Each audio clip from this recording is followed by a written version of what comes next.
all the members who created their time this afternoon to be with us for this debate. Karibuni sana. And I hope you have enough time to vet your candidates so that you make an informed decision come the 10th of March 2022. So karibuni sana.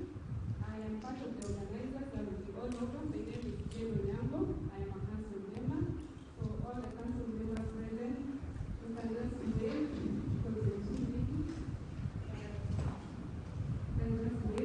We have our own time to recognize your presence and say a word to everyone present in this forum. So karibuni sana.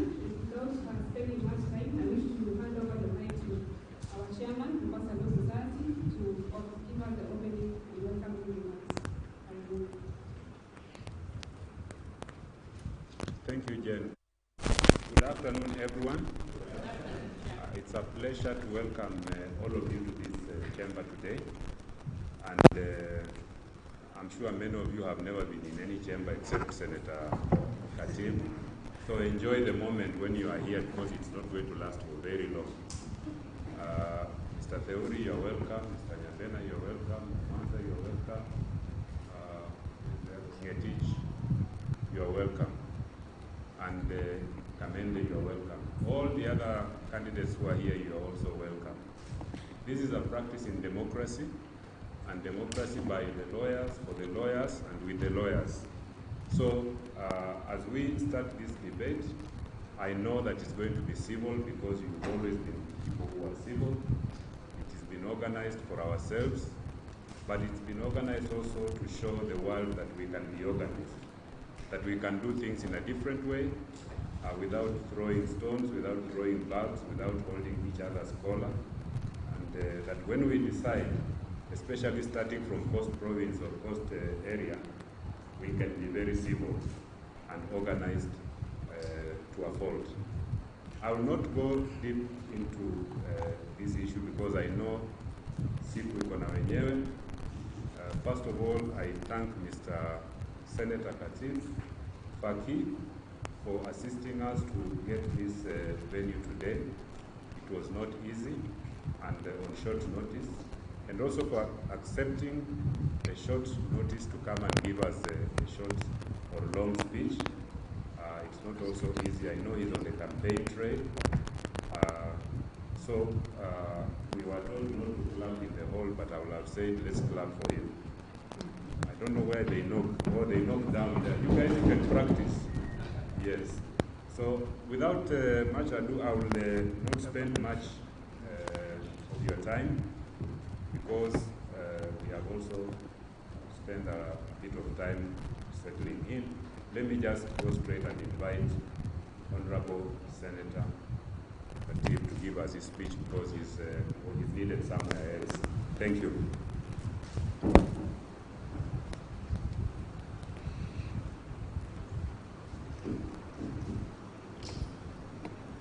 Thank you, Brother Opulu, Chair of Mombasa Law Society.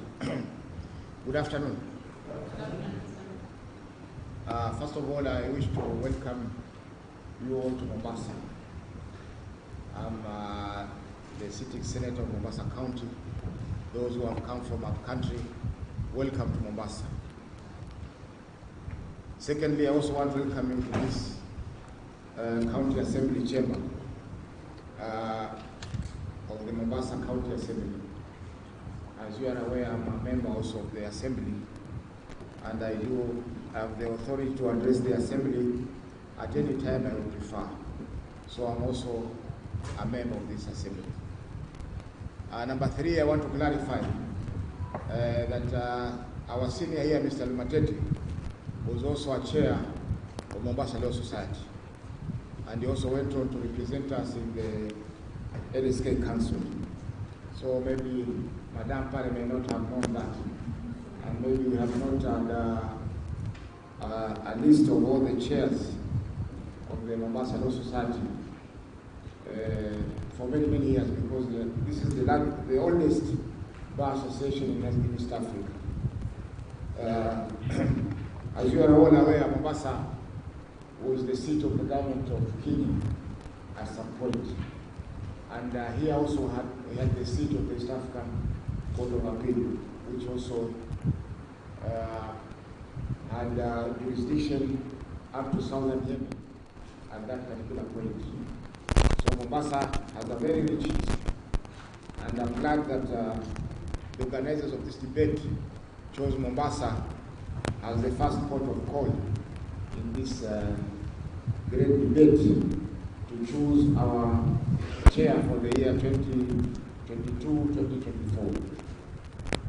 I hope the debate will be mature and people will be allowed to canvass their ideas so that we choose the best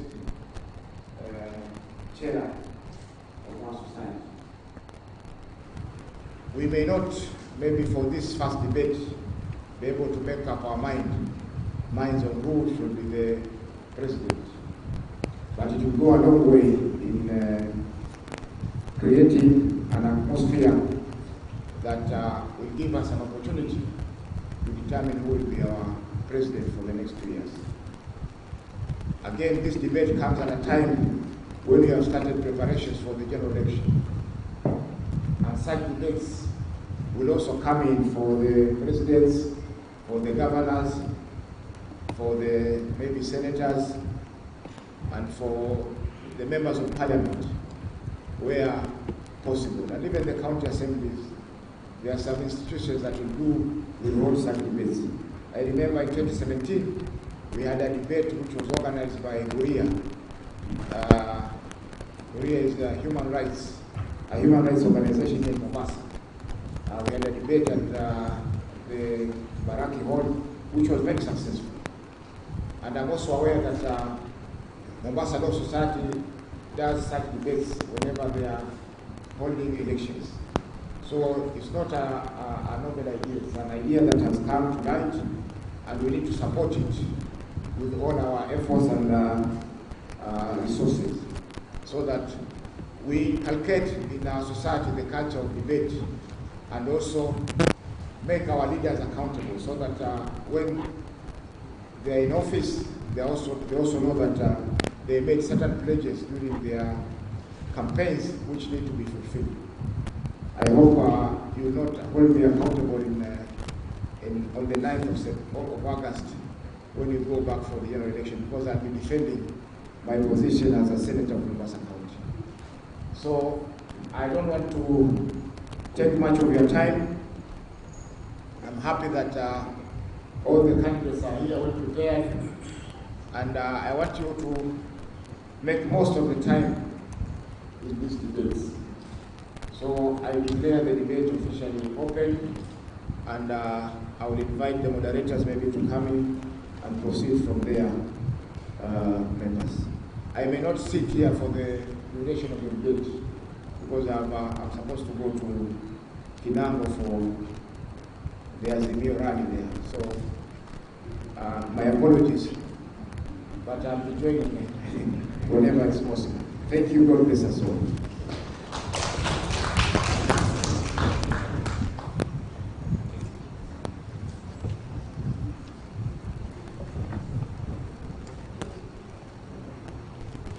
Thank you, Senator. I think now I can hand back the microphone to Sherry so that you can do your thing.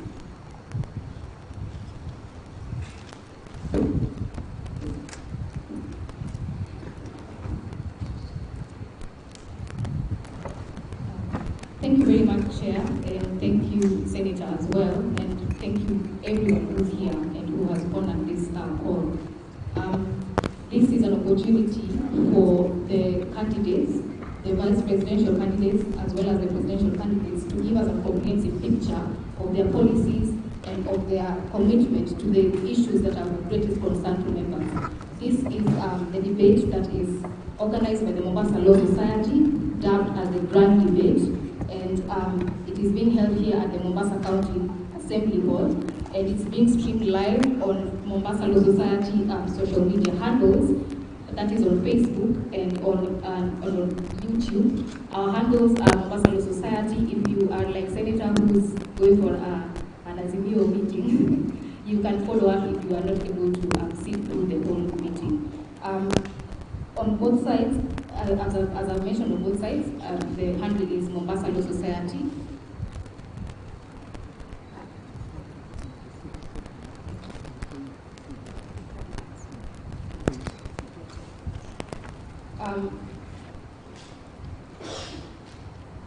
We wish to also just again thank the presidential and the vice presidential candidates who have honored the call for this debate and submitted themselves to the grand debate, and for each and every one of you who's here today. Before we got in here, we conducted a ballot for the candidates, and I wish to just confirm that all the candidates are sitting according to their numbers. Number 1 is Faith. Let me just say something. Good afternoon. I just want, for purposes of clarity, we'll do some adjustments in the seating arrangement. We are embarking on the vice presidential debate. The presidency comes after this. So we would humbly request that we reserve this seat and this seat, the first two, for the vice presidential candidates. So Mr. Mwanza, Mr. Akusala, your turn is coming for the presidency, but we'd like to have, oh, I'm promoting him, eh? But we are having number 1 and number 2 there for the deputy, the vice presidency, and then we'll have number 3 and 4 here in the first 2 seats. Yeah. And when the debate for the vice presidency ends, then of course you'll make room for those who are for the presidency.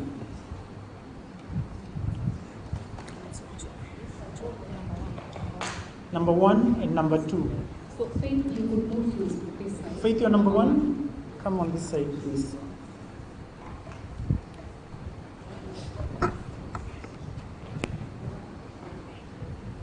And you're number 3? So 1, 2, 1, 2, 3, 4.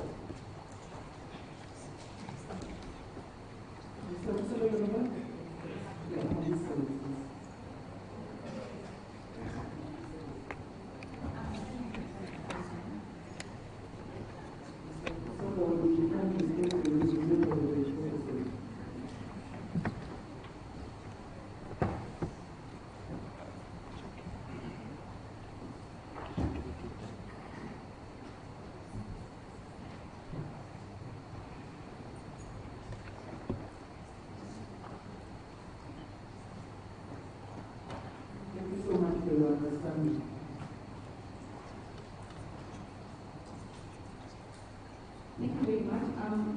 Before we start, I would like to bring our attention to the rules, and I'll just go through them really fast. The rules of the debate.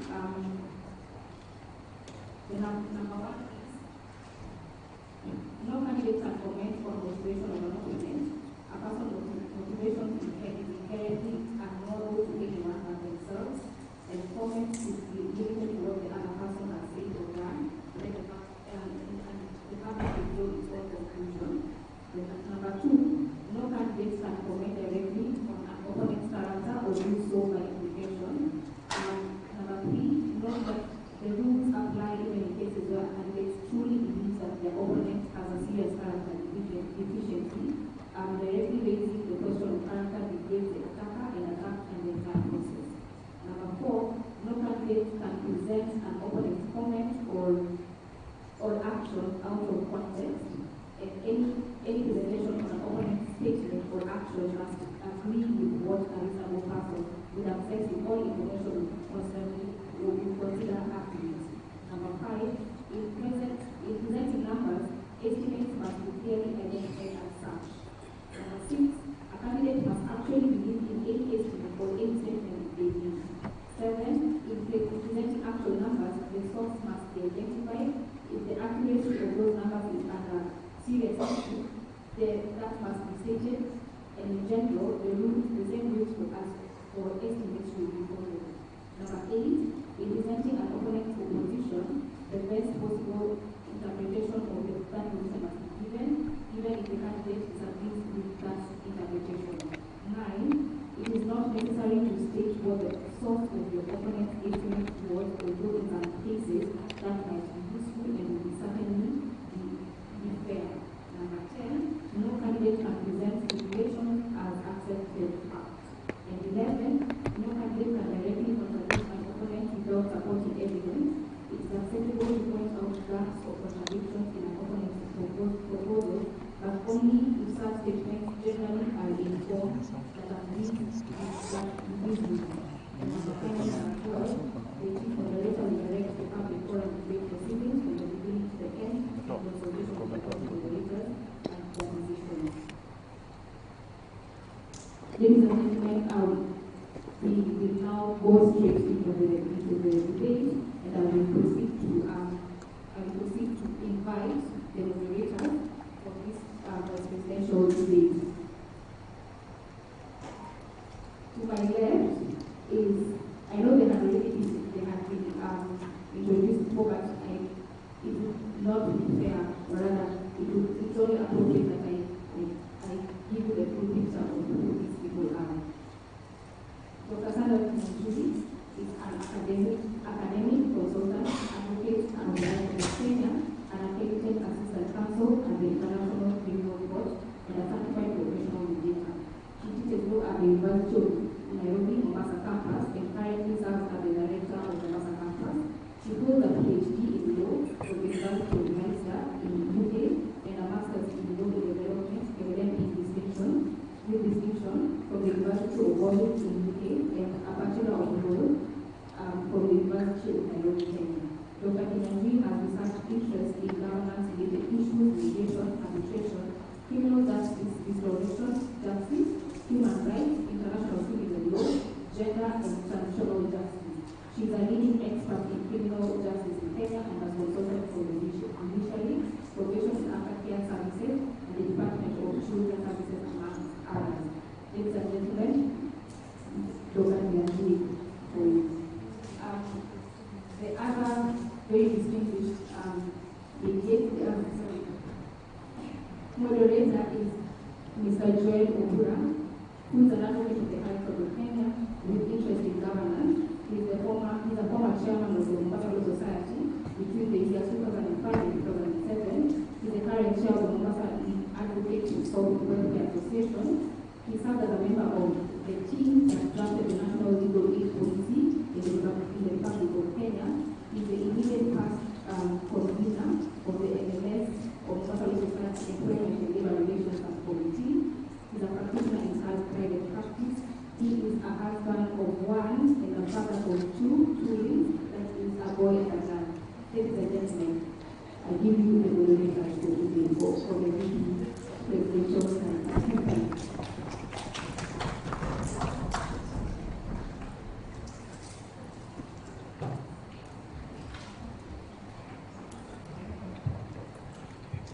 Thank you very much. Just some housekeeping. I just want to notify those who are probably standing that we have a lot of room upstairs in the public gallery. So if you are at liberty to go and take your seats in the public gallery. Welcome, Dr. Kinjuri. I need to monitor what is happening online. My phone is almost going off. Before I start, I'd like to just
Kenya as a council member and thereafter as the secretary to the board. I've previously also served at the Law Society of Kenya as a Nairobi representative. I am vying for the position of the Vice President of the Law Society of Kenya. What do I want to offer to our membership today? I'm seeking to vie for Vice President because I believe in the rule of law, and I'll be seeking to build further what I had previously done at the PIL committee to ensure that we can be able to coordinate cases and be able to track data and be able to hold the judiciary to account.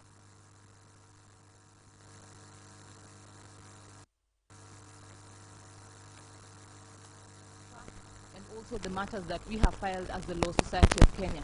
With regards to devolution, I believe in the branches matters of practice and wealth. And if you empower the branches by lobbying for more funding for the branches, then the membership can feel the Law Society closer to them. I also believe in good governance. The position of the Vice President offers you a good platform to be able to put in the proper structures, to be able that our members may have more transparency and accountability with regards to their money. We need to have proper budget processes and approvals, put in the necessary financial and procurement manual so that we may also have structures finally that the society can stand on, and also ensure some level of professionalism with regards to how we treat our members of staff and even how recruitment is done so that we separate politics from professionalism. And last but not least is member services. I want that if I'm granted this opportunity, that members will finally have a cover that not only a medical cover but also a last expense cover. The last 2 years we have witnessed we have lost a lot of our members, and we're always coming together to fundraise.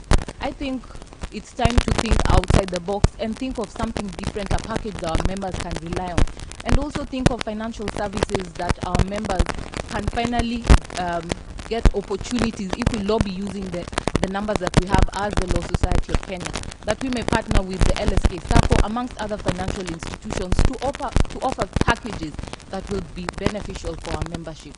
So those are part in a snippet of the things that I would like, if I'm granted the opportunity, to serve you, members of the Law Society of Kenya. Thank you.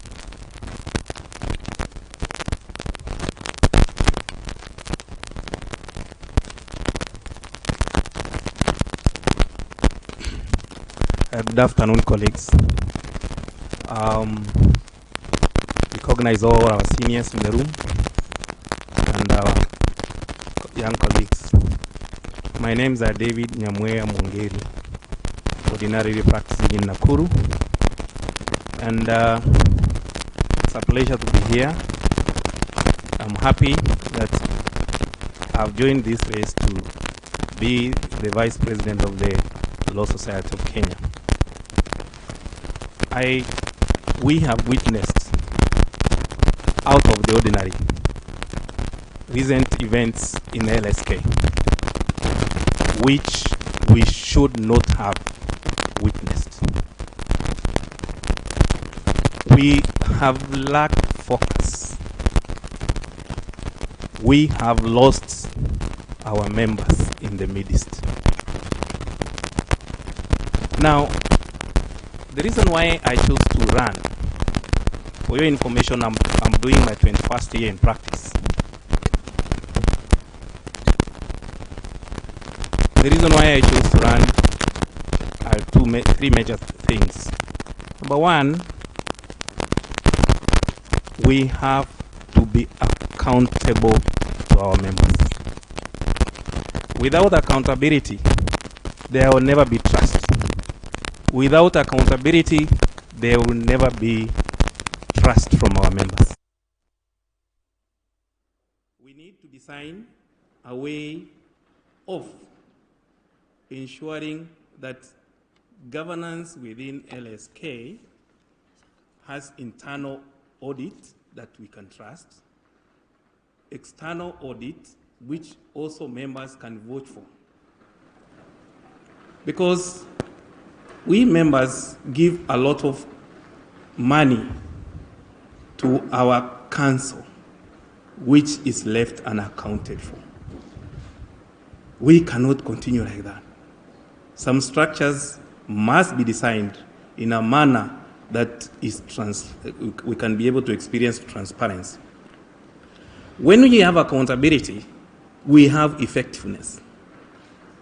When we have accountability, then we will have responsive leadership.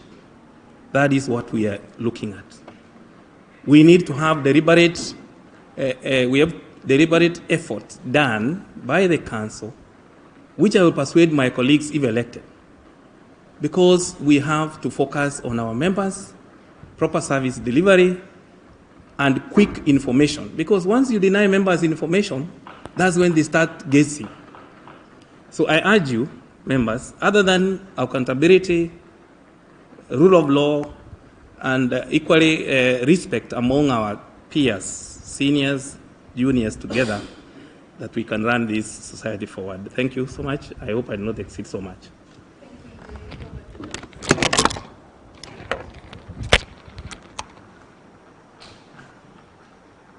Ladies and gentlemen of the bar, good afternoon. My name is Akusala Lopez. They call me main man sometimes. I am an advocate of the High Court of Kenya for 8 years running. I was admitted in 2014. I've served in the LSK as a member of council 2018 up to 2020, during which period we had tremendous progress as a council and also as a member of that council. It's during that period that we, for the first time, came up with the directorates of the Law Society of Kenya to implement Section 28 of the Act, where the LSK is supposed to run through directorates. It's also during that period where myself, together with the PIL committee, did draft the PIL code, the Public Interest Litigation Code, to make sure that there is a system within which LSK can function in terms of public interest litigation. Now, why have I chosen to run this time? And I would pick from where my learned senior has left. The last 2 years have been catastrophic, to say the least. We want to get back to the basics. We want to go back to the drawing board. We want to go to the place where the rain started beating LSK in order to salvage the little that we have and rebuild. Together with the president that will be elected by the members, I have volunteered myself to assist in co-captaining the ship to ensure that it is run in the right way. LSK has a culture. LSK has structures which need to be enforced, which need to be, in fact, strengthened. Now, there are two issues that LSK should be dealing with, and those are the twin towers that I have proposed. Number one is member services. That is basic. LSK functions because the first call is towards the members, ensuring that services to the members are actually implemented. How are we going to do this? Number one, to ensure that there is a functional directorate within the LSK. All those directorates under Section 28 must be operationalized so that LSK discharges its functions to the members. If we do not have the directorates, then it means we are incapacitated. We need to enforce Section 28 properly. Having them in law is not enough. Implementing them is where the trick is. Number two, branches, all the way up to the chapters. We're talking about not just there being an allocation of funds, but ensuring that these funds reach the branches in good time. It is budgeted and it is accounted for step by step. So branches are an important cog in ensuring. I'll take a minute. Branches are an important cog in ensuring that this LSK works from the top up to the bottom. Now, the second one is rule of law, ensuring that PIL functions. If we LSK under Section 4, if we forget what LSK's duties are in terms of serving the public, then we have lost the plot. It is basic. The defense of the rule of law is very important. Therefore, ladies and gentlemen, we'll talk more in the course of the day. Vote for me Good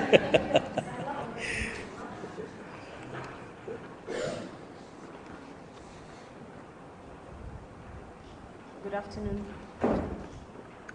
Good afternoon, ladies and gentlemen. Good afternoon, ladies and gentlemen, and members of the bar. It's a great day today. I'm happy to be here. My name is Deborah Ajwang, or Anditi. That's my middle name. I have been a member of this association for 16 years, and I describe myself as a diverse member of the legal society. Why? Because I have served in various capacities across diverse areas. One, I have practiced in private practice as a lawyer, litigation.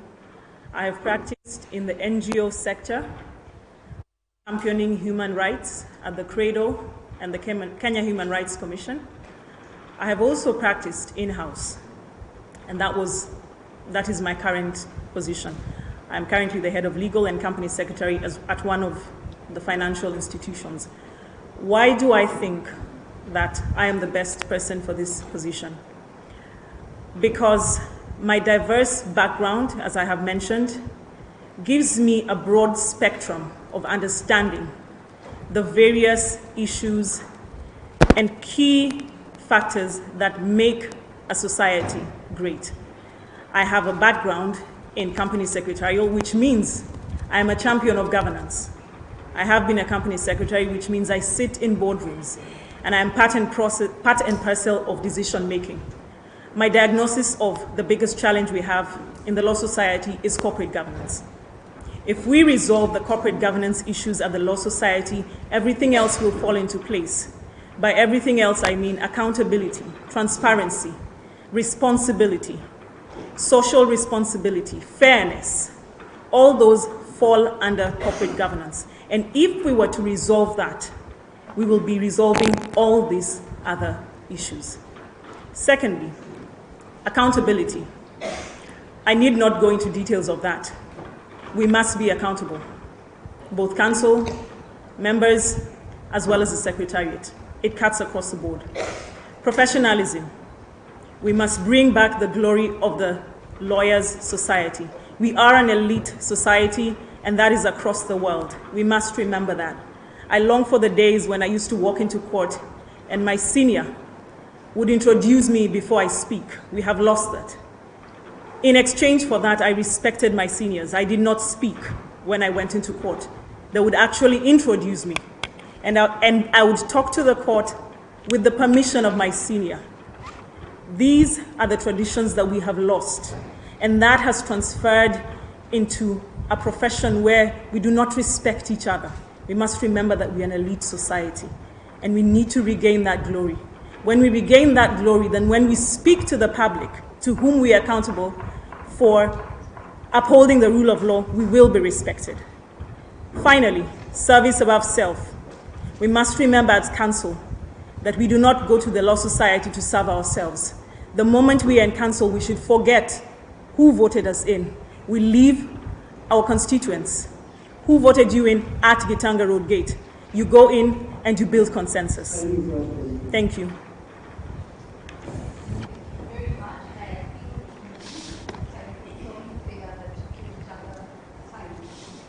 Let's start with the context and history. And the law society is an old case. In fact, one newspaper article stated, and I quote, "A noisy and rudderless law society of Kenya will elect new office bearers on March 17. Noisy and rudderless is what we have been called. So what ails the society? And Deborah, you started, but please carry on and tell us what is the diagnosis. You've talked about corporate governance, but what else and what's the prognosis? Thank you. My diagnosis, as I touched on earlier, is that it's corporate governance. Because corporate governance touches on various things. Like I said, transparency, accountability, professionalism. And when we do all these things, then even the society that looks up to us will not find us noisy and rudderless. When we have corporate governance and we uphold the principles of corporate governance, then we leave a mark and we are leaders in the society. But if at home we are unable to do that, and we get into a point where we are fighting with each other, then they cannot respect us. So simply put, my diagnosis is corporate governance. If we resolve that, we resolve everything else. I think the biggest problem we are having in LSK is electing members who do not understand what LSK is and what LSK is about. I think the first thing when a council comes in office, there needs to be some form of orientation. A reading of the LSK Act, basic reading of the LSK Act would go a long way in solving most of these issues, because Section 4 is clear. Most of these things that we're arguing about actually are anchored in law. We should be talking about methodology as opposed to what forms the substance of running LSK, and that is where the sticky point is. Let me explain further. It is an open secret that most councils, actually the entire council is elected from different people. There are those up-country, Nairobi, Coast, they conglomerate together to come and form a single unit called council. But for each to function as council, they need to understand that it's a team. And this team has to have results. For us in 2018-2020 council, we had a problem because we only came together to think about a common plan one way into our term. And I can assure you, the moment we sat down together and agreed on a common plan, we did marvelous things. So that is the first thing we need to do. Once a council comes in, let them come, let us reason together. Then come up with a common plan. Number two, again, as my colleague has said, let us forget about the constituencies that have brought us in council outside Gitangaro. Let us have our members. Remove moles, people who would leak secrets of whatever is happening within a council meeting. Sometimes you are sitting in a council meeting, before you even finish, members of the society already know what you are discussing inside council, and they start slating members of council. It is wrong, it is absurd. Therefore, I think we need to go back to the basics of reading the Act, ensuring there's a proper handover. And I remember the council that had, the COVID council that has just left, there was no handover. They just assumed office. So no one told them that this is how things are done.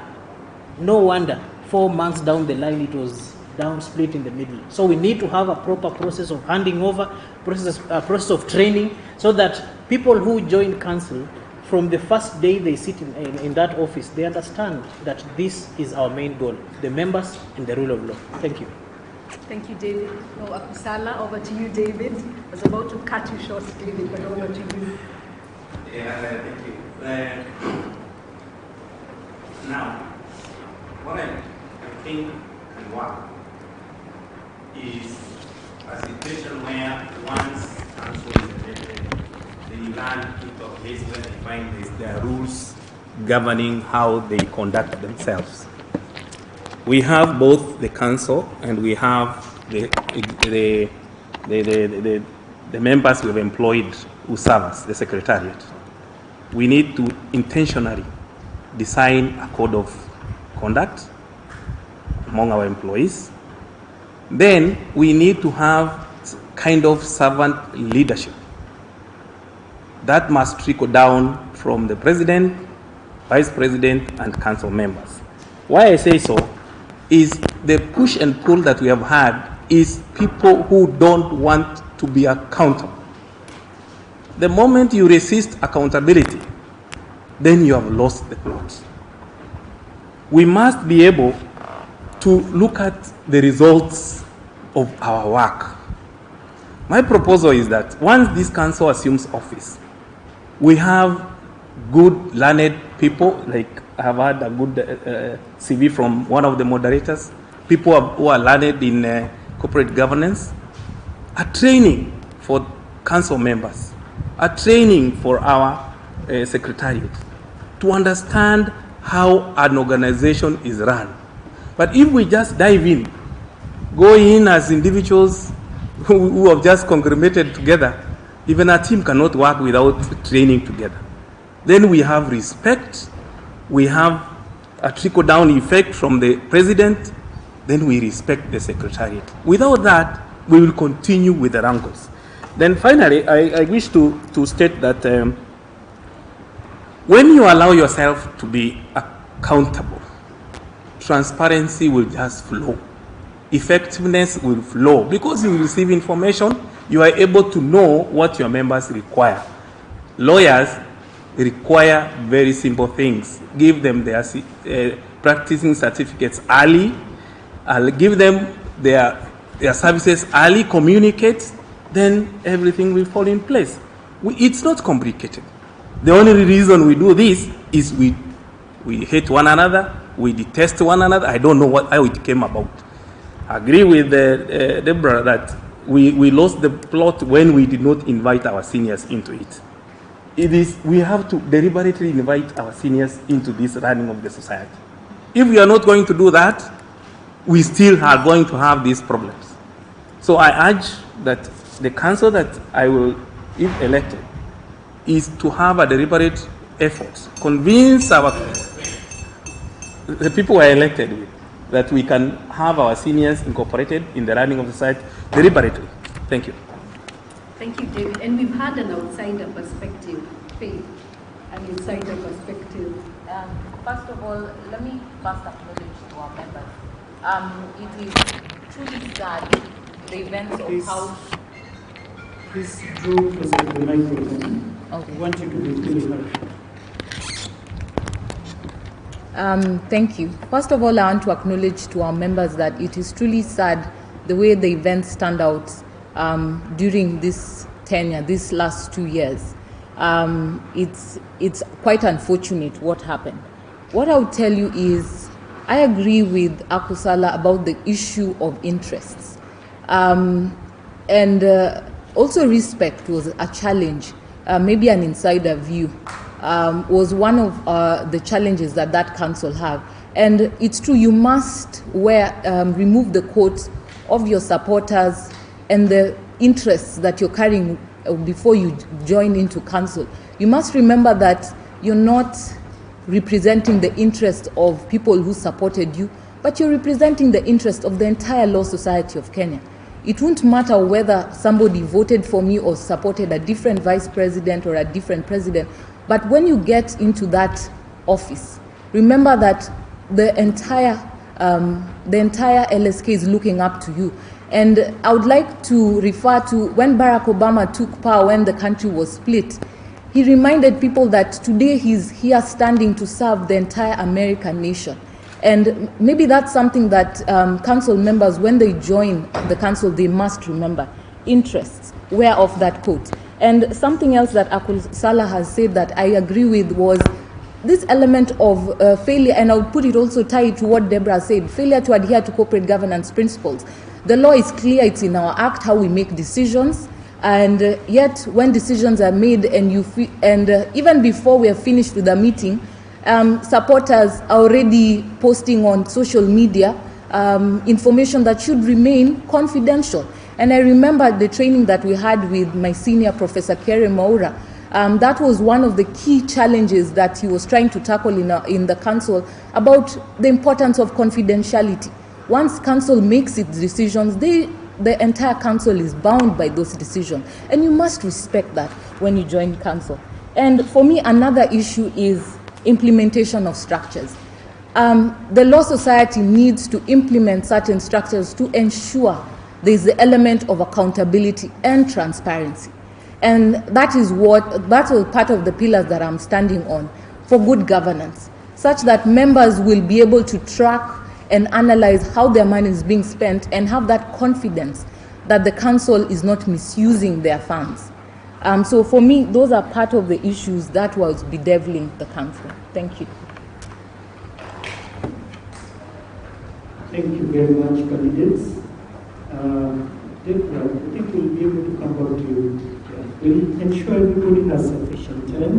And thank you because you're doing very well so far with timekeeping. Remember, the rule is 3 minutes when you're given a chance.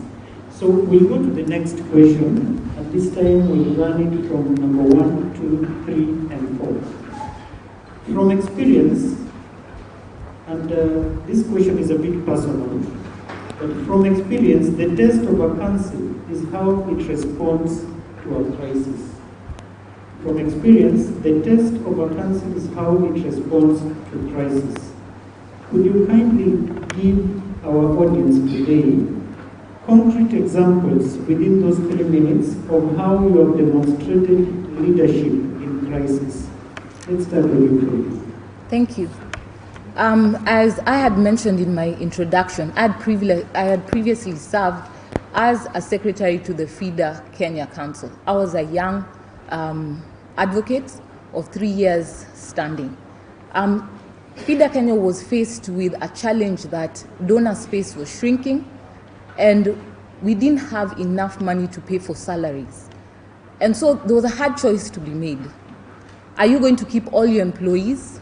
Are you going to fire? How are you going to fire them? And what procedure are you going to use?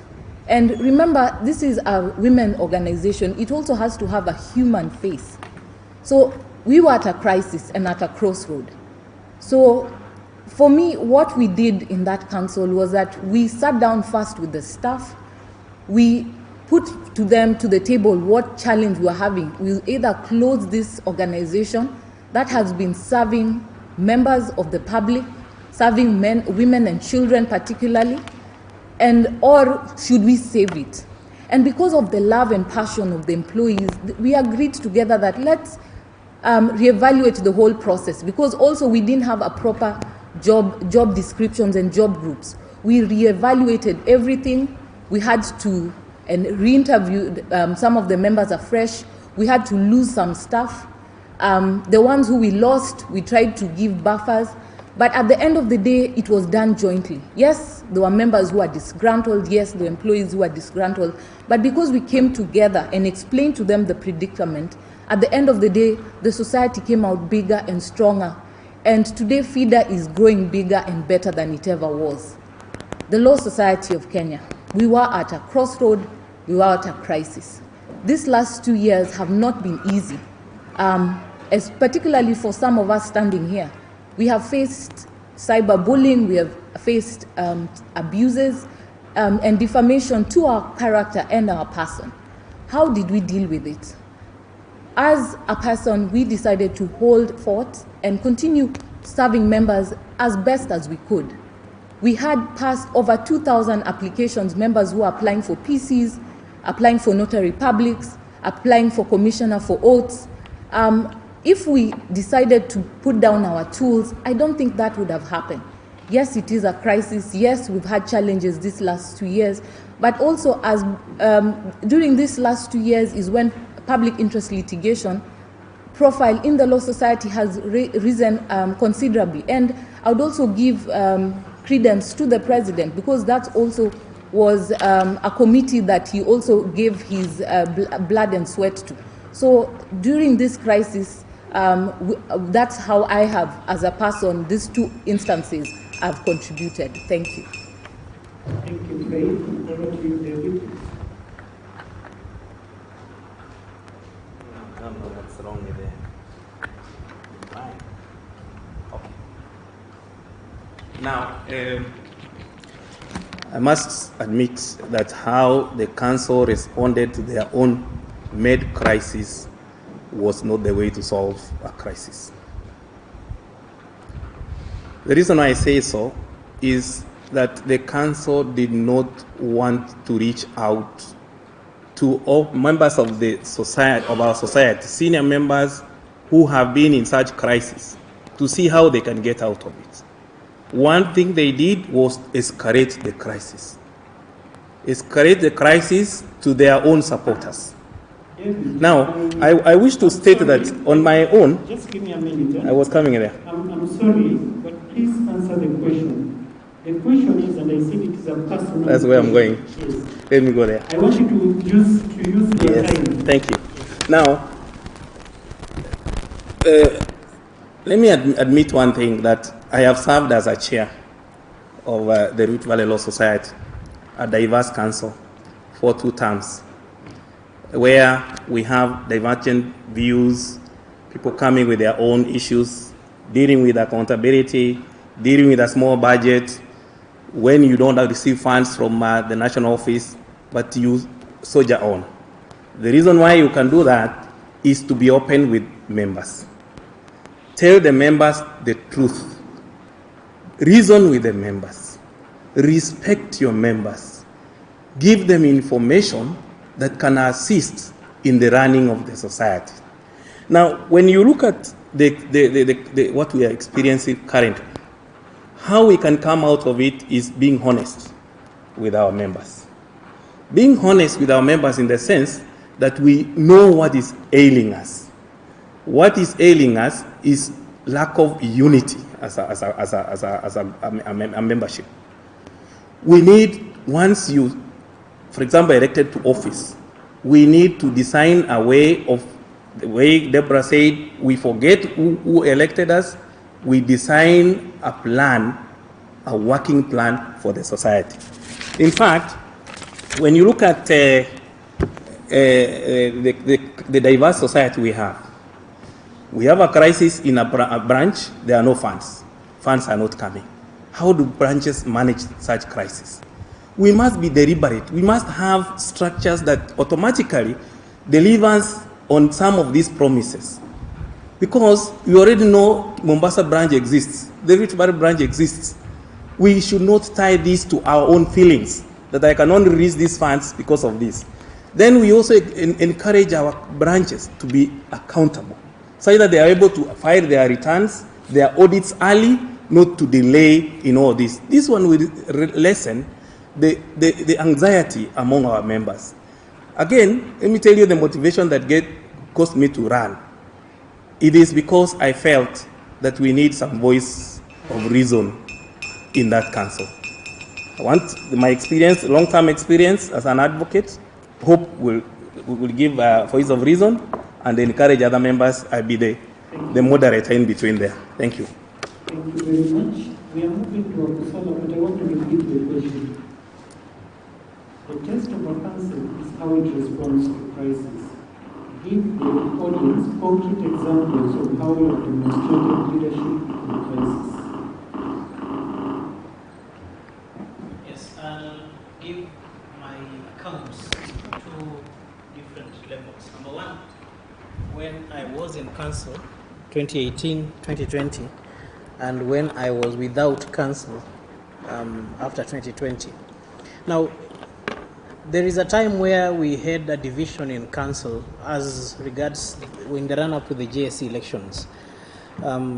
Essentially, it was about interpretation of Article 73 of the Constitution in what constitutes integrity. There was so sharp division that it's a matter of public notoriety.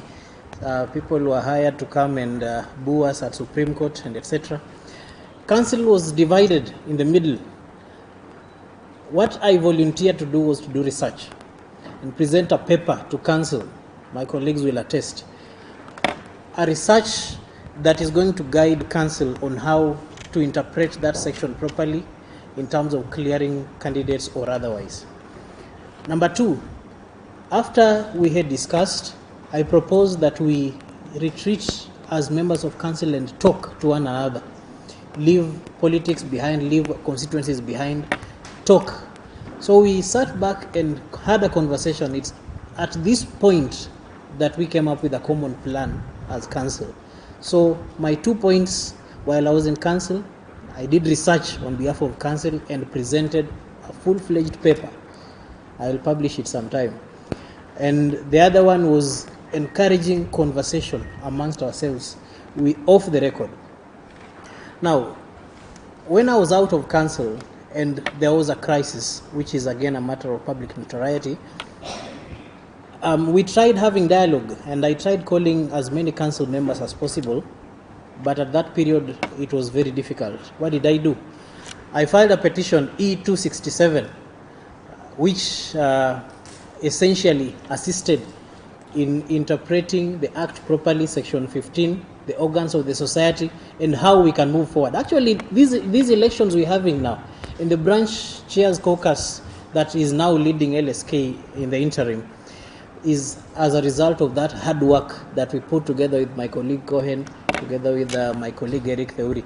Therefore, it is a practical example of what we did, whether in council or out of council, whether in season or out of season.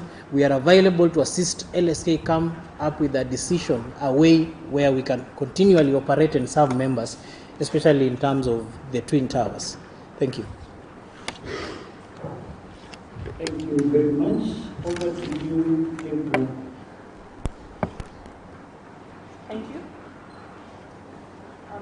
In my experience as a company secretary, I have sat in a board where we are highly regulated, and I experienced a situation where we went through a corporate governance audit by a regulator, and I mean, you will likely find challenges in an organization, but in this particular organization, because of lack of corporate governance structures or people failing to observe the corporate governance principles, there had been an issue. So we were being faced with a fine, a hefty fine. And when the report from the regulator came, I was the go-between between the regulator and the board. Obviously, no board wants to be caught in such a situation. And the management also will want to say that we are not the ones who caused this. So how did I manage this situation? As the advisor to the board, I had to be the go-between and the center of these three different arms: the management, the regulator, and the board.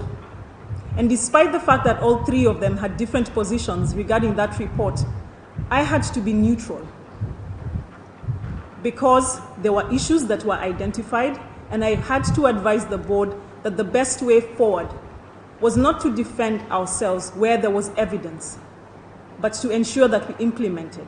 Where we had evidence, we pushed back. But what did this do? The board then came to the realization that there was a problem. And within 6 months of that report, out of 13 exceptions, I cleared 12 of them. There's one pending. I'm still pushing for it. How do I manage crisis? I build consensus. Back to LSK, how will this be useful? We've seen that consensus within a council is the best way to manage a crisis. We've seen that in the example of Justice Muita's judgment. The court, we went back to the court because we failed. Our internal processes failed to build consensus and to resolve crisis. We went to the court, and what did the court do? The court assisted us to build consensus. And that is why today you have the branch caucus. That is building consensus. And that is what I do in a situation of crisis. I assess the crisis, and I try as much as possible to be the voice of reason amidst the crisis. Thank you. Yeah, thank you, contestants. Now, the position of Vice President is often downplayed, yet it is a very critical and important position. What will your role be if elected to office? Start with you, Deborah. What's the role of the VP? One of the roles of the Vice President is finance. They sit in the Finance Committee. And this is a major one. Aside from being deputizing the President, the finance position and responsibility tends to elicit the most attention. I believe that as the chair of the Finance Committee, the Vice President needs to ensure that there is accountability. That has been talked about. I will not delve into that. And transparency. Those are the two key ingredients.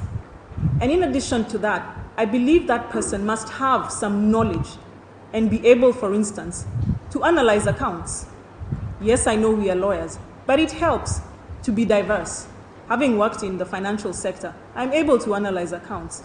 And then you will go to members and you're able to tell members the truth of what is contained in those accounts. Because members might not be versed with that kind of knowledge of analyzing accounts. But if you have that knowledge, and I believe as lawyers, we need to expand our horizon. I have done that. So that position is very critical. And you make sure that the Finance Committee is properly running and is functional. With that, then you regain the confidence of the members. Thank you. you, Kusala.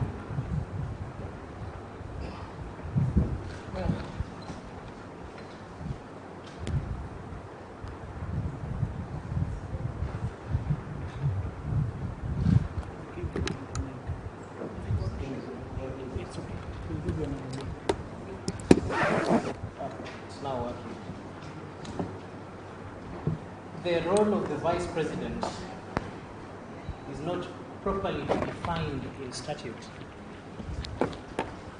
The role of the vice president basically is to deputize the president. Therefore, the vice president needs to have consensus before even meeting with council members and discuss the common plan that the president has to ensure that in these 2 years, this president wants to attain this as his agenda, and as the vice president, you support that agenda and or contribute towards strengthening it.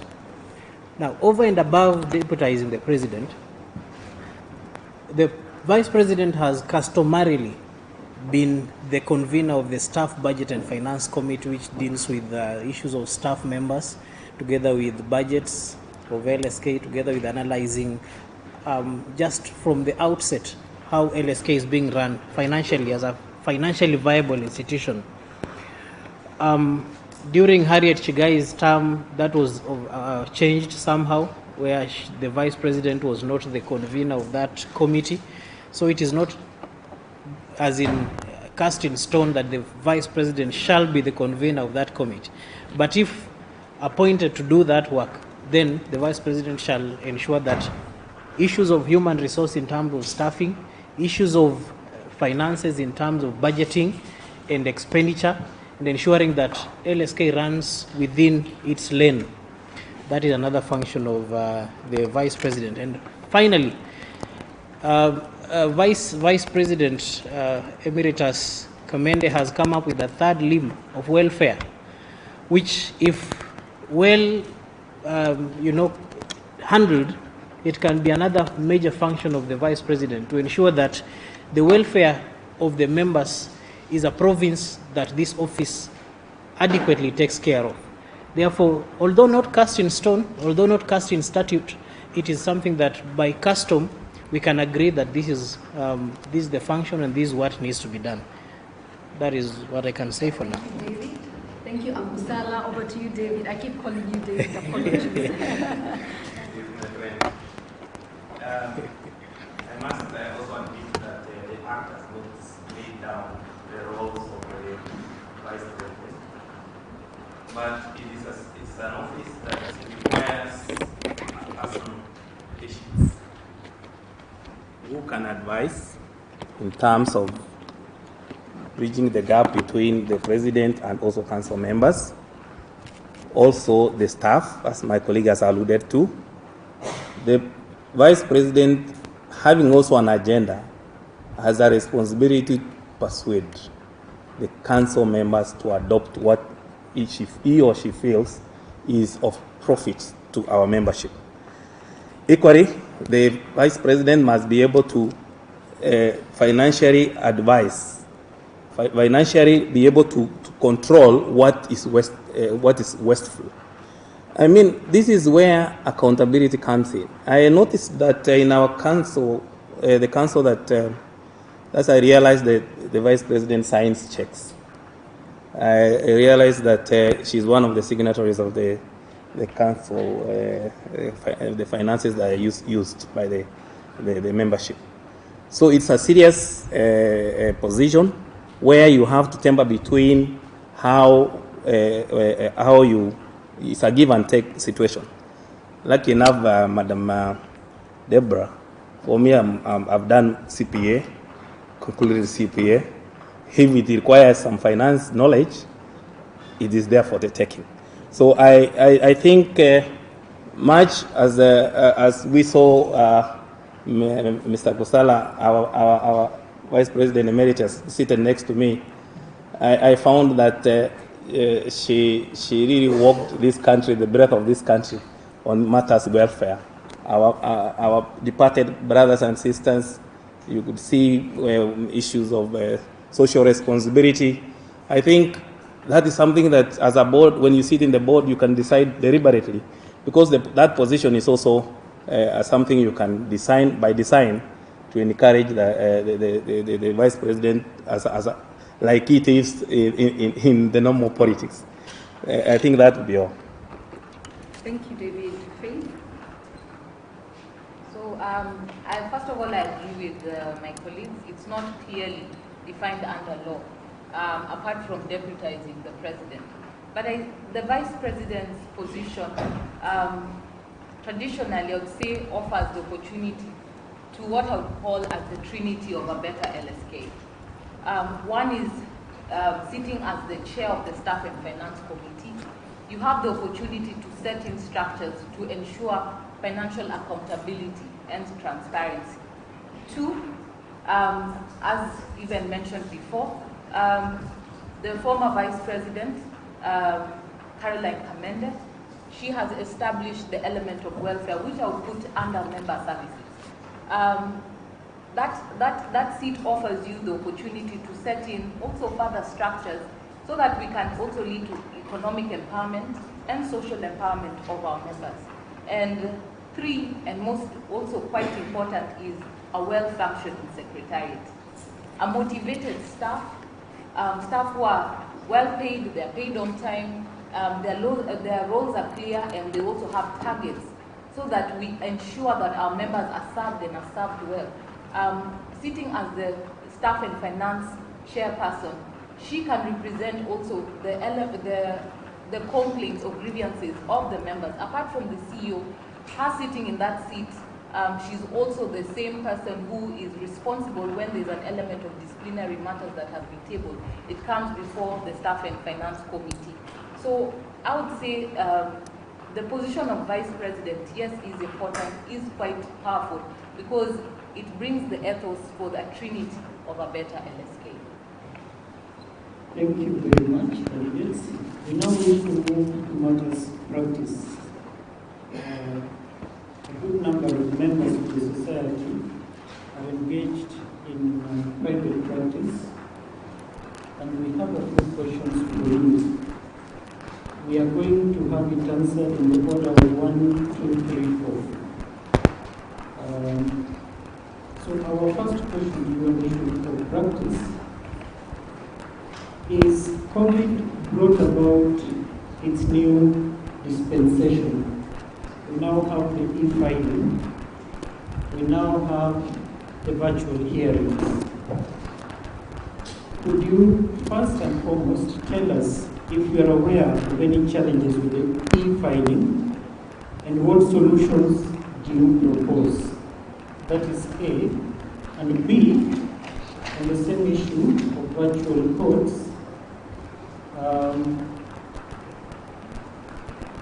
you realize that although virtual hearing has been introduced, there are no facilities for advocates whenever they are attending a court virtually and then proceeding to a physical hearing.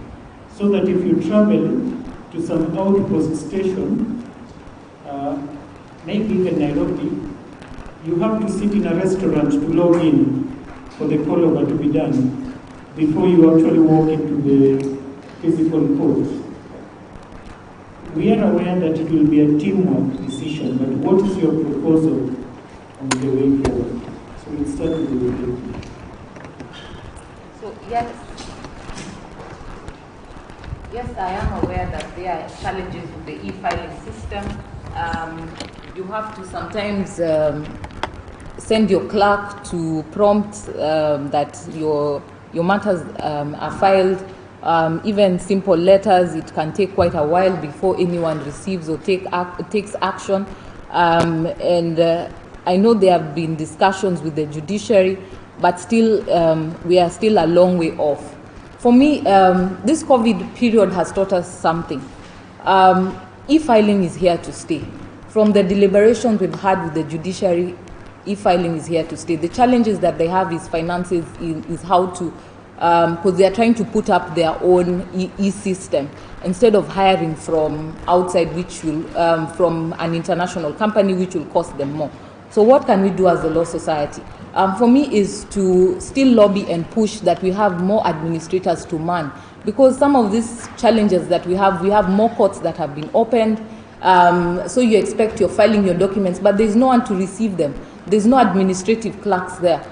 So we need to still push and negotiate and work with the judiciary, and also training of how to handle such on the judicial staff who are there. So I think we can partner together, the Law Society and judiciary, because the reality of the matter is the e-filing system is here to stay. But even where it fails, I think we can also discuss with the judiciary, let's have a hybrid system. Where it's not working, let's move in with the physical and see what goes where, because COVID is also here with us, so we have to understand also their fears, but at the same time, we want our matters to move as advocates who are practicing. Next is the virtual hearing. I remember one of our meetings, Council member Riziki proposed that we have the Huduma centers also available to advocates, and a small section can be set up for advocates and also members of the public, where the judiciary does not have a proper setup.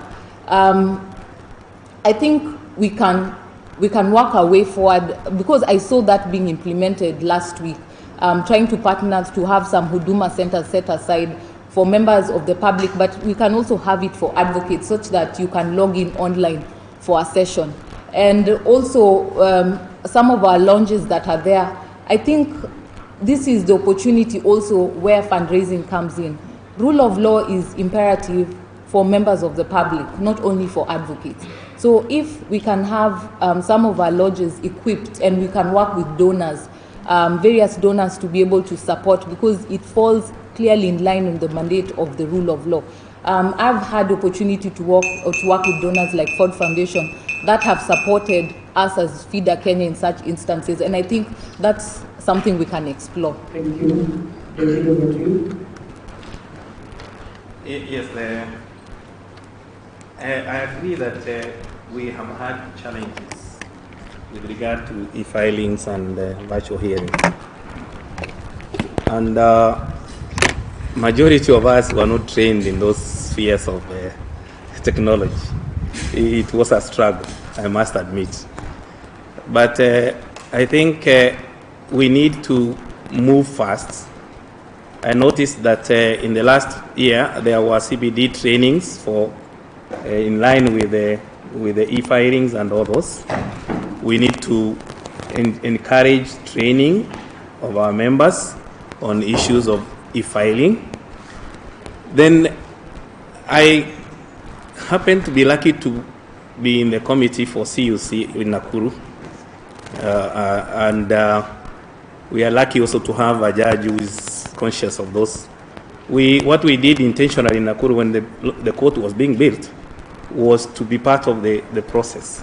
And we had to have our own lobby, our own interview room for our clients, so that once now an advocate may wish to have some private area to conduct a virtual hearing, you can easily sneak there and do a virtual hearing. E-filing, what we did was to encourage a particular specific manpower earmarked by the judiciary to oversee, like an administrator, because we send a lot of documents. Most of those documents are never received. You continue calling, you continue sending your clerks to court. So I would suggest that once the council is constituted, we have a specific committee that would go ahead to deal specifically with this particular issue of e-filing and virtual hearing, so that it is an issue that now will be taken up with the judiciary from the top, from our own council. We put pressure until we get proper service for it. I agree, there are those courts that you cannot do e-filing. There are no, sometimes you might have internet problems. But it is high time that, as my colleague says, we try and see how funding can be available. Either the judiciary be pushed to put technology there, so that we can be able to carry that. So I agree that it's something new, and it's something that we need to put effort in as much as we have these other committees. We have manpower for it. We have had our own problems with virtual meetings from Nairobi, where you log in, you don't vote, you don't do nothing. So it is with us. It is time that we need to actualize technology within the LSK.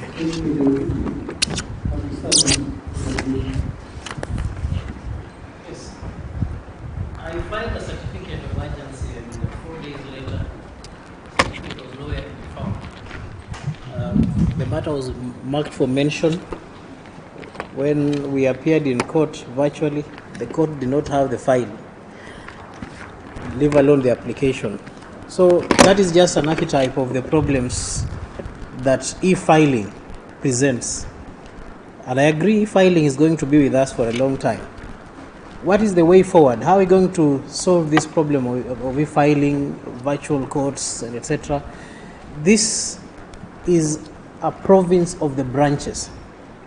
And as you can see, most branches using the court users committees have attempted to at least streamline and bring some form of order in the way things are done. Back in my village in Mumias, Butere Mumias, these issues are not there. We hear certificates same day, you know. These are problems that we are finding in the bigger stations like Milimani, maybe Mombasa here. But right there in the village, where there is a WhatsApp group, all advocates who practice in that court are there. You can access court through a link that is posted in that group. If there is a problem, the judicial officers are there, they can address that, okay, this one, the ruling is coming at 2, not now. So if branches through court users committees can be able to assist the LSC, because this is not a province of the national office. This is a province of the branches. And if you look at section 24 of the Act, it provides that the branches shall deal with members' welfare and practice matters. Now, if these issues are impossible to be dealt with, that's now when they are cascaded upwards to the national office for purposes of policy formulation. Therefore, we need to empower branches. We need to encourage branches to take up a very active role in ensuring that practice matters go without any hiccups. Again, one of the twin pillars towards member services is through branches. If you suffocate funds for branches, you are actually ensuring that advocates don't attend court, because the branches are the institutions that are linking the courts and the members through the court users forums. Thank you. Thank you. Thank you. My view on e-filing is it's a system challenge, and we have seen that these exist. We have also faced our own system challenges in LSK, but all is not lost. And the solution to these challenges is collaboration. We need to collaborate with the judiciary and support them. Support them, how do we support them? Give them feedback on these challenges. As Akusala mentioned, there's a court users committee, which we are part of, and we will give the feedback. And in addition to that, funding, because systems are expensive, but we can collaborate with institutions which can fund. Even international bar associations can support us. However, we must get to have a good relationship with these associations, and we must also portray a level of professionalism so that they even take us seriously. I'm aware that there was a conversation during the last 2 years with a bar association, an international bar association, and you would be surprised they attended our famous SGM. The conversation ended there. So collaboration it is, both with the judiciary and with external associations that can assist us with funding, because the judiciary might not be able to raise these funds, but we can assist them. And we give the feedback. The processes for giving feedback are there. Finally, the branches and the chapters must be equipped and supported so that they handle these issues at the grassroots level. You know, and one of the things we can do is actually even set up, you know, small rooms But of course, that depends on funds. If we set up as a branch a room where an advocate can take their hearings when they are in transit, if we do that all over the stations across the country, then we will not have this challenge. The lawyers will be able to handle their matters as they transit across the country. Thank you. Thank you very much. Candidates, I will now give you the last several questions, and we'll do it in the order of 4, 3, 2, 1. Under Section 4 of the Law Society Act, there are specific objects which have been spelled for the society. My question therefore is, and maybe before I put it in an article in the press, it says, today the Law Society of Kenya seems to be careening from one leadership crisis to the next with no end in sight. In recent years, its voice has faded. A series of eminently forgettable chairs simply passed through and slipped back into obscurity. My question is, are you satisfied that we as the Law Society are playing our rightful role in the national arenas as spelled out in Section 4? And if not, what should be done? The second link to that question is, within the Law Society, we've seen a schism between the young and the senior advocates. At one time, the slogan, "Age must fail," was the clarion call. What is your proposal if you are elected to deal with this? Thank you. Thank you for that question. Am I satisfied that we are playing our role in the society as the LSK? The answer is no. I'm not satisfied that we are playing our role. Why? Because we have lost the respect of the society by our conduct.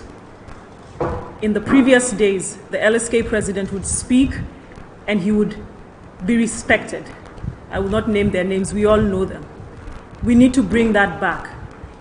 If we don't have our house in order, then the public, we become a source of ridicule, so they will not respect us. It all boils down to that, so that we can speak with authority. And it also boils down to the rest of us as members of society.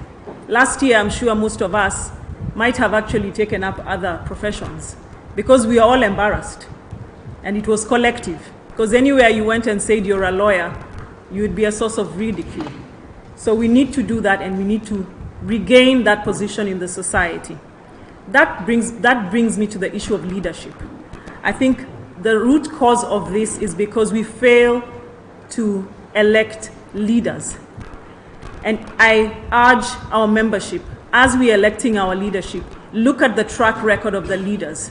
If somebody has not, for lack of a better description, even been a chairperson of a cattle dip in their village, then there's no way they can convince us that they can be a leader in an elite society like the legal profession. Interrogate the past record. In various spheres, you might find somebody has even been a leader in church, but they need to have led. They need to be a leader in their personal capacity. Second question, the division between the young and senior advocates. I think the solution lies in the Young Lawyers Committee. I sat in the Young Lawyers Committee, and we reviewed the challenges that we had. But right now, at the time we did not have this division, and it's really becoming actually more strained. What is the solution? We have various factions, Okoa, Brave Nuba, all of them. We need to get all these leaders of these factions to actually sit in that committee, in the Young Lawyers Committee, so that they can help us to diagnose what the challenge of the young lawyers actually is, so that the committee will not just be a functional committee discharging duties. It will be a task force. And at the end of it, they will give us a report that will tell us exactly what is ailing our young lawyers. And with that report, we will implement. And that will be a form of collaboration. We'll have a report, we'll live up to what they're expecting, but we'll also be able to tell them what is possible and what is not possible. A task force. Get these leaders together. Get them in a committee. Let them work. Thank you. Akusala, over to you.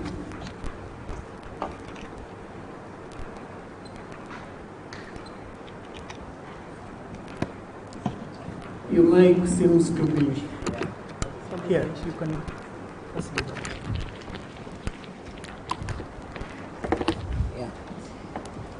It's time. Let me use this one. All right. Indeed, one of the major problems we've had is the presidents that are sitting have always been avoided by the incoming council for one reason or the other.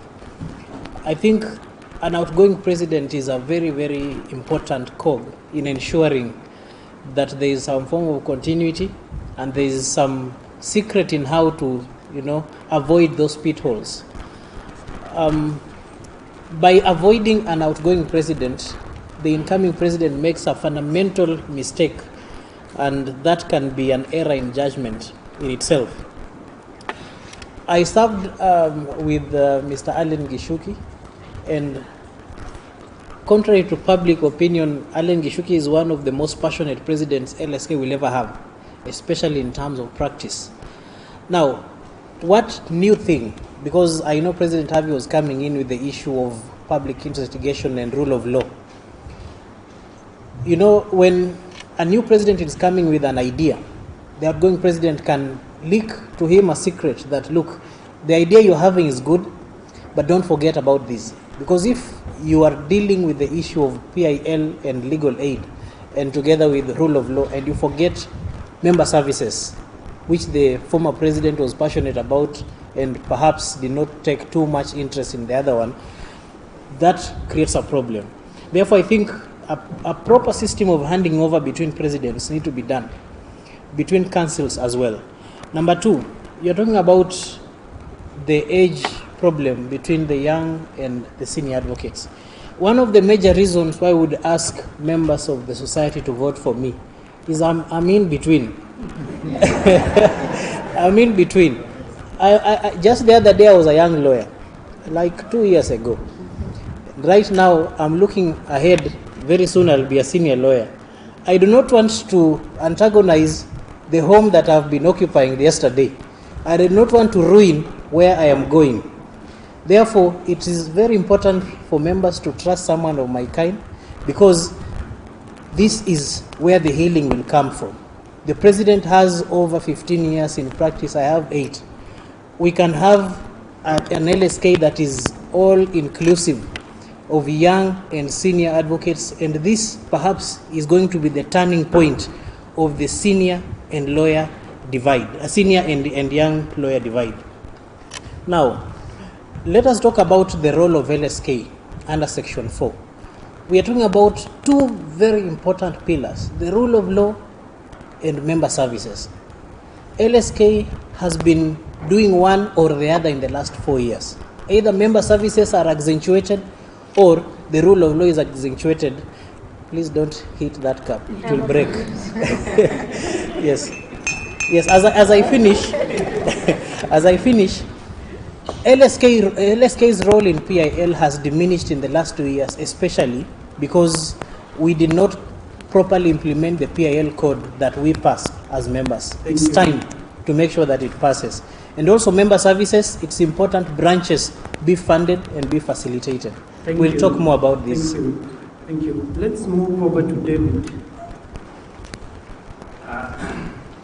Yes, the question on whether we are leading, I can say yes and no.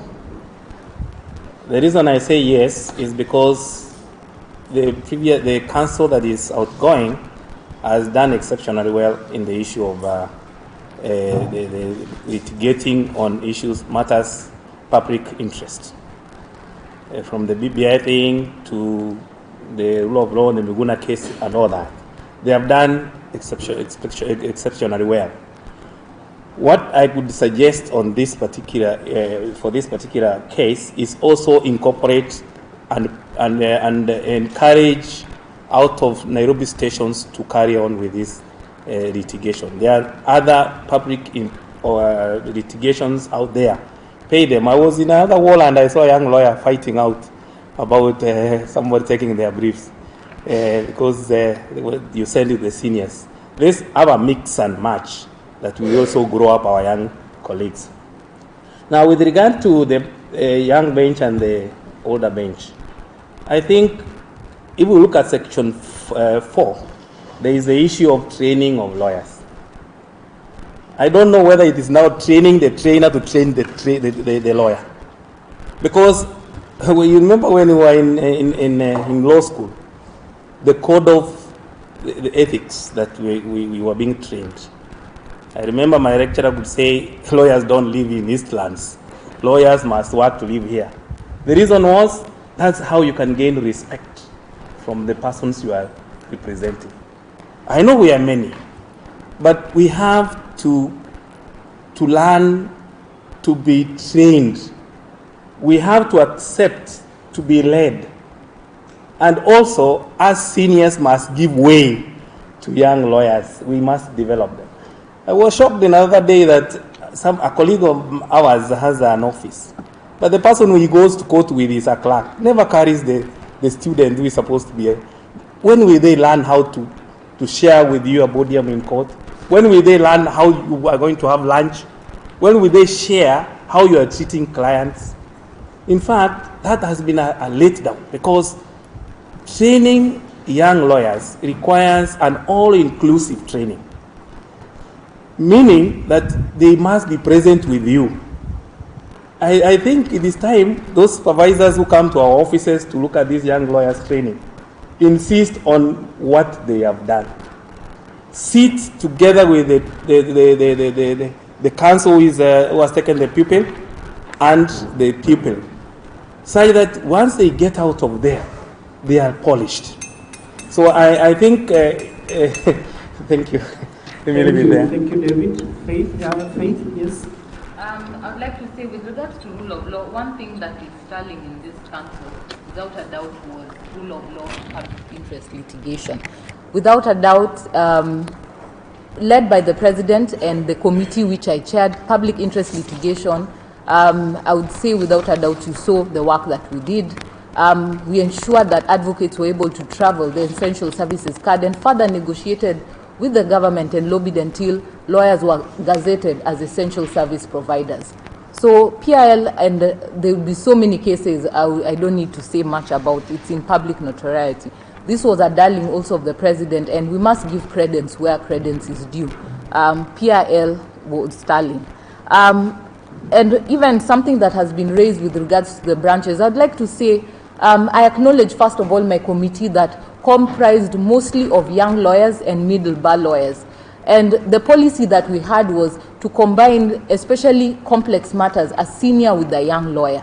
Why? We wanted to also enforce the element of mentorship in the little way we could, so that the next time a younger lawyer can handle a complex matter without the presence of a senior. And that is something that we implemented. And with regards to the branches, my committee ensured that we did a training for branches, and it's through that training that we are trying to build. I would like to say that was a brainchild of the devolution chair, Mr. Bernard. He was pushing that we need to have branches now taking more PIL matters, and we tried to do that. We had training of branches coordinated by the chairs to ensure that matters don't have to come all to the national office. We'd have the branches taking up more PIL, because also practice matters are part of their mandate. Now, I would say yes in terms of PIL, the Law Society did shine, but no in terms of the challenges that we had and that were brought to the fore.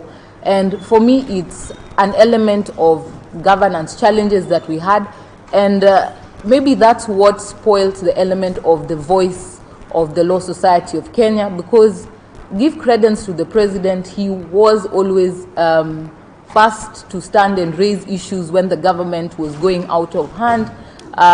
He tried always raising concern when things were going out of hand, until he took a turn on a different direction. So yes, the Law Society can do better in terms of what is our role, because I know apart from even advising the government, we have also other matters that we didn't do well, so in terms of member services, because this was the COVID period, and there were challenges because we were also trying to navigate into a system now. How do we reach out to our members? as much as possible. We lost a lot of members. We were not able to take care of every single member. The split between seniors and juniors. Let me finish this one. I've been the one always finishing on time. I'm only the one who has been finishing on time. For me, split between juniors and seniors, I feel is because we have ceased to have a level of collegiality and respect. And I think that can be enforced by having more joint forums with seniors and juniors, so that juniors also learn that there's something you can learn from seniors, and there's definitely something that our seniors can learn from our juniors. By having more opportunities to meet together and share, then we learn, we are in a less stressful element of being in court or being adversaries, that we can now find a bonding moment and we grow together. And I think for me that would be the step towards the right direction to sort of healing this gap that has grown too much. Thank you. I only allowed you because I realized you're the only one who has been using an average of 2 minutes 48 seconds. Thank you very much, candidates. Nice pitching, and I think many of our members are already finding it easy. Now we are going to the last part of this session, which is the crossfire. Now in the crossfire, we are going to give each one of you a chance to throw a question at your rival. The rival in turn will have 3 minutes to answer. A rival of your choice, that is within the vice president's candidates. So we'll begin with Faith. Whom do you want to ask a question? I've ambushed you. Yes, yes. Be ready in season and out of season. Yeah, take note of the rules, no personal attacks. If you veer off the rules, we will stop you. If you veer off the rules. So Faith, can we have, your mic is not on, eh?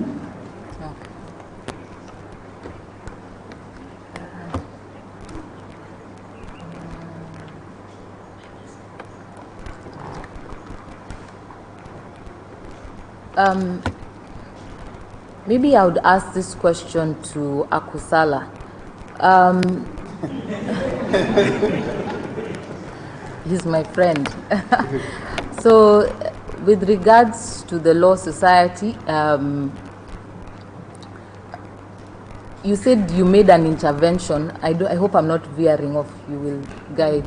You said you made an intervention when you felt that the organization, the Law Society, was going in the wrong direction.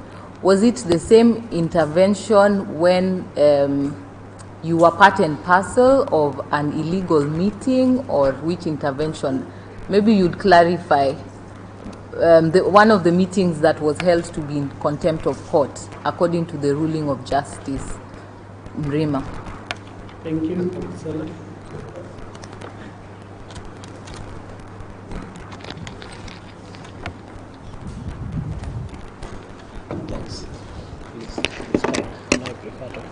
Now, the intervention I made, remember I attended the impugned SGM, and in that SGM I had only one agenda. Remember, we had done a countdown, number of times when we are asking council, make sure that the services at LSK are not interrupted. Please make sure we have practicing certificates for advocates, make sure that our staff members are paid, ensure that at least the bare minimum of operations are going on. And we gave them a countdown, day by day, giving them a reminder of that council, the COVID council. Then at a particular time, an SGM was called. It's at that SGM that I moved a motion to remove the entire council. Yes, I attended the impugned SGM because it was subject to the petition, a different petition that was consolidated. And the question we were asking is, there is no need to remove half a council because they have paralyzed the operations of LSK. Remove the entire council. Let us come up with a formal caretaker council that will help LSK move. Unfortunately, under dubious circumstances, that motion was not admitted, and the meeting went on and I exited the meeting having found that my value therein had been obscured.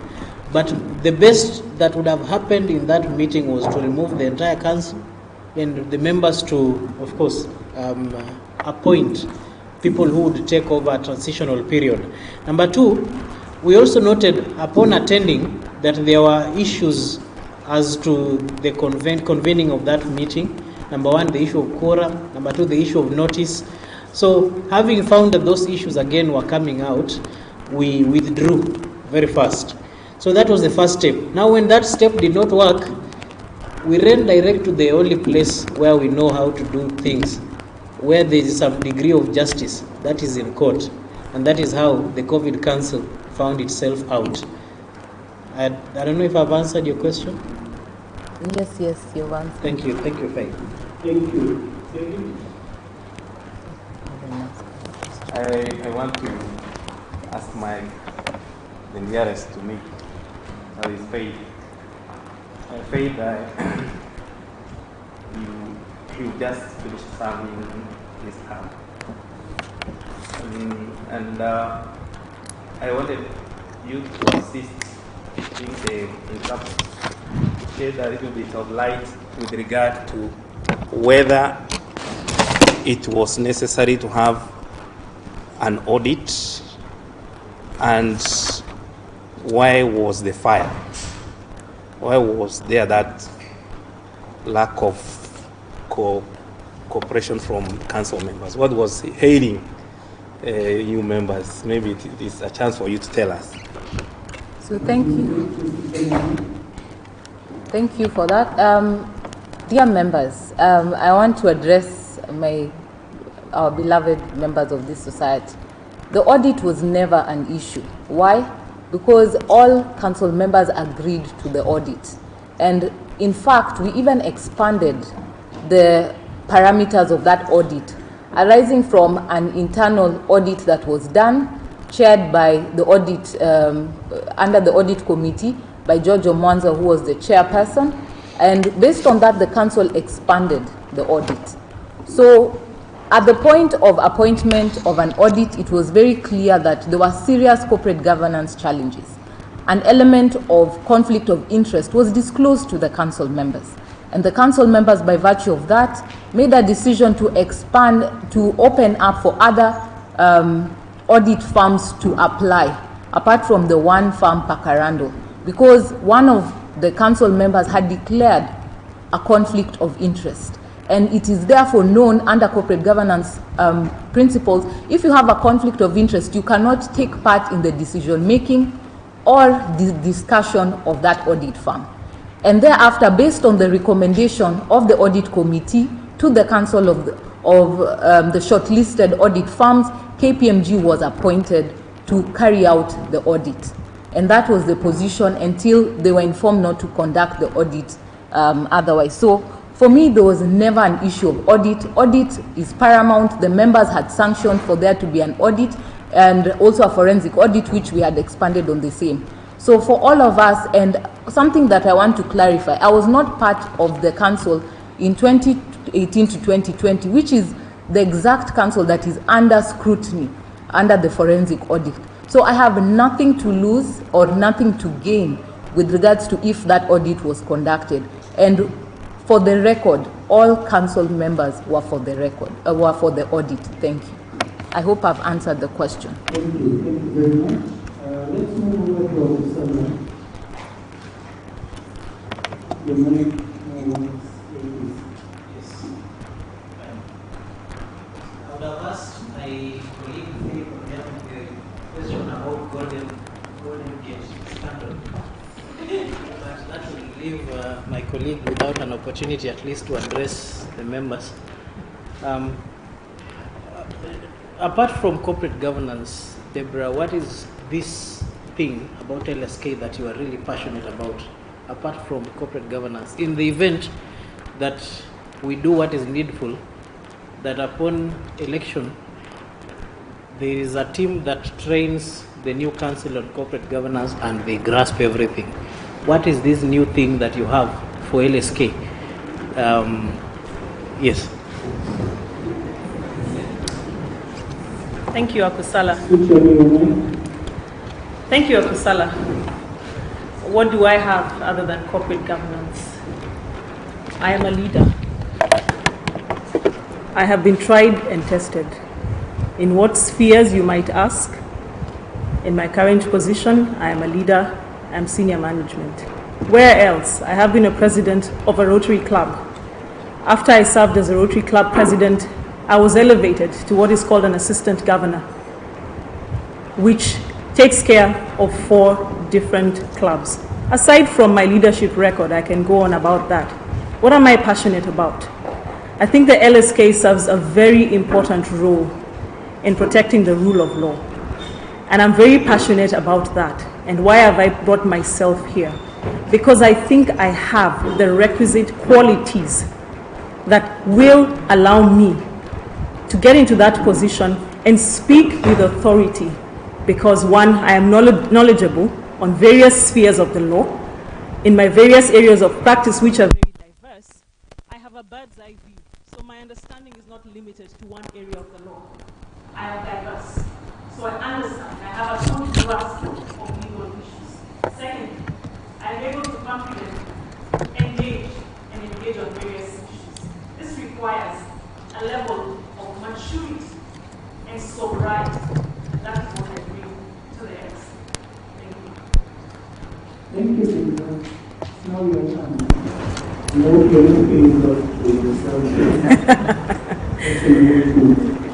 No, No. I will save Mr. Kusala. My question goes to Faith. Having served, I've heard you speak about corporate governance. Having served in the last council and having observed the challenges that you faced while you were there, kindly share with us. You said you sat there and you held a certain position. What we have seen out here as members is a fractured council. Kindly share with us what role you played in building consensus.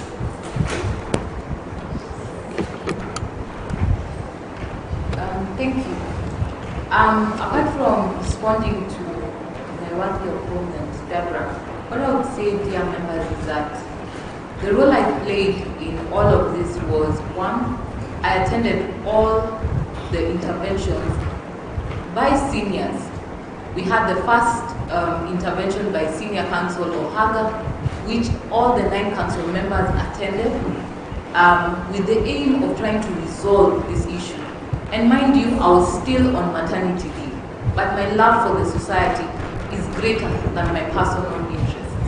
We attended one chaired by the former emeritus, Chief Justice William Mutunga, which also we attended in an aim of trying to resolve these issues. We attended by Senior Counsel Ahmed Nasir, which he called us. So I attended all mediation sessions which were created, over 5, which seniors called us together with an aim of trying to resolve these concerns and the issues. And our aim was to set aside what was our personal interest. Whatever interest anyone had, it was very clear that the society came first, and we aimed to try and resolve it. Now, as a council member, all I could do is try my best to ensure that we come into consensus. And further on corporate governance principle, I respected, because I respected the element of confidentiality, irrespective of all the times that I was subjected to cyberbullying on the various social media. I never leaked any email, any resolution of council. I kept to the element of confidentiality. Further, we tried our best to try and reach out in all interventions. So my position was limited in what I could do. Why am I coming back to members? It's because I'm not vying only on a Nairobi representative position. I'm vying the position of vice president. The vice president has a good platform to act as a bridge between the president and the council. The vice president can guide, can support, can also advise the president on what way forward. And for me, I think the vice president was instrumental and could have helped resolve the challenges that we're having. I'm not saying entirely the vice president could have done everything, but I felt for me, the vice president, a lot of us would come to the vice president for advice and support. And I don't know how the deliberations was with the top and the vice president, but for me, I feel that position offers that platform. Thank you, members. Distinguished contestants and members, we beg to keep the program a little bit. We've overshot on time, so we will skip on the plenary, but we do confirm that the questions we asked were asking from members. But because we have the presidential debate as well, we beg to skip on that. Ladies, we've listened to you and we'd like to give you one opportunity to pitch that one thing that you'd like members to remember. And we'll start with Deborah.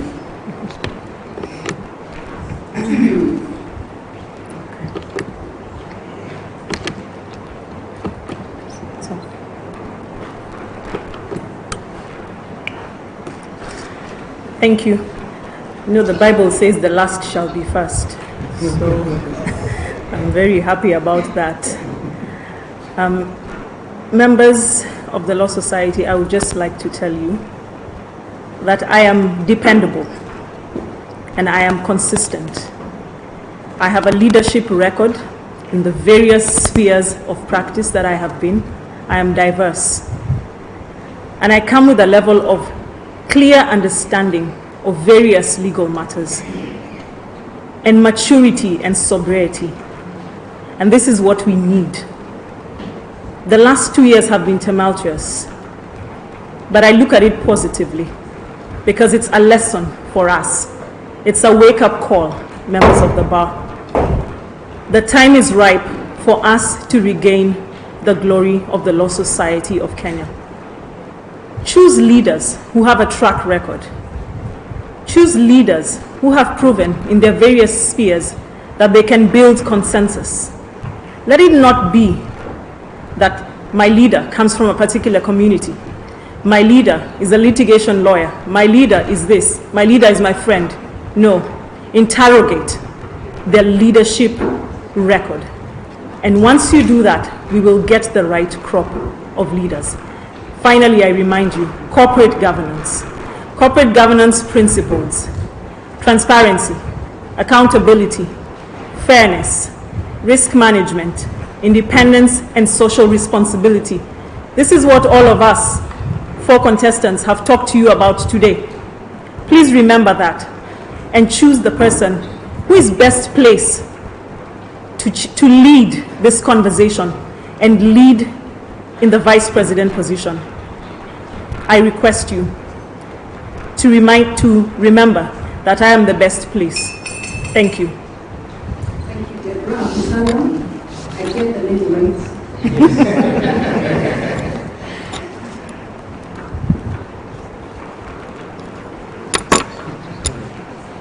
But they might put you out again. That's fine. Yeah. The moment you point at that one, it works. Now, members of the Law Society of Kenya, we have been called to serve at a time of maximum danger when our rights as advocates are under threat. More so, the rights and well-being of our people, the Kenyans at large, are actually under threat, especially because this is an electioneering year. It is time, that is our mantra. It's time to make sure LSK is colorful and vibrant enough to stand for its members and to stand for the public. Because if members are to elect persons who have a colorless track record, members who will willingly run when the house goes on fire, then LSK will not assist in any way when the danger actually crystallizes. I stand before you as a man of a proven track record, having worked tirelessly hard, coming up with structures and policies. A man who has not run in the midst of danger, but instead faced it head on to protect the members of LSK. I have offered myself as a living sacrifice, having been incarcerated several times by police officers when advocates' rights to practice was under threat, and indeed came back with the lion's head with the victory that advocates have a right to practice. It is true that we may not have a very colorful past, but that is not where we are looking at. We are looking at where we are headed. And where we are headed right now, we need a very strong and vibrant law society of Kenya. Yes. Last point. When we are talking about experience in the top leadership positions, especially in terms of LSK, this is my passionate appeal. Please, members, take note that if there is no ability to act as president or vice president, as proved by a track record already manifest, then we are running a risk of finding ourselves in the same situation we were 2 years ago. Vote for Akusala, vote for progress. Dare to dare is to progress. It's time. Thank you, Mr. David. Your last word.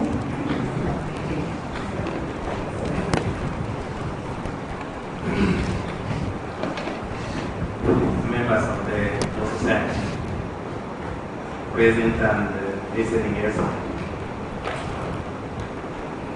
all is golden. We have tried the previous council. We have woken up because our society is sleeping. It is asking for leadership. Leadership is what I want to give to our society. We need to go back to that particular tendency to all talk about respect. We put a lot of respect in ourselves. We have no chance of being respected by the members of the bar. It is time to reinvent the wheel. And that wheel can only be reinvented if we all understand where the law society has come from and guide it to the future. I must say that of the three of my worthy opponents, very worthy indeed, I ask them, give me each of you your votes, because it is time that we go back to where we started. Now, finally, this is an electioneering year. We need a strong council. We need people who can guide the rule of law. We have done before. I've done it as the Law Society, RBLS Law Society Nakuru, Rift Valley. I'm tested. I'm capable. I'm willing. In fact, I'm rehearsing to have this particular position because I think it is time we made the Law Society great again.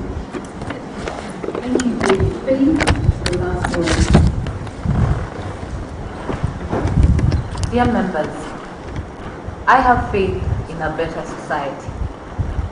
I'm offering myself to be your vice president because I have had the opportunity to serve in other positions before and have been able to serve well. I served in the FIDA Council under Dr. Ruth Aura and we worked well together. I served as a secretary of the board of FIDA under Josephine Mongari and we worked well. I served under Harvey's council and we started well, and at some point I had to stand firm and fair because I believed in the principles of doing what was right. And I stand firm to those principles of the people who mentored me and have grown me to the person that I have been. I have sat in previous boards and I know how matters are handled, and I know how decisions are made. And I've respected that until things took a turn for the worse. I come to you seeking this position because I am passionate about our society.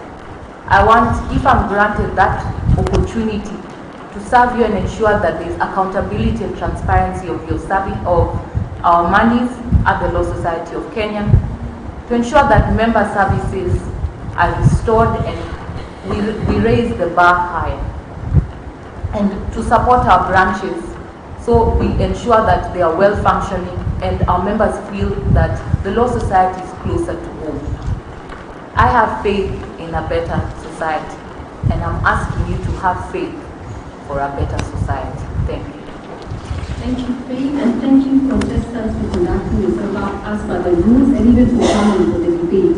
And thank you, members, for tuning in and staying on. We really appreciate it. We are now hand over to the Chief Moderator. Thank you very much to the vice presidential candidates, each of you. Thank you for abiding by the rules and for sitting with us here, for answering very eloquently. I give you my thanks. Also, thank you to the moderators, Dr. Thank you very much for conducting this session very properly. And to our my name is Njau. I'm going to be inviting the next moderator, that is Dr. Deje and Mr. John Welo.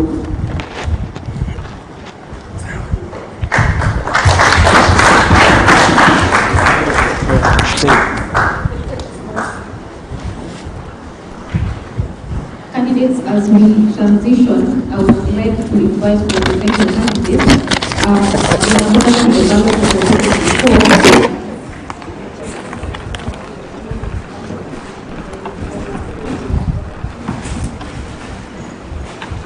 in accordance to the ballots that were taken before. Mr. Matthew Nyabena, you are number 1. Mr. Omwanza, you are number 2. Mr. Theory, number 3. Caroline, you're number 4, and Netish, you're number 5. You sit in accordance to your seats. This is number 1, number 2, number 3, 4, and then number 5.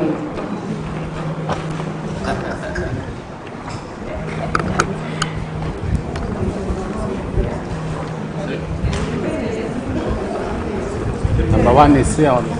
Sorry, one here. Four. And then 5. You really want to grab the best. Somebody get me some water. The teacher alone, Okay. For your jacket. That jacket is now. Are you number 5? Right. Yes, I am number 5. Okay.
As we had been informed before, this session was supposed to include the JSC representatives, the candidates for the female representative of the JSC, but because of time, we were not able to include them today. However, we'll be giving them a chance to brief them public or members of the Law Society present here today, and we'll be giving each of them 2 minutes to just address the members, tell us your agenda and how you went to, how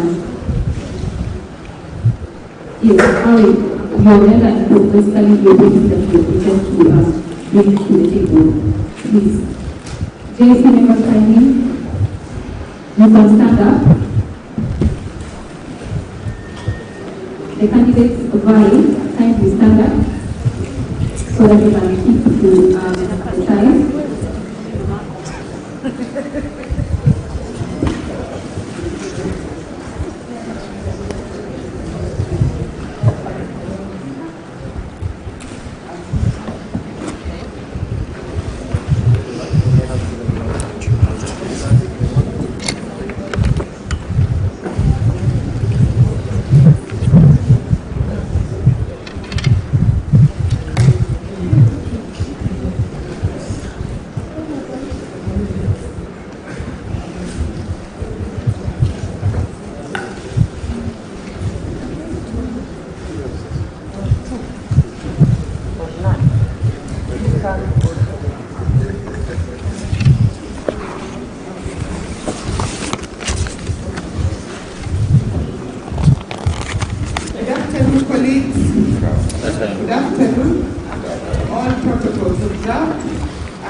Briefly, I'm an advocate of the High Court of Kenya, 18 years standing, currently work at the Kenya School of Law, Assistant Director in charge of Advocates Training Program. I have practiced law, I still do. I have worked as a corporation secretary, and I've also been a lecturer. I bring to the Judicial Service Commission experience in policy making, experience in setting strategies for an organization, experience in oversight, because that is what I do, experience in human resource, because the Judicial Service Commission is a human resource powerhouse. Things to do with firing, hiring, discipline, those are things I do with every day. Experience in constitutionalism, because I have taught that as well. So my urge to you is vote for me. We can engage further. My pillars are independence, integrity, inclusiveness, access to justice, and welfare for advocates and judicial officers. Because when the bench sneezes, the bar catches a cold. We need to look after each other as the bar and the bench. Thank you very much. Anna Konuche for a JSC female representative.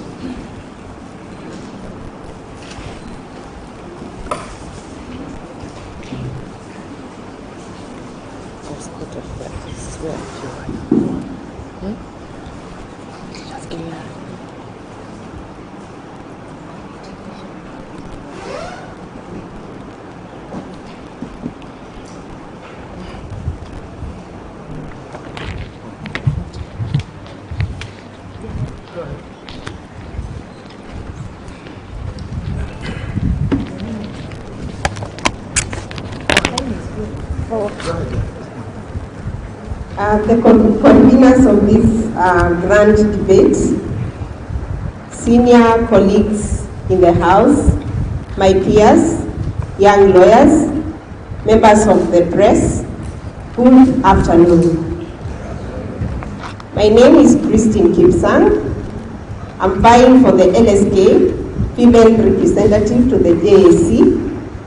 And as we all know, I've served in the branch, that is the Coast Branch, and the chapter Mombasa Law Society for the last 15 years. I've served you as a Secretary General, Treasurer, General Member, and recently as the Vice Chairperson of this great society. From the leadership positions I've held, I have learned many insights on the issue of accountability, honesty, integrity, independence, and the issue of transparency. I go to the JSC with one thing in mind, that I'm going to serve a great society.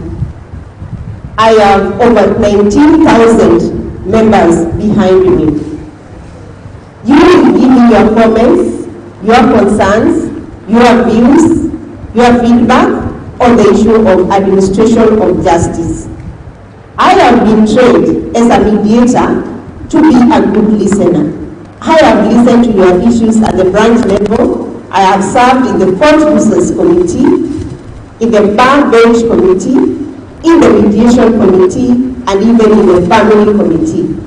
I'm ready to listen to your views so that we can remove the bottleneck that make the administration and the access of justice in this country to be a pain, not only to lawyers and even to the court users that come daily in contact with our court system and our judicial system. I ask for your vote because I stand on 3 pillars of LSK members' services, accountability, judicial independence and rule of law, and access to justice. Thank you very much.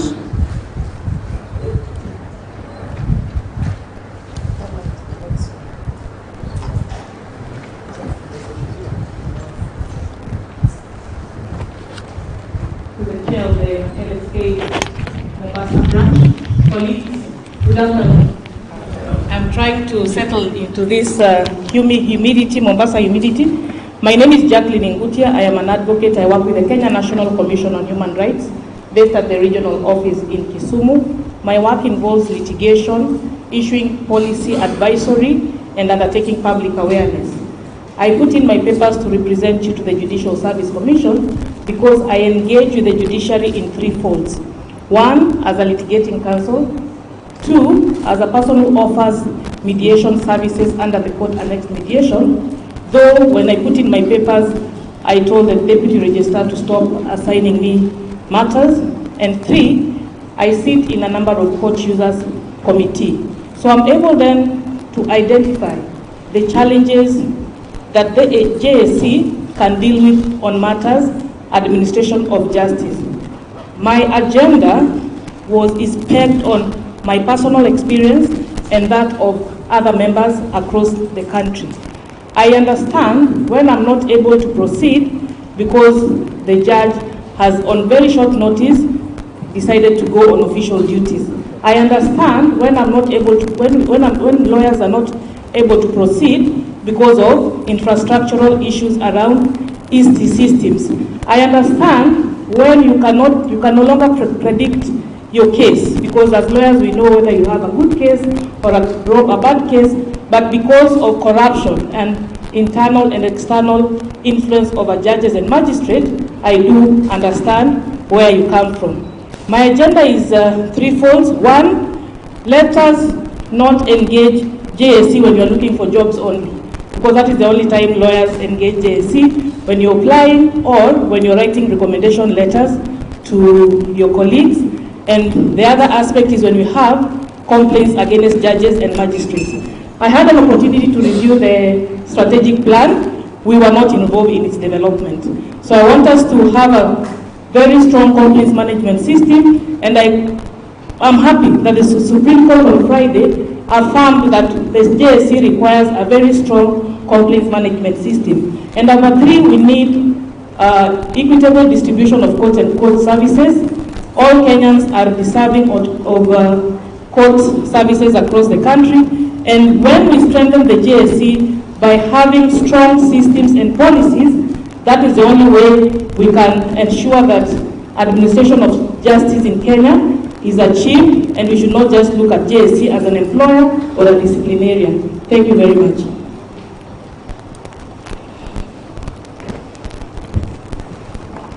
Thank you very much, candidates for the JSC people.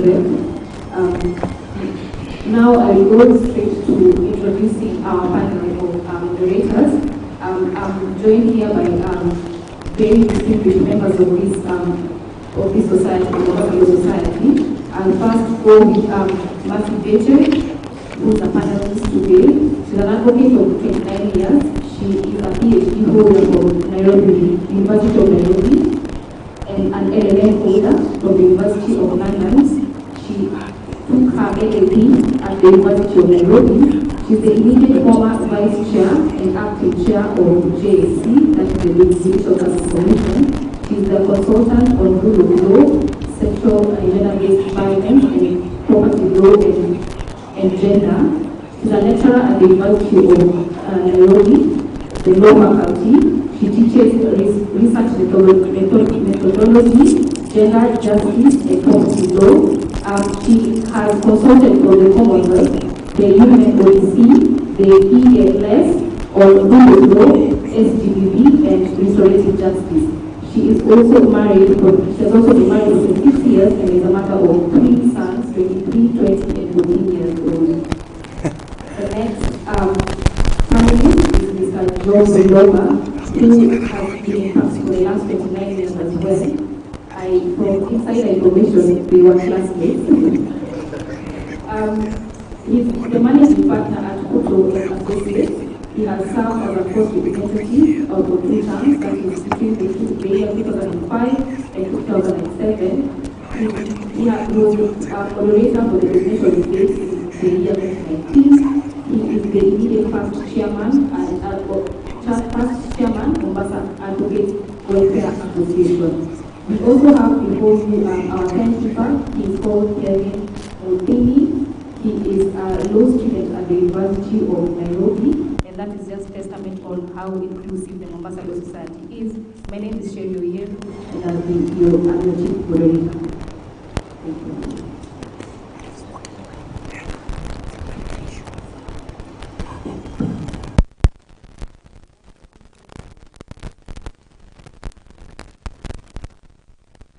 Good afternoon, contestants. You have no idea how nice it feels to just sit here and ask you questions without being a candidate. I am excited and delighted to do that. I'll just start with a few housekeeping rules. The rules remain the same. If you are listening, those are the rules. If you have any questions on them, if you want to be refreshed on the same, you can let us know. But this is how we are going to carry out these debates. We will have the first round. We will give you 3 minutes, and kindly adhere to the time because this is not our premises. We are sporting as it were. No, we are licensees. And as soon as the license expires, you have to leave. So we are going to give you 3 minutes each in the order with which you balloted. Don't wonder. People from the same community are sitting together. No, that was purely as a result of the ballot. It is not prearranged. We are going to have you have the 3 minutes. You introduce yourself and just give an overview of your manifesto, your agenda, the best way that you can utilize those 3 minutes. Thereafter, you will have a minute each to react to any of your counterparts' agenda or vision. And of course, at this time, I may emphasize that the pace has been set by the VP candidates, that we are cordial and we are decent, and we are not going to get personal. So remember, as you react, those are the parameters. And then after that, we are going to ask you questions. Each of you will answer the same question now on some four select thematic areas from the mandate of the LSK as drawn up in the statute. Then thereafter, we will have a crossfire session where each of you can shoot a question to any other, again within the rules of decorum and decency. And then after that, we will open it up to the plenary, to the members who are seated here and those who are online. I believe we are clear on that. And without further much ado, no, something else that I realized, just some brief instructions on how to use this thing. Maybe most of you are seeing it for the first time. When you are talking, you press, yeah? Then this light comes on. When you're done, if you don't turn it off, then your counterpart will not be able to speak. So kindly turn it off thereafter. So Job, please take it up from here so that we start. Thank you very much. Good afternoon. First of all, I want to congratulate the candidates who have offered themselves for this position. I think you're coming in at a time when the Law Society is looking to get direction because of what we've had in the last few years. And I believe that each of you has looked at the situation and believes that they are capable of giving us a fresh direction. I'm going to ask questions under the practice area. And my first question is that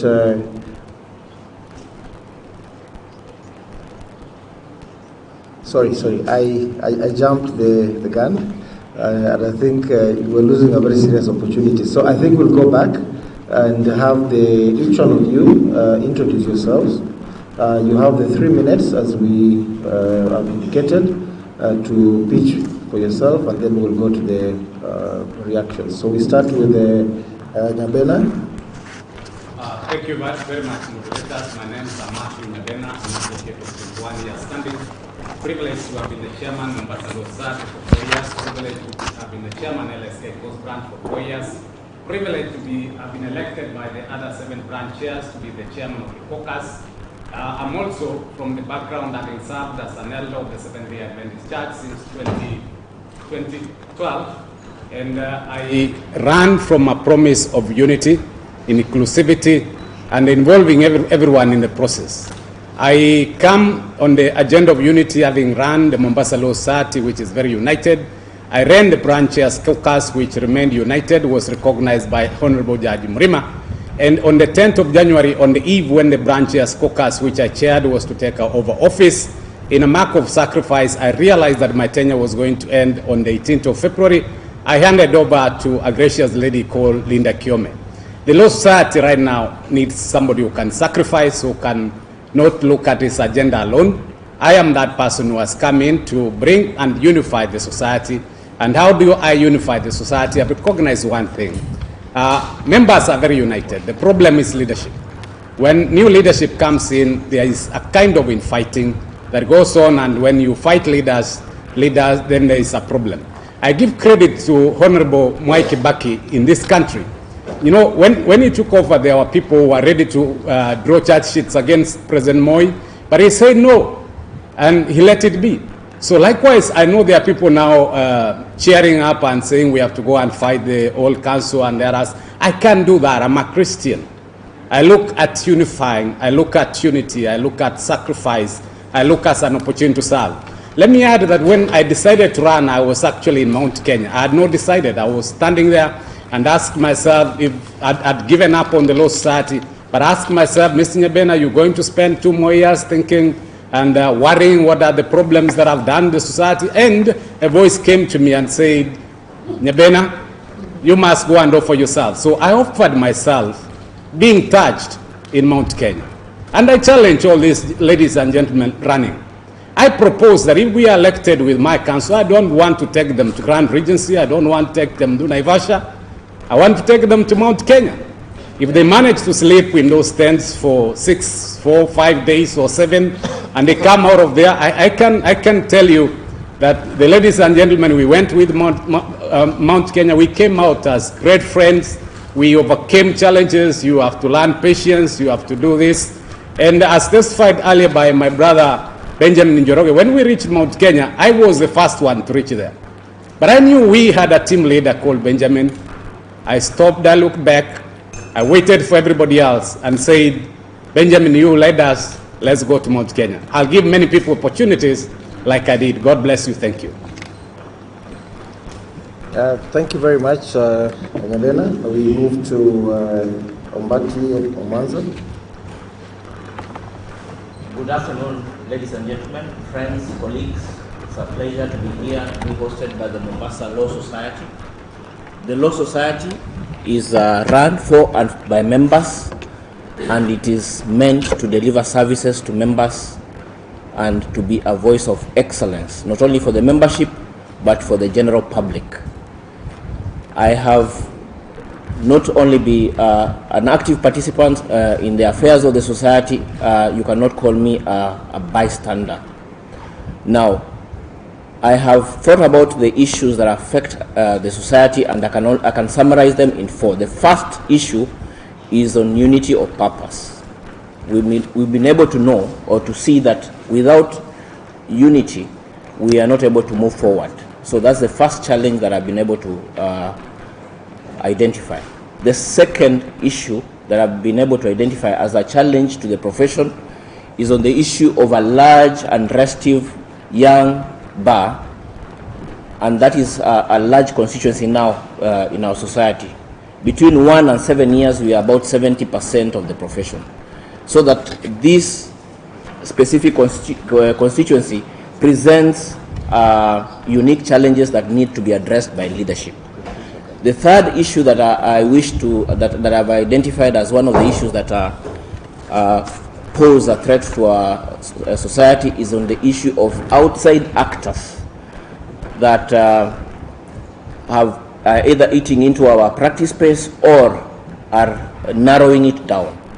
And lastly is the issue or the challenge of COVID-19 and how it upended our lives and how we move forward. From studies that have been done across the world, it is projected that in the next 5 years, 10 to 20% of our work will be taken by automation and by robots. And so, as we go forward, we must have a leadership that is able to identify these challenges and provide solutions. And that is what I wish to provide in this discussion, and that's why I have offered myself as a candidate. One of the things that I need to do also beyond the challenges that I've identified is to build Gitanga Road. Most of you who have gone to Gitanga Road are able to see that right now there's only one functional toilet, and that is a shame for a society that is 20 members strong. So beyond the issues that we face as a society, as immediate challenges, I would also wish that my council gives a legacy project to this society in terms of a new and state-of-art facilities that are able to address and able to meet the challenges of the future. Thank you. And in terms of service, I have been I've offered service to this society. I've been a pro bono lawyer. In 2017, I was awarded as Pro Bono Lawyer of the Year, and therefore I qualify to be the leader of this bar, and I offer my candidature and I request for your vote. Asante sana. Thank you very much, Mr. Mbati. Next is Theuri Eric Jelu. The sitting. It's number 1, 2, 3, 4, 5. Please turn off your mic. Thank you. Thank you, Thank you, moderator, and thank you, Mombasa Coast, for hosting us today. My name is Eric Theuri, currently chairman of Nairobi branch, the Law Society of Kenya. Previously, I have served this society as a member of council in the year 2014-2016. I've also been a member of the Young Lawyers Committee. I've also served in the Welfare Committee of the Law Society, and I've also been a member of the CPD Committee. So my life, besides the practice of law, has been towards contributing to the challenges and the solutions that are facing the Law Society. So what do I promise members in my bid for presidency of the Law Society of Kenya? I stand for a society that is going to make each and every member of us feel included in the affairs of the society, where members of the society, by virtue of our focused society that focuses on the interests and challenges facing the members, feels included in the legal environment, in the legal economy, and therefore they are thriving in their practice. And because we will have a society that will stand for the defense of the rule of law, that the members will feel safe. We have seen threats to our practice. We have seen threats to the judiciary. We have seen threats to the independence of the legal profession. And I will champion the defense of the rule of law to ensure that as we practice, we feel safe in that environment. So ultimately, I envision a society where members would feel engaged, a thriving society and it is my mission as I run for the office of the Law Society of Kenya to ensure that we are able to eliminate the bottlenecks that stand in our way of practice and that the rule of law is defended at all times. Ladies and gentlemen, that is my promise to you, and that is the vision for which I seek to be your president. Thank you. Thank you very much, Mr. Daudi. Next is Daudi Caroline Kamende. Thank you, Joel. Thank you, members. My name is Caroline Kamende Daudi. An advocate of the High Court of Kenya. I am on my 17th year of practice, having had both domestic and international law practice and experience. In terms of service to the society, in 2018-2020, I served the Law Society and the Nairobi representative. It is during this time that in the history of the Law Society over 74 years that I established the sexual harassment and anti-bullying policy.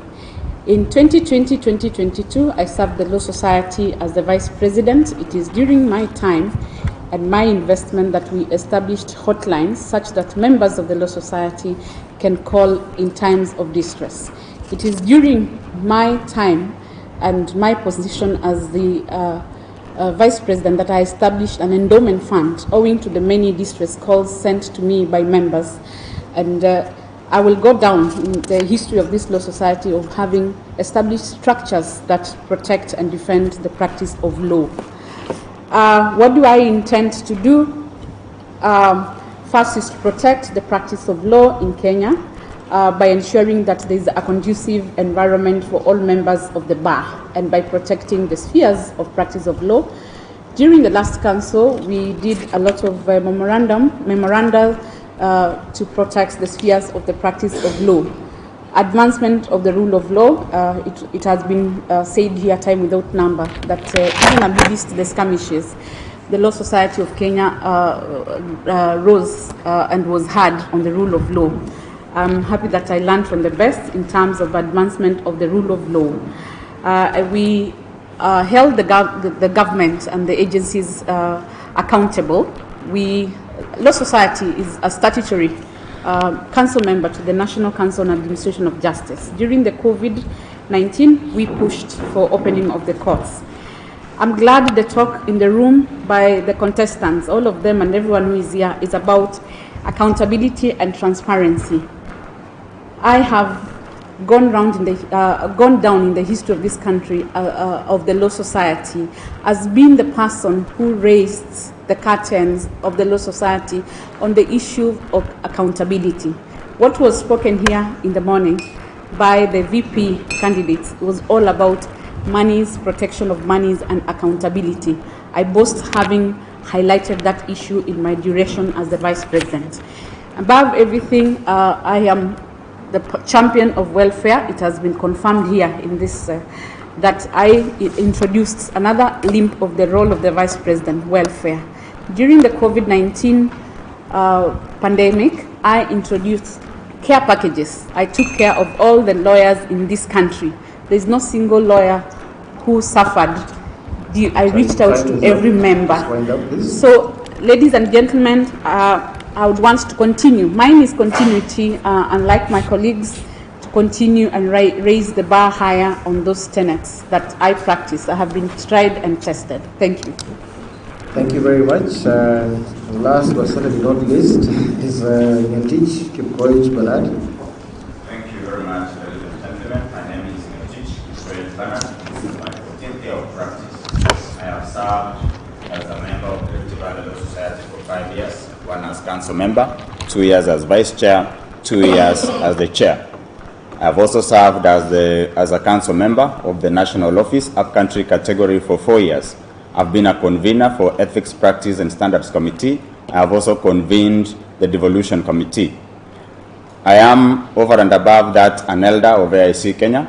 I also sponsor the youth and Sunday school. I am also a Sunday school teacher and a self-appointed tea ambassador in this country of Buy Kenya, Rebuild Kenya. What have I done? I am running on a track record of several things, but I would mention 3. I have fought for efficient and effective courts. I have wanted the judicial calendar on seminars, workshops, and colloquia circulated and harmonized as between judicial officers, Judiciary Training Institute, and court users, and I filed the case of Elfis Odirananda against JSC and the CJ. I want courts that are functioning. I want courts in this country and dates given to be predictable and certain. I have protected the independence of individual advocates. When Charles Sena of Narok was arrested because he did an agreement, I filed a case in Nakuru, fought for him. Proceedings which had been brought against him declare nullity.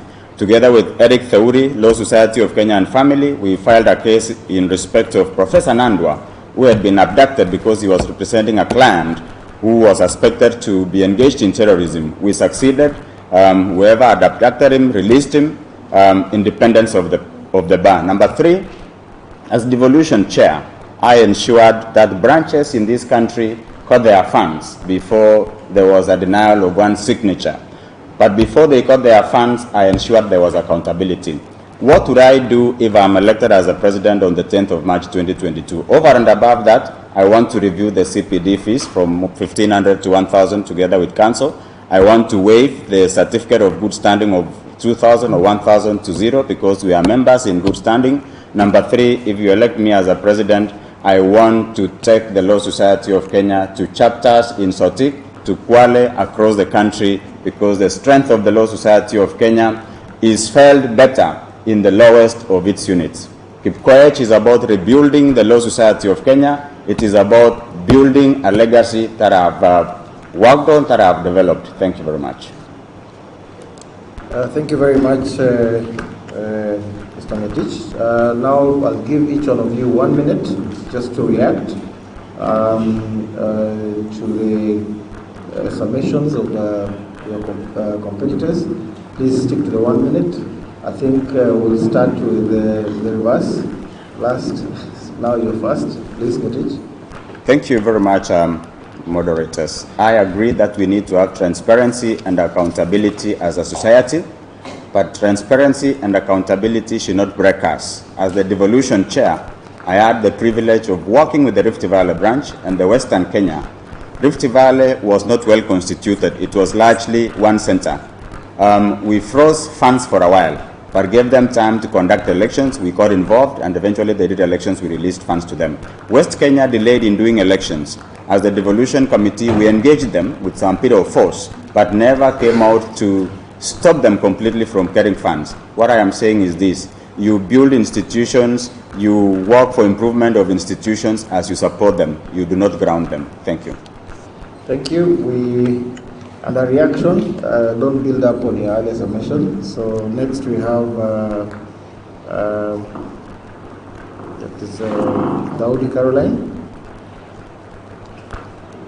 Thank you. I would take over a reaction from what Mr. Kipkoech said. Much as we want to build the branches and the regional integration fund by giving the branches their funds, I too sat in the committee that he convened, the devolution committee, and we had issues. My reaction to that would be, much as we want to strengthen the branches, we are also as leaders accountable to the members. Members sweat every day to give us the funds, and we need to have the funds accounted for. So it's not about strengthening, but it's also about accountability as to how the members' funds are used in the branches. Thank you. Thank you very much. Next is Eric.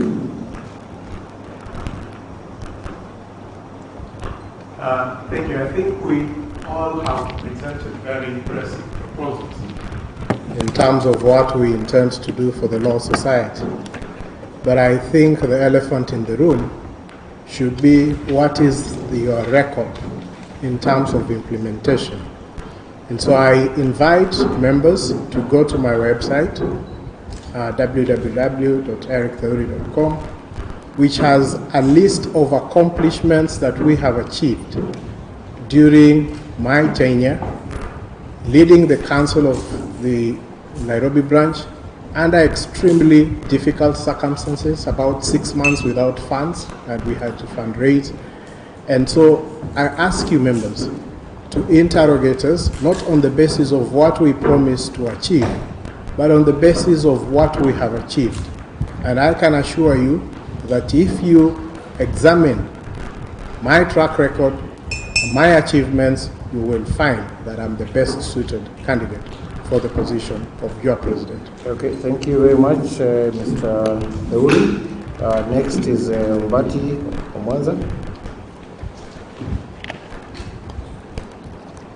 Thank you for that. I've listened to all the candidates who are presented here. And my estimation is that the four of you have about 25 years of service one way or another to the Law Society. And I've not heard anything new that you'll do that you are given an opportunity that you are not able to do. You've had your time, and I think the ideas that you present, all of you, are good ideas, but they belong in the past. And so you need a leader who not only is able to provide solutions immediately, but also to be able to tell you that this is what we project to do in the next 5 years or in the next 2 years, and how it affects our profession. Thank you. Thank you very much, Mr. Omwanza. Next is Nyabena. Thank you very much. I'm the senior most counsel amongst those running. I'm happy that Mombasa originated the debate and new ideas come from Mombasa. For 111 years, Mombasa has never produced a president. I do not want to be president because I'm from the coast. When people talk about practice, ask them when Work Injury Benefits Act was being passed. I'm happy that 3 or 4 of my colleagues were there. Where were they? I took a flight at 4 o'clock to be in the Supreme Court to try and rectify issues of WIBA. We are talking about 5 billion worth of practice to lawyers. When the Small Claims Court came in, we are the ones who filed the suit so that Parliament changed midstream to allow lawyers to practice. Ask them where were they. I do not have a website. Young lawyers and senior lawyers, go to Google, go to YouTube. I have been consistent on issues of rule of law. When the court was being attacked, I was issuing statements, and I am that candidate whom you want to elevate to president. Thank you very much, candidates, for your summations. I think now the ground is set for us to go into the thematic areas. I would like to ask Dr. Nietzsche to start on. Thank you very much, Weloba. I'll start by reading something. We trended a lot over the last 2 years. We trended in the media, and I'm just reading something as a prelude to the question that I'll ask. Its members have even risked their lives for the sake of our country.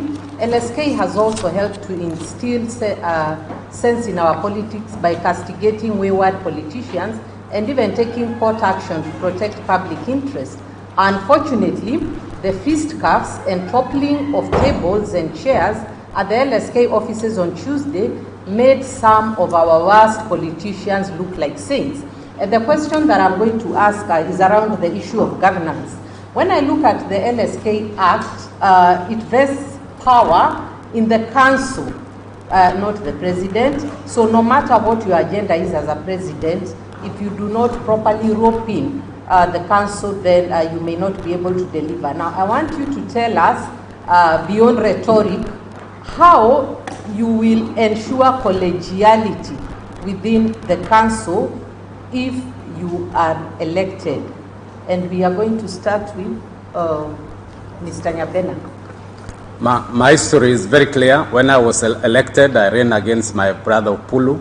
I did not have any member of council who I was elected with. But I know you need to sacrifice and show goodwill to be able to run council. The chairman has no vote. The chairman offers leadership. And along the way, when your position is not accepted, you accept the decision of council. I have demonstrated this, even in the branches caucus. At times, things could get hot. But along the way, you must give way and sacrifice for the sake of the society. So I come from an enterprise that has shown sacrifice. Number two, when decision making is being done, and this is the major problem that we have, I'm not going to be a one-man show. I'm an enabler of ideas. I will enable council members. I will enable members of the Law Society. And let me add this. You know, for 2 years we had this animal called council, and some of the council members were here. No, at no time did any council member who were here come to Mombasa to ask us what was happening. They ran away with our baby. My duty is to bring back the management of the Law Society in the hands of members. Beyond having council meetings, you'll find me having tea the way we've had tea here at Abadeas, pick ideas on members, and implement them. So the very idea that council is the only entity, I'm going to involve, as I've said in my agenda, even senior council. I'll also involve former chairman of the Law Society of Kenya, so that we have this. I remember in Mombasa, I've involved my brother Pulu, my brother Benjamin, even my brother Weloba is the one who formed the welfare. It's now being chaired by a former chairman of Mombasa Law Society, Joel Obura. You know how beautiful is it when members work together. I'm the person who's going to bring members to work together. Those who have forgotten, I don't mind. I've increased the committees. I know the problem with the Law Society of Kenya is when you elect people for 2 years, and I was there when I was elected chairman, people want to fight you because they think it's leadership. I have no problem. My duty is after 2 years, I want as many leaders as possible to have emerged. I will enable them. And this is the way to do it. It is not a strongman position. I at times step back. I allow people to shine. The other day I was very happy when I listened to some of the young lawyers here saying, Nyabena, you motivated us, you allowed us to shine. I'll allow more members to shine in council and outside council. Thank you. Thank you very much, Mr. Umanza. How will you ensure collegiality if you're elected within the council? I think the first thing that we need to do is actually to respect the Act. Read the law and implement it as it is. If you read Section 31 of the Law Societies Act, it says that council shall make decisions based on consensus. Based on consensus. If not, then by vote. One, I will pursue that line in terms of the Act. Try as much as possible to make decisions based on consensus. Two, if there is an idea and it originates from me and it's presented on council and I'm outvoted, I will respect it as a decision of council.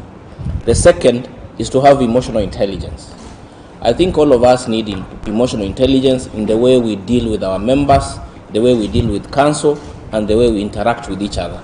I think it's just an issue of not only emotional intelligence, but of just sheer common sense, and the way we handle each other.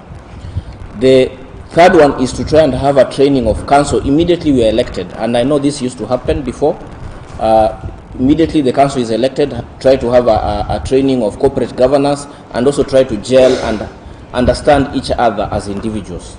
And lastly is to always consult not only members of council, but the society, so that we know the pulse of the society in terms of what the members want, what the members wish, and what they want to be implemented by their leaders. Thank you very much, Mr. Deuri.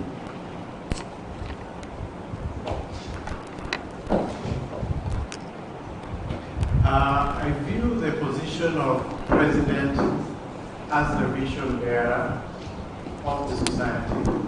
So he has a responsibility to shepherd his team towards achieving the objects and his vision for the society. So the only way, in my view, to ensure you do that is to first understand your team, their strengths, so that you can leverage on their strengths, their weaknesses, so that you can be able to improve on their weaknesses. And together then you build a team that is geared towards achieving the unity of purpose, designed to achieve whatever objectives you intend. Ultimately, it is never possible in a room of lawyers to get full consensus. My style has always been to achieve consensus where possible, and where it is not, then the will of the majority would be respected.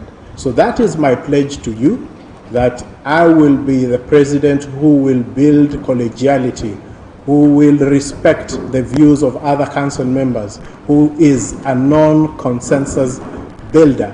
And that is the way I intend to approach the presidency of the Law Society of Kenya. The rules in terms of how council is supposed to run itself are well laid out in the regulations, in the council charter, and for as long as we stick to the rules, the regulation, and the council charter, I am optimistic that however diverse the membership of the society will be, we will be able to achieve consensus. Of course, I lead a council right now. We have never made a decision by way of voting. All our decisions have been by way of consensus. And I think it is a matter of notorious public knowledge that I have about 1 or 2 council members who can be a little bit difficult to deal with. But we have managed to operate the council with an element of utmost respect for each other's opinions. And I believe that with that kind of approach, with my known and proven skills of consensus building, we should be able to achieve unity and purpose within the council. Thank you very much, Caroline Commander of collegiality. Thank you. It is true that Section 17 of the Act establishes the Council as the governing body of the society. But the Regulation 20 places and is couched in mandatory terms that the decisions of Council shall be by majority vote. But there is also a provision in that regulation that the Council shall first attempt to resolve the matters that they are facing if there is any issue that needs voting by consensus. So the first ground is to build consensus. The second one, if consensus fails, then there is need for members to make deliberations, then there is voting. I want to divert a few points made by my colleagues.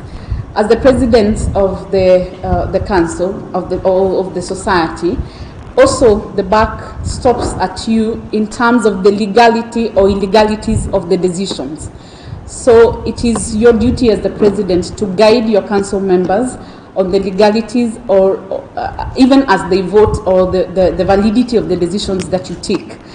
If the decisions the decision that is made by the council or the majority of the council is a valid decision, having read or looked at the law, at the provisions, then you should be able to be bound by that decision, because that regulation also says that the members of the council are collectively responsible. So the first thing I would remind my council is that we are all collectively responsible.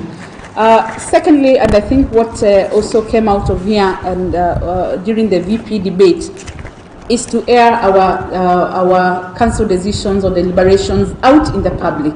So I think that is something I will guard against, and I will also encourage my members not to go out to air our deliberations out here. Let the president or the CEO communicate the official position taken by the council. As a president, a majority of you know me, I'm a calm person. I will know when to retreat, when to call my council members to the agreement. Of course, I will embrace diversity, but above everything also, I will know that the buck will stop at me in terms of guiding my council members. So that will be my take on that question, but I will endeavor, and I have endeavored, even in these skirmishes in the last 2 years, I have not aired any dirty linen out here in the public. So I will try as much as possible to understand my team and give guidance where I am needed. Thank you. Thank you very much. Mr. Nyati. Thank you very much. I will do 4 things for purposes of advancing collegiality at the council level. The president is the program of the society, though it's not an organ of the society. Once selected, I would persuade council members with top management. We go on a bonding retreat. While at the retreat, I would invite a scientific person to analyze personalities. Those who are outliners, those who are green, those who are red, so that I know the kind of people that I am dealing with. Number 2, I would want us to agree on the agenda for council for the next 2 years and probably even a strategic plan for the society for the next 15 years. Number 3, before meetings at the council level, I will reach out to my colleagues and tell them, see, as the president and the vision bearer, this thing I am proposing is legal, and these are the reasons why I think we should support it. I will lobby colleagues. Once I come to council meetings, I will not have a hardline position. I would allow colleagues in council to make a decision by consensus, failing consensus by a majority decision. If a decision is made, I will not go out there ranting, raving, and throwing brickbats against those who made a decision against the chair. Thank you.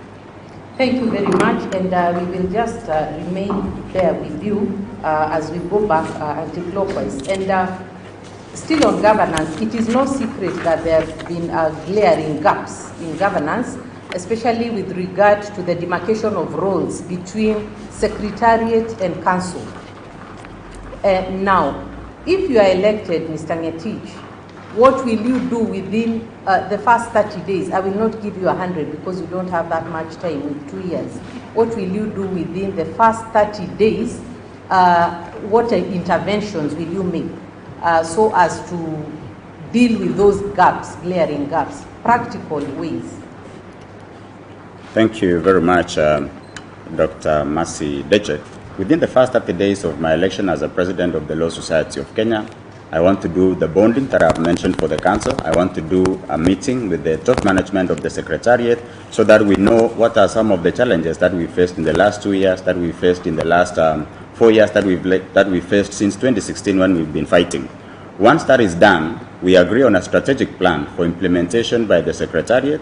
We agree on a strategic plan for purposes of supervision by the national office, and we will no longer ignore the branches and the branch chapters. I would want to have a meeting with them within the next 30 days so that under the regulations and under the LSK Act, for example, Section 24, what are practice areas that the branches can deal with? What are these practice areas that the national office can deal with? Because today we have a fusion where the national office is pursuing the same thing with the CJ, the branches are pursuing the same thing with the CJ. I would want to have a meeting with all these people within 30 days and agree on a roadmap on what we should be doing at the branch level, what we should be doing at the national level, and have a program of how we shall be meeting with the branches and the chapters for the next 2 years. Thank you. Thank you. The elephant in the room in that question was the problem of separation of power, of roles between the Secretariat and the Council. Caroline Kamete. Thank you. That is your mic. Thank you. Ngetich, turn off your mic. My apologies. Thank you, Dr. The elephant in the room and in the Law Society, as correctly put by Dr. is governance. The issue that needs to be addressed first is communication. We need to draw the gaps, or we need to draw the lines. Who needs to communicate to members? What are the roles of the CEO or the secretary to the board as per Section 26 of the Law Society? So my first agenda would be, first, we don't have a CEO, it's recruitment of a CEO, and make sure that she understands and the council understand their roles under the respective regulations and the statutes that we have governing the Law Society. That would be my first agenda. Secondly, also, there is a problem with the human resource manual at the Law Society that govern members of staff. I had, as the chair of staff, finance and budget, started review of the same. So that will be one of my agendas in the first 30 days. We review so that each and every directorate and each and every member of staff know where the buck stops, where they draw the lines, from whom they get orders, and how they should take directives. Because we had issues of structure and also communication from even the members of staff. We get a member of staff saying that I will not communicate to you directly. So that is one thing that I intend to do. Secondly is to take my council members for training on corporate governance. That is one of the things that broke the back of the camel's back, because we had communication coming from east, west, and central. Thirdly, Regulation 51 gives us the power to formulate policies and procedures that will help in management of funds and society's assets and liabilities. So that is something that I would want to pursue, so that there is a demarcation between the extent the management will deal with members' funds and the policies that the council needs to make and the implementation thereof. Of course, within 30 days, I would allocate my council members committees and also meet with the management and help the management understand that there's a new council that is in place and allocate them to council members for purposes of implementing the decisions of the committees. And then finally, so that we do not have matters being leaked out, I will ensure that council members sign the council charter. In the last 2 years, we never signed the council charter because that is where the issue of confidentiality and disclosure of conflict is tackled. It is not in the act, it is in the council charter. Is your phone a mobile phone? Okay.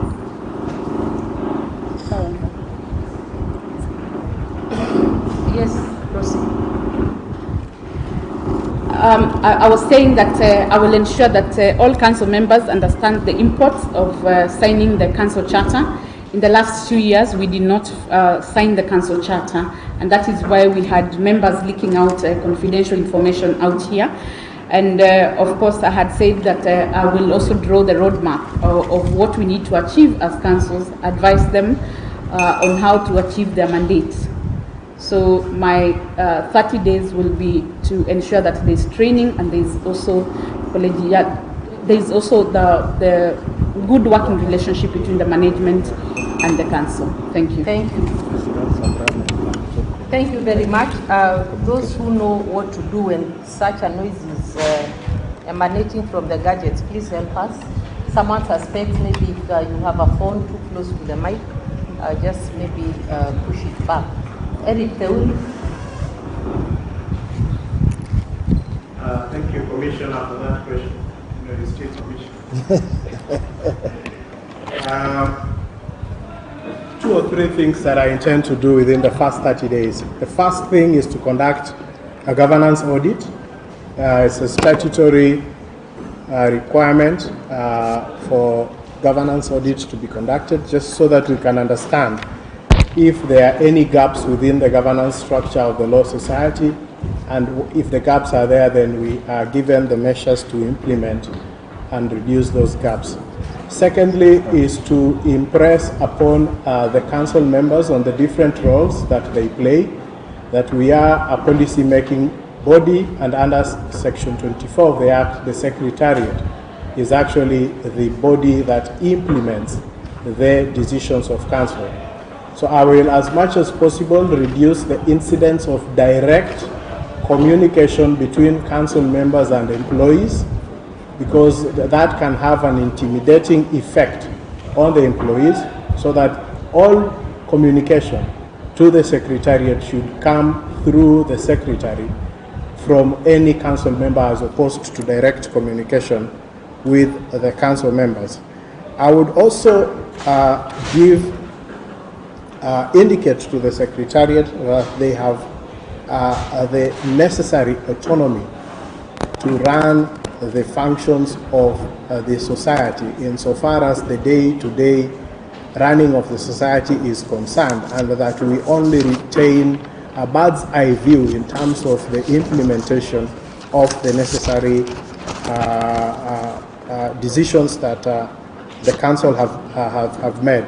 I also intend to, pending the outcome of the governance audit, to also subject the council charter to a review, just to determine whether it meets the best practices, and also establish the council charters for the various subcommittees of the council in the event that those are not there. So we'll undertake a complete situational analysis of the various committees of the council, find out whether their scope and mandate is properly documented in a charter, and once we have that, then I believe that we should be able to create the proper structures to ensure that there is complete autonomy between the policy decision making of the board and the day-to-day running of the Secretariat. Thank you very much, Mr. Umwanza, and I remind the candidates that the crossfire you will have you'll be at liberty to ask questions with regard to the responses that you are getting now. Mr. Ombati? Thank you, the first thing that I intend to do as the President of the Law Society is to the Law Society of Kenya Act is very clear on the roles of council under Section 17 and 30 and 31. And it's also clear about what the society, the Secretariat is supposed to do under Section 17 Act. So the first thing as the leader of the society is to respect the law and implement it. The second is to have a meeting with the entire staff of the society and assess their level of confidence and also reassure them that we intend to work together where they are supporting our mandate and also our vision. The third one is to ask for a meeting between the council and the chair of the branches across the country so that we declare a public ceasefire.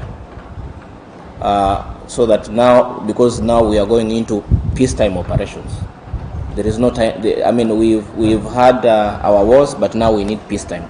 So that is the third thing that I need to do, because those are immediate actions. The fourth one is to, as I said, to meet together as council and have a quick bonding session and also training on corporate governance and each of our roles as per the law. And lastly is to advertise for recruitment of a CEO who is competent and who has the passion to serve members and also implement the vision of council. Thank you very much. Mr. Nyabena? As I stated, my approach is to take it to the members within 30 days of election. I'll declare a free CPD where all members within the chapters will meet and discuss on issues that they need and to change within the Law Society of Kenya. Having done so, I'll also have within 30 days a session with all elected officials. You can see all our manifestos which are not in tandem with corporate governance, so that we are able to be debriefed that yes, you promised A, but you cannot deliver it.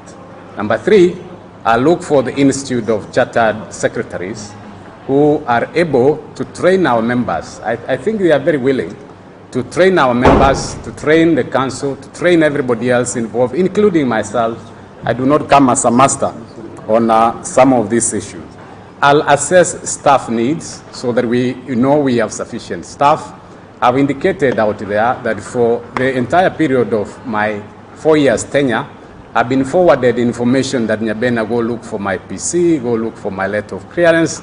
The first duty I want to give the CEO is how we can be able for each lawyer within the Republic of Kenya to have a customer relations officer, so that no longer will you be able to call you a chairman, you will just have a number to call within LSK. I see my colleagues have been in council for this time. They've never thought about it. They've heard that calls are not being answered. They've heard that emails are not being answered, but they have not been able to offer a solution. Give me a few days, you'll be able to have a CRO. If a CRO does not work, we'll be able to take measures as required by the law. So all in all is that we need to change the approach. We need to be more focused on members as the Secretariat. We need to own it, and we need to depoliticize. The Secretariat is very politicized. I'll take steps to depoliticize. I took my papers, then I wanted to take a photograph with member of staff. They were running away because if they are seen, even on an innocent level, posing with a future president, they think it's politics. I'll ensure they are safe, secured, their salaries will not be delayed, they'll be paid in time, so that they are able to discharge their mandate. I'll also ensure that the CEO of the society does not only work from Nairobi. How beautiful it will be for members in Kisumu to have the CEO work from Kisumu. We are now digital, we have now devolved. Why can't the CEO work from Mombasa? We don't want to see them quickly running with what they call branch visits. I want to turn it around. I want to be the least visible but most effective president of the Law Society, because I allow the CEO to work, I allow the staff to work, and I make changes that are today, for today and forever. Thank you very much, Mr. Nyabena and the candidates. Again, thank you for that round of questions. The next thematic area we're going to is is multifaceted. Because of the time, I would like to crash it into an all-rounded presentation of yourself. As the president of the Law Society, and I think you've known in the past, the president of the Law Society of Kenya has literally been the conscience of the country. In terms when there was no serious opposition, the Law Society has stood in that gap. So when you take this position, you are not only looking after the Law Society, you're also looking after the country at large. Yes, it's easy to say, I intend to do this, I intend to do that. I'm going to ask this question. How do you, as a president, intend to balance or to wear the different roles that will enable you to engage with the judiciary, with the executive, and with the public, without detracting from the statutory obligations of the Law Society? Start with Nyabena. First, I think of myself as a centrist person, centrist in the sense that my first duty is to God. Second, my duty is to the law. I'll implement the law as it is, notwithstanding who occupies that office. And you will judge me by history. Among the candidates here, just go and Google on who has spoken on the rule of law, who spoke about when resources were not being supplied to the judiciary, who spoke about when interference of the independence of judges was done, who spoke about the appointment of judges. Some of the candidates here, you will not get a single statement. But Nyabena has done it. I remember there is along the way when I was making these statements, people came to me and said, Nyabena, you are crossing the line. I said, I stand for the truth. I will always stand for the truth, though heavens fall. So that is my approach, that I'll not be looking aside over my shoulder to issue this statement. I have demonstrated firmness. Check my record. The record speaks for itself. Please do some little bit of research. Even when Miguna was being deported, you'll find a video on YouTube. I had just been appointed, I think, 1 month or 2 months. And we spoke that unless we obey and let justice be our shield and defender, we will not succeed. My background speaks to me. I will not listen to another voice. I'll listen to the voice of the law. And as I've said, my presidency will be member-centered. Along the way, I will have to walk around, consult members, convene kamkunjis, so that we are able to take a position that not only reflects what I feel, but reflects the will of not only senior lawyers, but also younger lawyers. How beautiful it is when we will start speaking in unison with one voice. And that is the approach that I wish to take. And I know that I will be able to do it with the help of God and all of you members. Thank you. Thank you very much. Before we go to the next candidate, just to reiterate my question, you have the head of the Law Society, you have the head of the judiciary, and you have the head of government. All of them meaning well, but maybe not seen from the same page. What is your formula of getting the Law Society's intentions through these kind of positions? Omati? As you can see, as you've identified, the role of the president of the Law Society is a heavy task. And obviously, one of the things that you must do is to be able to know how to delegate. To delegate some of your roles to the committees which are competent to be able to execute the mandate of council.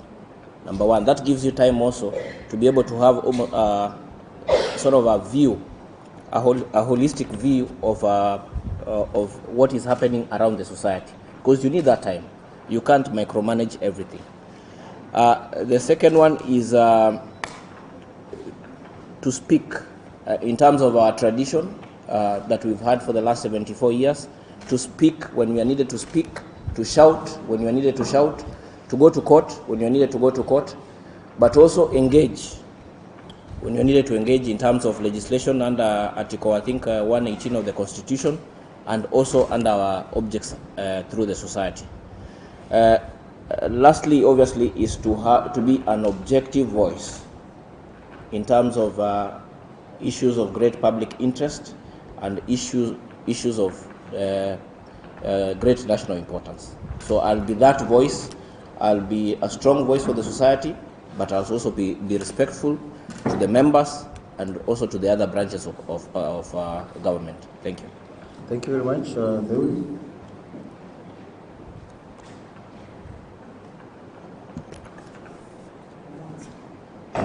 Your microphone? Your mic, please. Oh, sorry.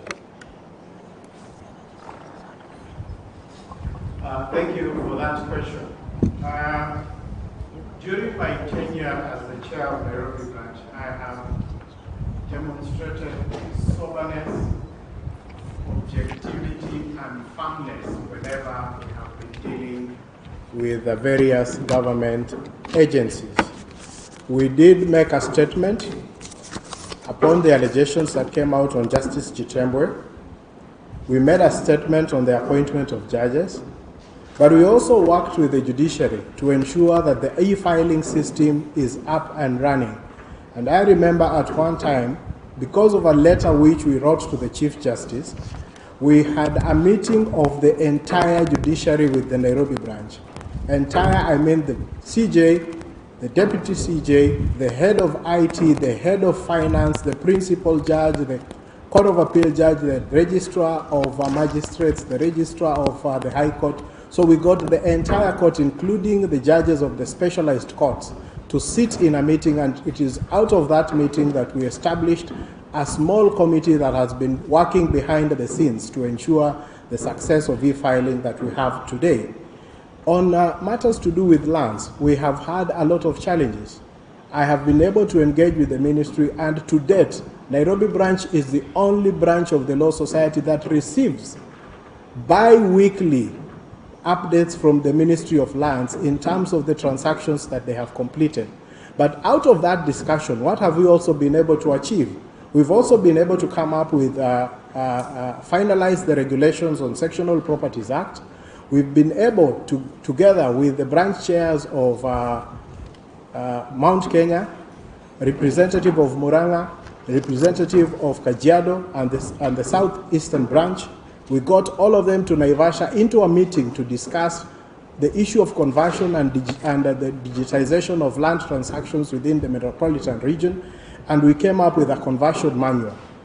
We've also been able to come up with the regulations on sectional properties and amendments to the Sectional Properties Act so that we can take care of the questions of mixed user and first developments. So I have demonstrated that whenever there is a need to go to court, and Mr. Mbati is here, we instructed him to go to court against the Attorney General when the Attorney General issued a policy barring government agencies from hiring external counsel.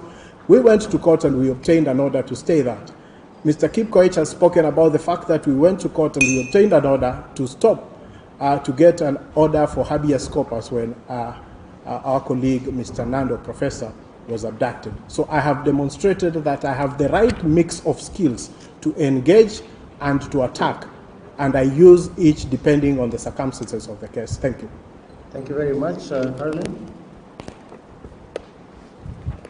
Thank you. The role of the society and the president, and the interaction between the president and the society, members of the public, the executive, and the legislature is pegged under Section 4 of the Law Society of Kenya Act to assist the government and courts in matters that deal in relation to legislation, administration of justice, and practice of law in Kenya.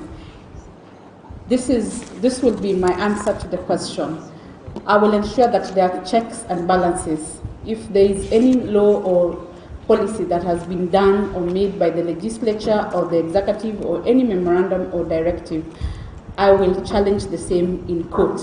There is no dialogue in illegalities. So if there is any policy that is unpalatable in terms of compliance with the law, as the president of the Law Society of Kenya, I will discharge my duty by asking the PIL committee to go to court.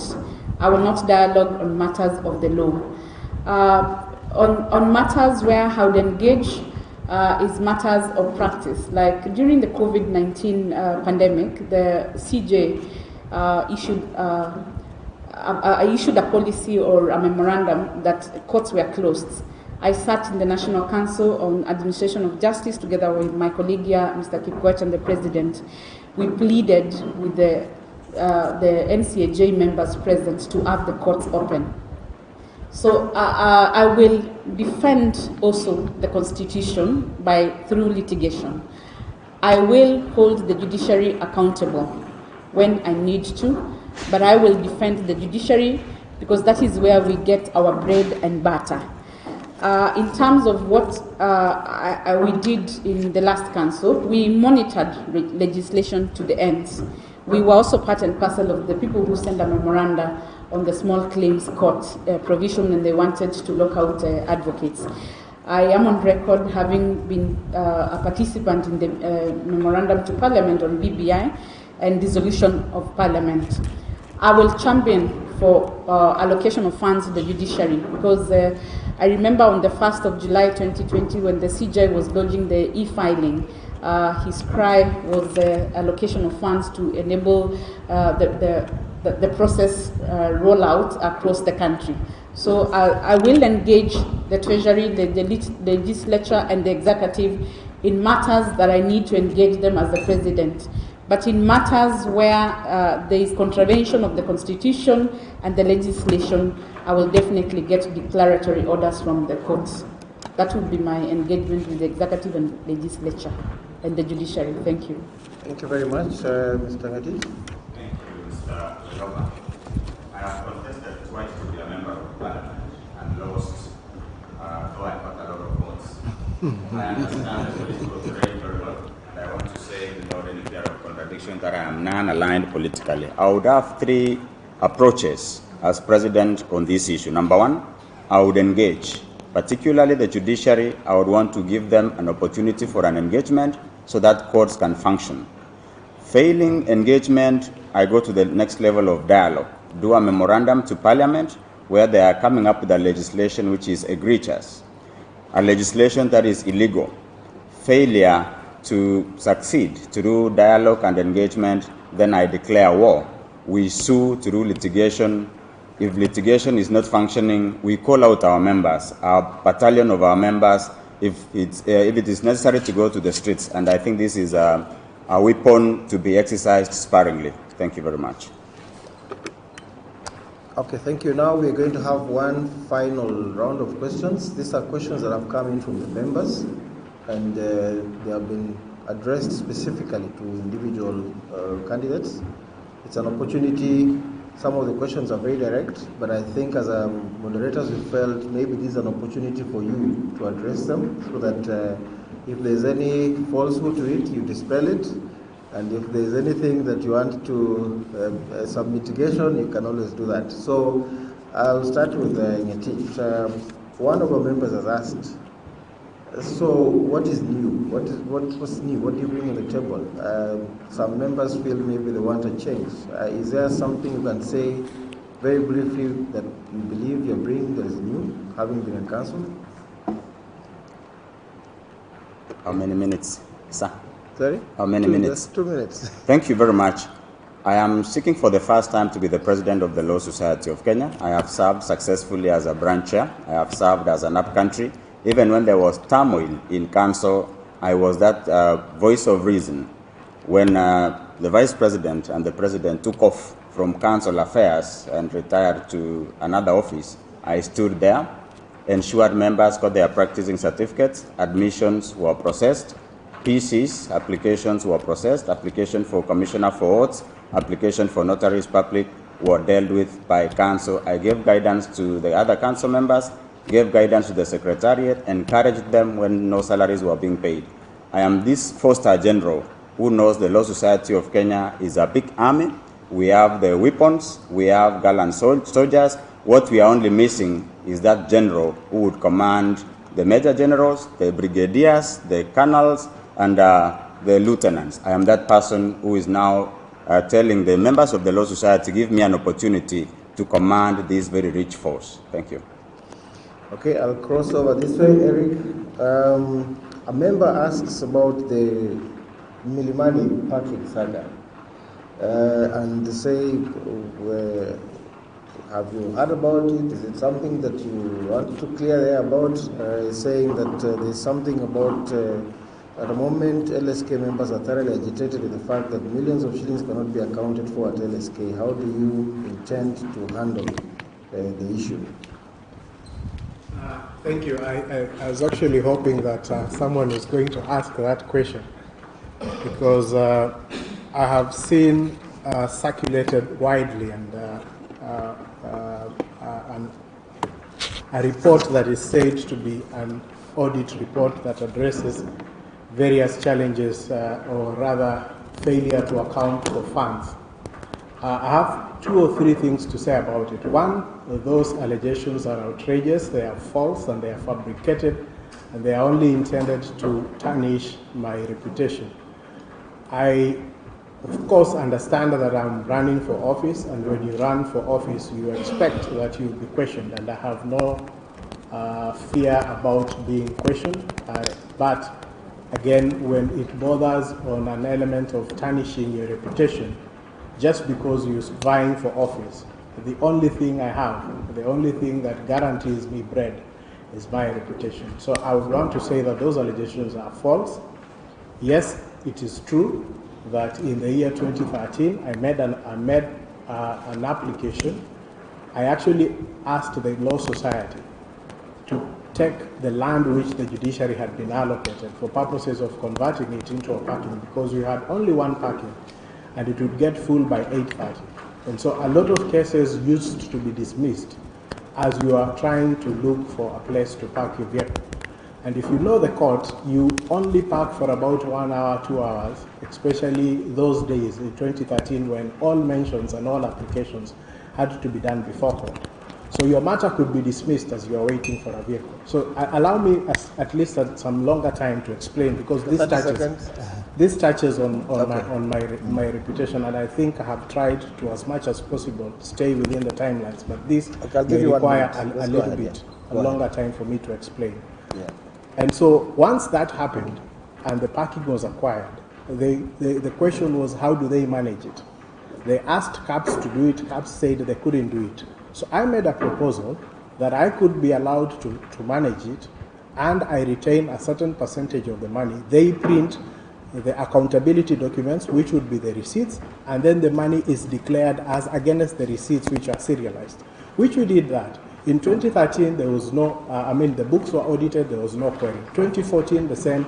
2015, around September, people started asking about the issue, and then I decided that I will drop out of it. Remember, in 2014, I was elected into council, and I asked my council members, is this a question of conflict that requires me to withdraw from running this business? They said, no, we know about it. In the event that a decision has to be made about it, you will sit out. And I said, that's fine, because I was given 2013 before I was a council member. So the books of LSK have been audited 2013, 2014, 2015. The income from the parking has never been an issue, and I stopped running that farm in 2015, around September or October of 2014. I voluntarily withdrew from it the moment certain questions were asked during the agitation for Okoa. So I just want to say, if you look at the report, because I have looked at it, it has no basis. In fact, it is made on an assumption that 250 vehicles are parked in that vehicle every day, and so therefore there is an income that is expected, an income of 100,000. It is on the basis of that they have arrived at that allegation. But that said and done, I am open and willing, despite so many years that have gone by, for that issue to be investigated, and in the event that there is any money that is found not to have been appropriated, not given, I am willing, as of now, ready and willing to pay in the event that will. But I know it will not, because that report is a fabricated report, and it has only one intention: to tarnish my name. Okay, thank you very much. As somebody said earlier on, we believe that this debate is to bring issues that will also refine your own campaign manifestos, issues that come to light, so that when you're going to have other debates, and I think it would not be fair to leave questions hanging. so that you can deal with them as you go on. So don't take this as a final chance to deal with the issues. I'll now move to Mr. Mwanza. Member asks, your lack of experience in matters LSK and the outright public perception, and I'm reading it verbatim, that the outright perception that you are a project or some senior advocates affiliated to a political unit is of concern to many practitioners. What do you have to say about this? I think there are two links to that question. Yes. One is about experience. I am not a stranger to the Law Society. I have been involved in the Law Society in one capacity or another, mostly as a public interest litigator on behalf of the society. I've been instructed by the Nairobi Law Society, the main law society. In fact, as early as when the Chief Justice made rules, I think this was Justice Gisheru, made rules that JR could only be done in Nairobi. I was instructed by the then president and I went to court and challenged that. So I have a consistent record in being involved in the Law Society. So you cannot say that I lack experience, because I have passion for the society and I've always been involved. On the second limb of the question, I am a successful practitioner. I don't need to be anybody's project. I have employed 10 advocates in my office, and I manage that law firm, and I don't need to be anybody's project. I have friends across the profession, people that I've related with for the last 18 years, and so I'm not going to denounce them because I'm running for office. I have friends across the office. I've known Eric, for instance, for the last 24 years, and many others. So I'm nobody's project. I run on my own agenda, and I am a man of my own. And I have a vision that I'm presenting to the society and the members. Thank you very much. Now back to Caroline Kamende. The question is, very many candidates for council campaign on the platform of change. Change for many means the top leadership of a previous council must not be seen in the ballot paper. You have also been accused of being lukewarm, without a spine and without a firm stand on matters of concern. What's your take? Thank you for the question.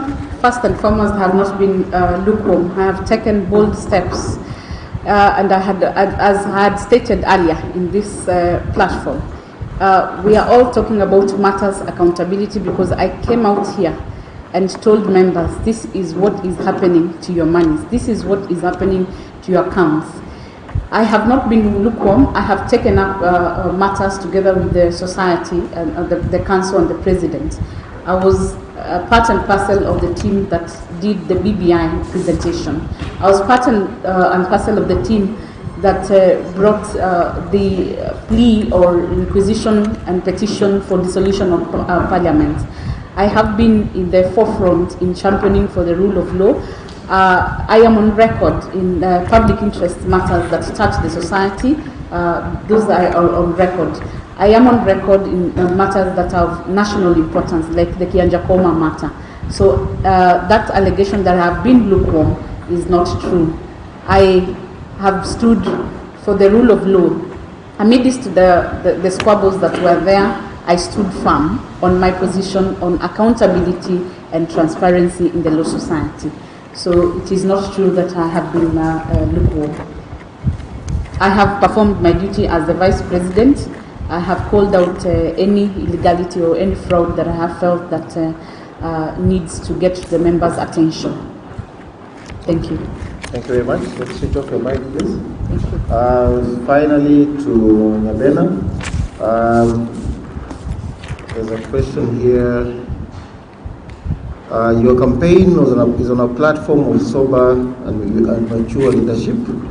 Your recent outburst on one of the competitors puts to question your temperament, sobriety, and composure to give guidance on critical issues. I think they are referring to something on social media.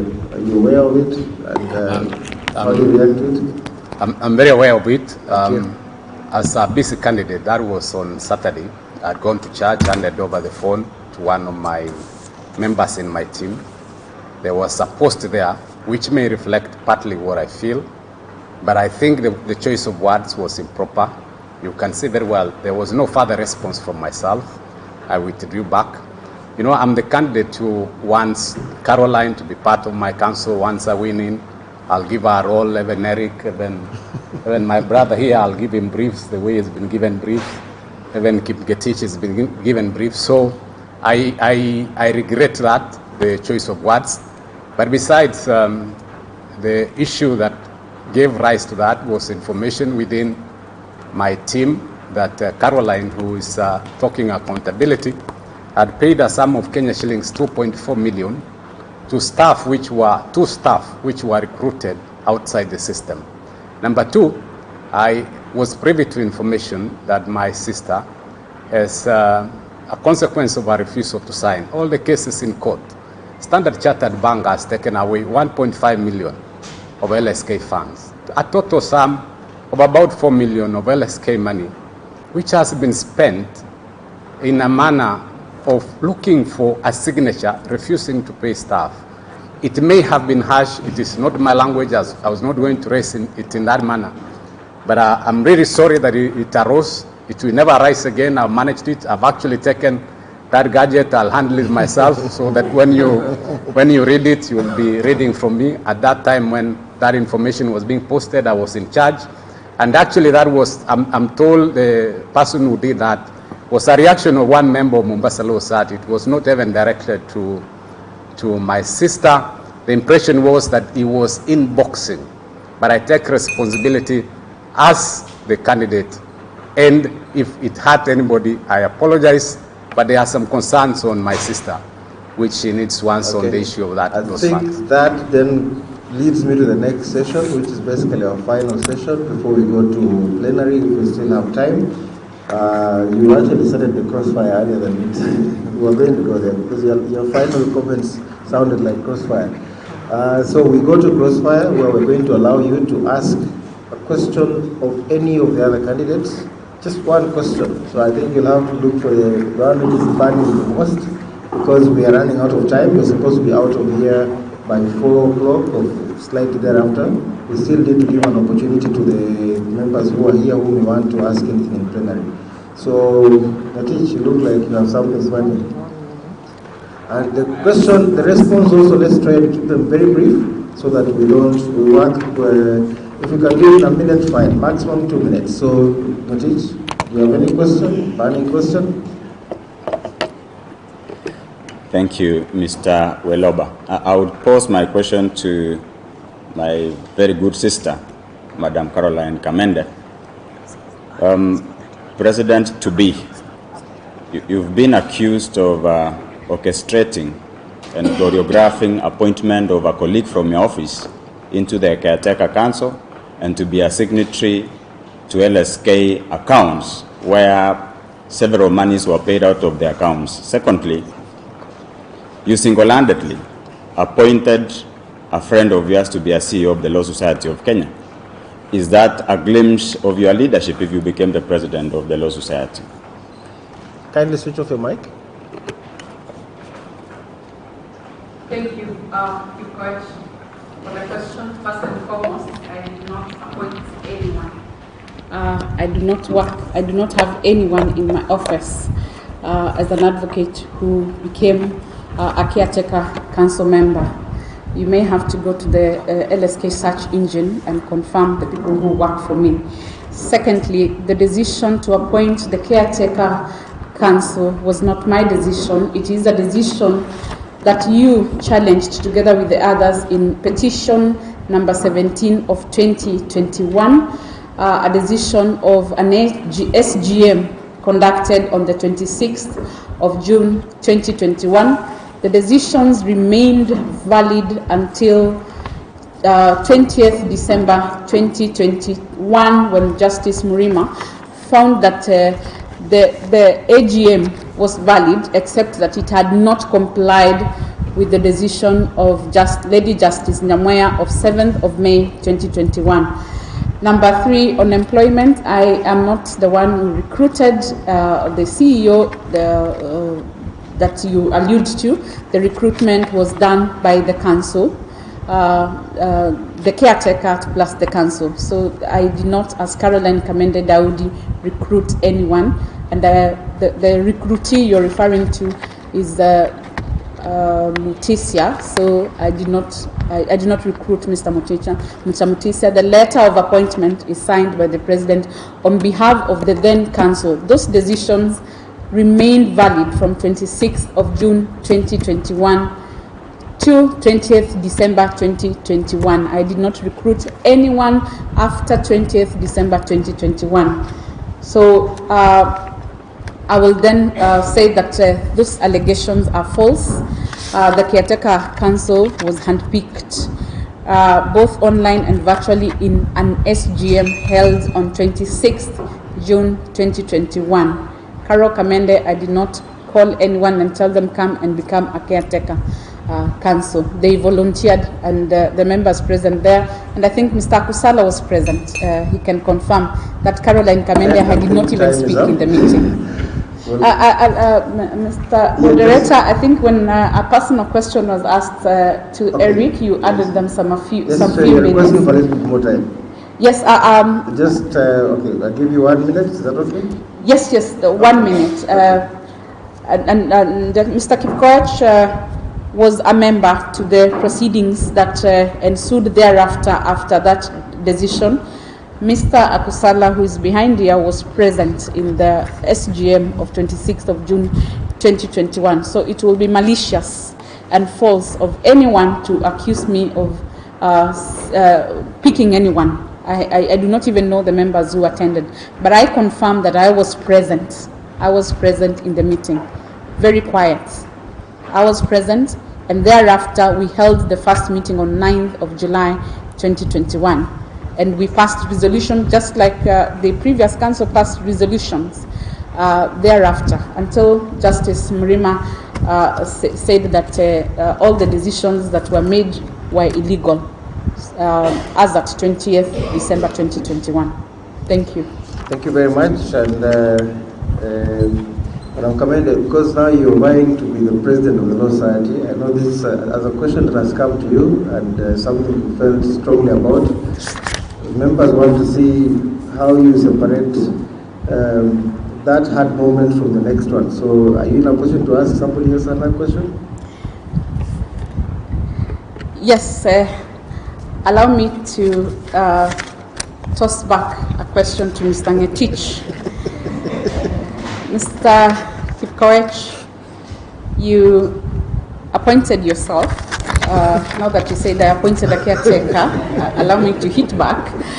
The president of the Law Society of Kenya from, I think, 14th September 2020, when a decision to send home the CEO was made.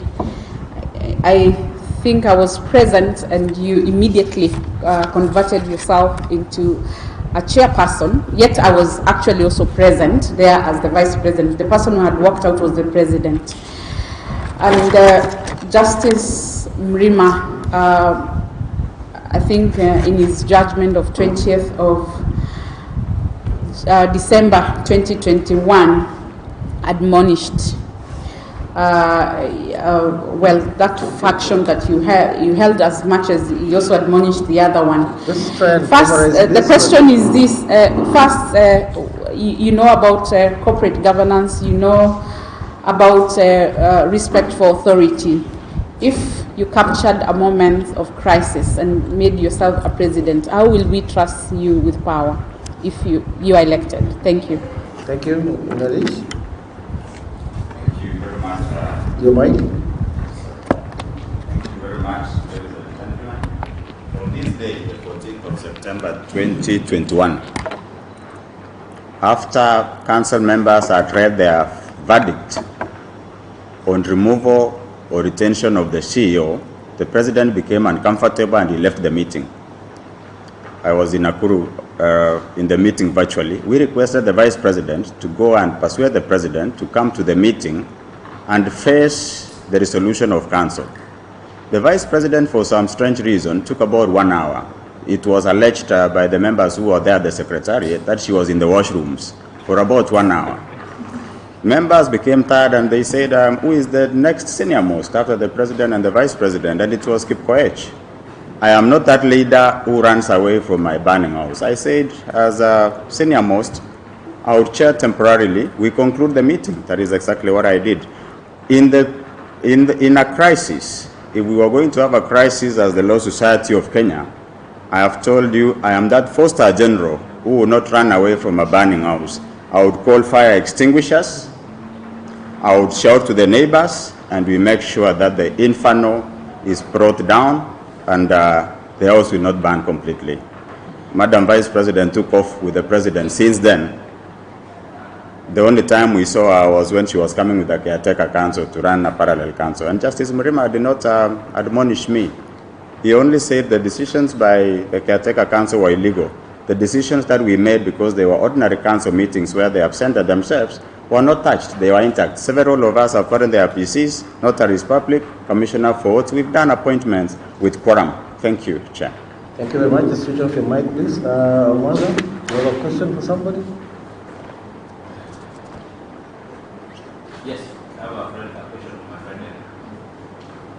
I would want to ask him to explain to us and members how he was able to distinguish between roles that are played by the society, the law society and the branch. The reason I'm asking this is because I saw a letter that he wrote to the Salaries and the Remuneration Commission about benefits and salaries that were supposed to be reviewed on behalf of magistrates and I think judges.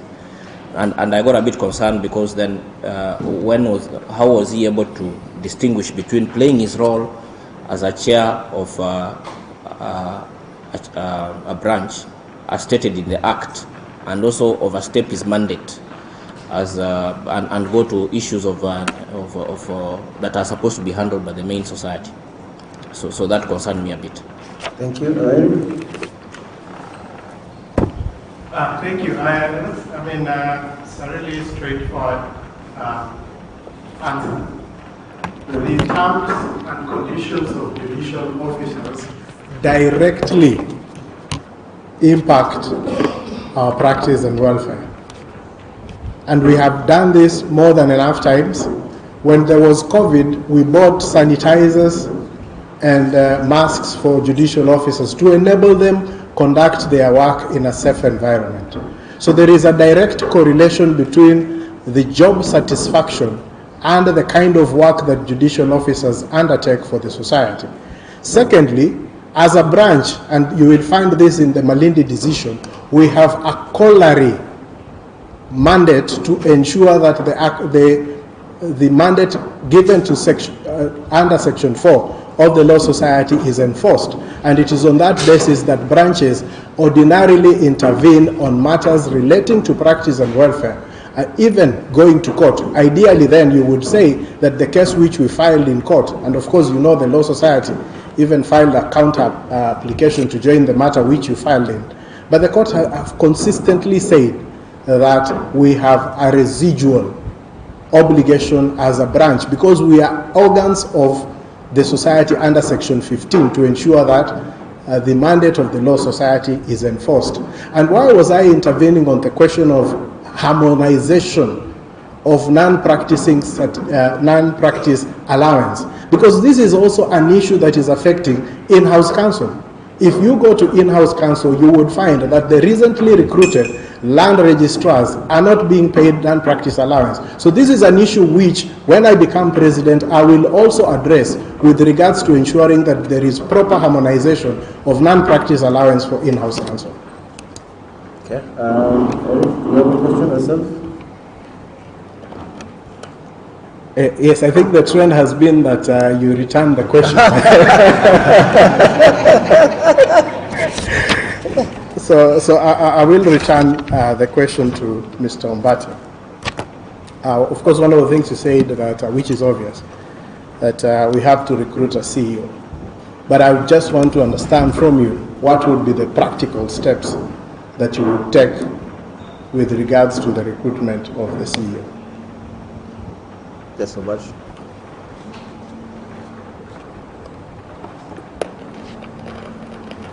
Yes. Yes. If you read the act, it says that council shall put a CEO and set the criteria. I think is the practical step is to, in one of our first council meetings, is for us to decide to recruit a new CEO and set the criteria and then advertise to all members of the Law Society and try to have this matter concluded as soon as possible, maybe in a period of 30 to 60 days. Yeah, Rejoinder? Yes, I was more interested in the criteria. What would inform the criteria besides what is provided for in law? The competencies that you will be seeking and why you will be seeking those competencies. Okay, yeah. What I'll be looking for is obviously in agreement with council, is to have somebody who has experience of more than 10 years. Number two is to have somebody who has done a bit of who has a background in not only in practice but also in the corporate world, because the society now ought to be run by people who are competent. So I look for that in terms of experience. For people who have worked in the corporate world as our CEO, and somebody who has experience in handling diverse, who has had experience not only in the corporate world, but who has risen almost to the top, or at the top, maybe at the level of company secretary. Thank you very much. Finally, we have Yabena. Just for the information, I think some of these questions you're asking are really not to be fully answered here because the members are listening and they're following. So I think it's these answers that are going to inform their judgment when they're voting. So I don't think you should feel constrained to answer until the person who asked you is satisfied. Actually, it's the members who are listening. Okay. Gabena? I'll ask my brother Eric. I think there's an issue that I struggled with. I'll give him more opportunity to address it. If an opportunity again arose over car park when you are president, will you take it? Number two, do you believe that the decision to take the car park complied with LSK corporate governance?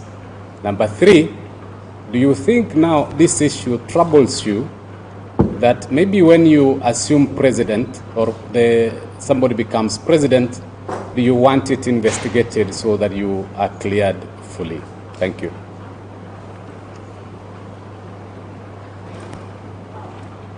Number one, I will take it.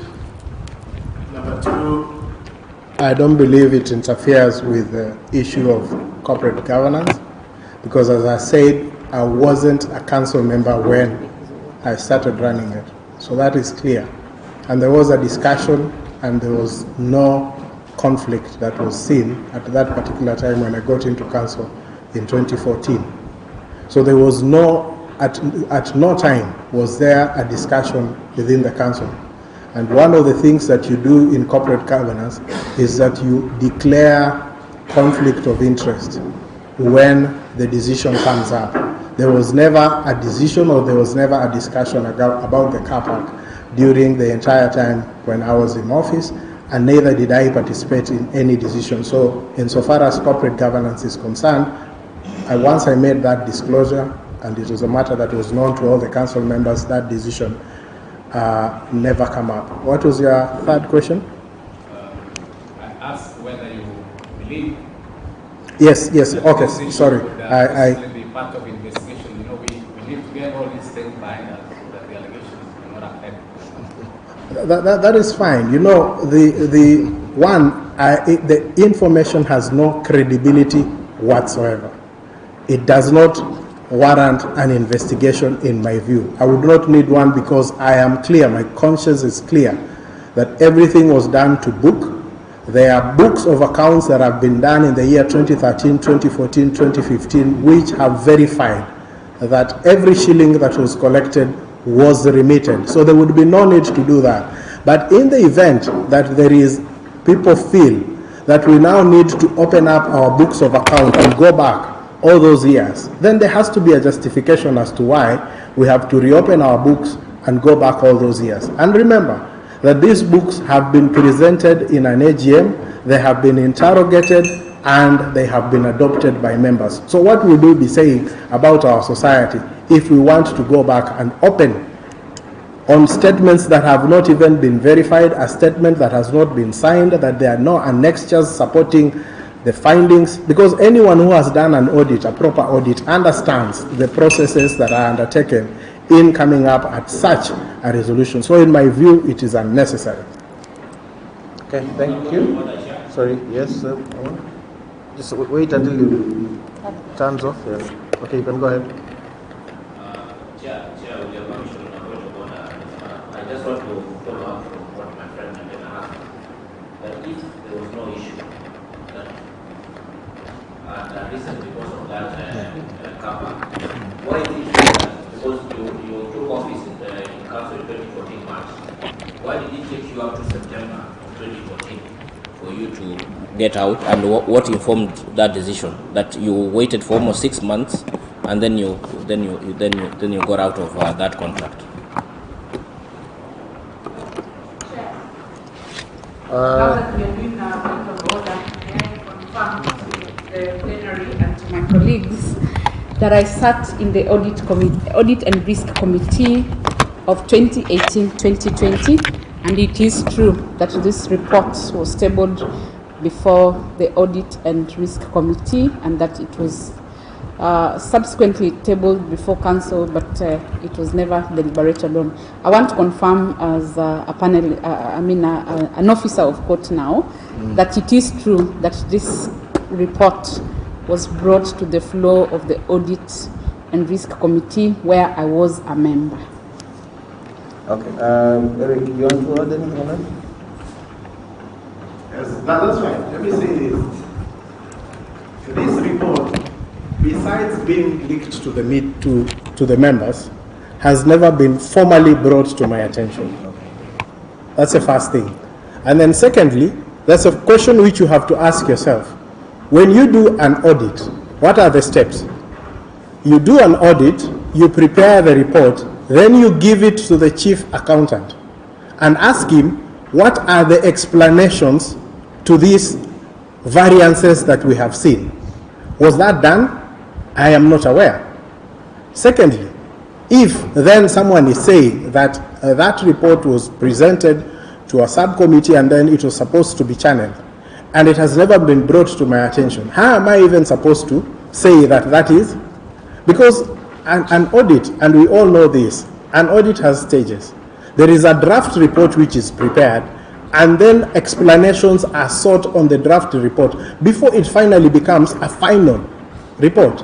So what we are discussing here, and you can clearly see even from the discussion that the Vice President has given, is that we are discussing an interim report that has not even been subjected to the chief accountant, who is supposed to be the custodian of the records, to confirm whether or not the report is factual and to give explanations, because that report ought to have the feedback that has been given by the chief accountant, the feedback that has been given, for example, by myself, for it to become a report that is of a binding nature. So all I'm saying is that the way the report is being used is that it is being used in a manner intended to only achieve one purpose, which is to tarnish my reputation. Fine. So I get you, and if I get you right as a moderator, is that the matter has a process, the reports that have been made, and if you are needed to react to it, it has to come through that process, not maybe from a public position. Is that what you're saying? All I'm saying is that that report, the way it is being used, it is clearly intended to achieve only one purpose. That is to target and tarnish my reputation. Because you have to ask yourself, if there are books of accounts that have been audited and approved by members in an AGM, how can it be that several years thereafter, certain questions can be asked, and you don't even follow the correct processes. Because what are we saying as a law society? Okay. And moderator, I have to say this. Yeah, how long do you need? Just give me 1 minute. Okay. I have to say this because it is something that we have seen in the law society creeping in, that official documents of the law society are used and leaked to members of the society without following the correct channels for purposes of tainting other people's reputation. It is not the first time that this is happening. So many other times have been done. Statements, bank statements, have been sent out, and those bank statements have been manipulated in a way to show that funds have been stolen. So this is a systematic scheme that has been employed to tarnish and besmirch the reputation of people without any basis. And that is exactly why it is happening, why it is becoming an issue at this time, because if it was done 2 years ago, why is it becoming an issue right now? Okay, I think your 1 minute is up, but as I said earlier on, this discussion is actually supposed to enable each one of you, address, because you're just starting, I think. So I think the good thing is that the issues are on the table. You still have many other avenues of reaching out to your various, to the members. We expect that at that point, for your case, for instance, you'll be able to address factually this matter. We may not exhaust it in this sitting. So I just want to thank you all for the... No, I think we need to close. It's not a question. it means maybe you're good. No. Yeah, we'll leave it there because the members the ones who are here, and I really want to thank them. They have sat here. We've not had any lunch breaks. They've patiently sat in. Just want to give Dr. Decha an opportunity to guide us through a short plenary session. There are some members who have sent questions online. We'll try and look at them and see if there are issues that have been covered. And maybe just take one or two, then we can wind up the program. So, Dr. Decha. Thank you very much, Joe. And that was a healthy discussion. Even Jesus asked, who do people say that I am? It's always good to know what people are saying out there so that you act accordingly. Now, I'll just want to give an opportunity to anyone with a burning question. Ask any question to any candidate. You just shoot up your hand, tell us your name and the question. Who is Zungusha, Mike? And the person you are directing the question to. The chair has a question. We'll start with the chair, then we go right behind there. Have I seen a hand behind here? Okay, those two. My question will go to any of the candidates who will feel like answering, and it's on devolution. We are here, you all realize we are here 120 years later in the County Assembly Hall, and we went to have a meal in their boardroom. This speaks to the issue of lack of leadership in the law society.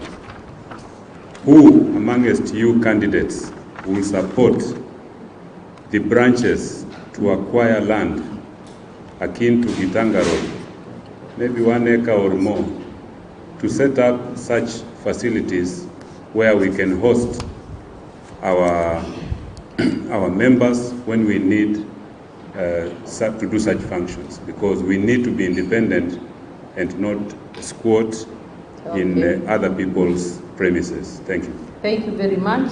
Note that we take all the questions, then we'll answer. Behind there. You have not followed instructions. That you were to take it behind there first, then we come in.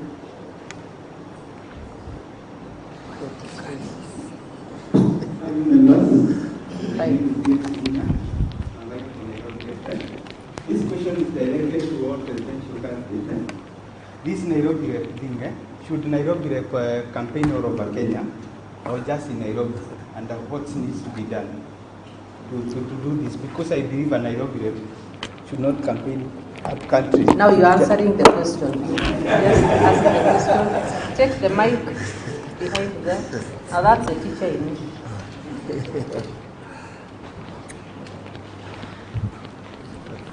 Thank you, Chair and colleagues. My name is Matthew Zoko. I'm also applying as a general member, representative. My question goes to any of the presidential candidates who are willing. Firstly, on the issue of special members, majority of our colleagues working in the AG's office, ODPP, land registry, most of them will not be participating in these elections because there is a requirement under Regulation 6 of the LSK regulations that they need to meet the requirements of eligibility for ordinary membership, essentially paid up members for PCC. So, and the concern that they had in our rounds of campaign was that already the cost of regulating them is taken up by the employer. What would be your perspective on how to mainstream these members into the governance of LSK? The second issue concerns WIPA, and perhaps maybe you can just share one with us. question per person. Sorry, yes, thank you so much. yes. Is there any other, right behind there before we go to candidate for VP? My name is Efi Sheila. I'm not contesting. My question would be to Caroline Kamende. The past, say 1 year, we've seen the fights in the council. So we've seen one of the members of the former council vying to be vice president alongside you. My question then would be, in the unlikely event that you and her, that is Faith Odhiambo, are both elected as president and vice president, what miracle of working together will we see that we have not seen up until now? Thank you. You've noted that, Caroline, about the miracle. Yes, Deborah?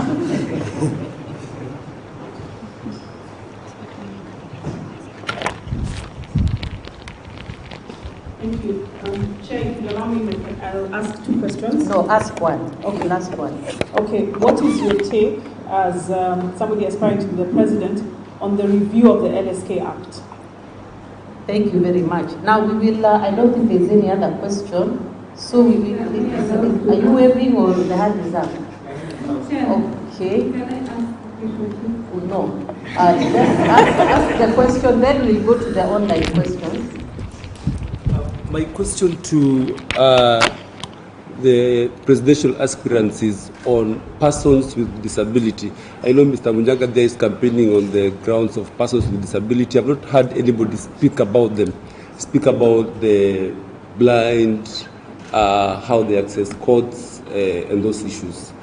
Okay, thank you. Now, Cheryl, please pick just two burning questions from the online viewers.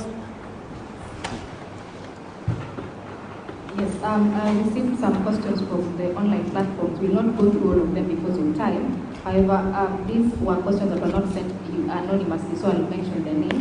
Wilkista Simi on YouTube asks, she expresses that the image of the LSK has taken a beat in the last few years and asks what are the measures that the candidates running for president are supposed to put in place to ensure that professional ethics is redeemed and to weed out masqueraders. That is tied up also with the question by Benjamin Joroge on Facebook, and he asks that with the advancement in technology and the fact that transmission of communication is now very, very, very fast, what are the measures that are going to be put in place to ensure that confidential communication remains confidential within the council, and that at the same time ensuring that the freedom of expression is not limited. Another question, just a different question. Christine Kawira from Facebook was expressing that there are instances where the online platforms do not really cater to the users, and this is on issues that the softwares and applications do not work for us. So what are the measures that are going to be put in place to ensure that there is public participation, so that the challenges that are being expressed, for example, on Teams, that you cannot really access, sometimes you're told to wait outside and you never get admitted. how are you going to ensure that public participation is actually incorporated when those platforms are being created for use by advocates? Thank you. Thank you very much. Now we are going to give you opportunities to respond to the questions. You have 2 minutes, so just pick the ones where you feel that you'll shine in the answer, because it's not been addressed to anyone. We'll go this way, and we'll end with Caroline Kamende, because she's been mentioned specifically. We'll give her 3 minutes. So 2 minutes each. Thank you very much. Turn on your mic, please. Thank you very much, Dr. Mercy Deche. On the issue of the... Somebody's mic is on. Yes, thank you. Thank you, Dr. Deche. On the issue of the image of the Law Society of Kenya, I want to agree that we went to the docs. As a president, I would want to start from 2016, when we had the Okoa LSK agitation, when we had the Brave New Bar agitation, age limit must fall. I want to bring these people together, the main antagonists, the main protagonists in this event. We have a discussion and have some element of truth, justice, and reconciliation, so that even as we move forward, the germane issues are addressed and resolved. Number two, I would want to have an open discussion with the new council that is coming in, and agree that there is nothing that is do or die. The most important thing is practice issues, constitutionalism, the rule of law, and access to justice. We want to unmask some of the issues that continuously divide council. And finally, I would be that president in council meetings who would allow democracy to prevail. I would be that president in the general meetings who would allow members appearing virtually or physically to express themselves freely, and we confirm and ensure that we've authenticated the needs and the opinions of the people. Finally, because you gave me two, Senior Benjamin Njoroge, I've answered this. We need to tell council members there isn't really anything that is do or die. We have to delink ourselves from external pressure, internal pressure, transact respectfully, and do not leak documents while ensuring that documents are shared freely. Thank you. Thank you very much. Omanza?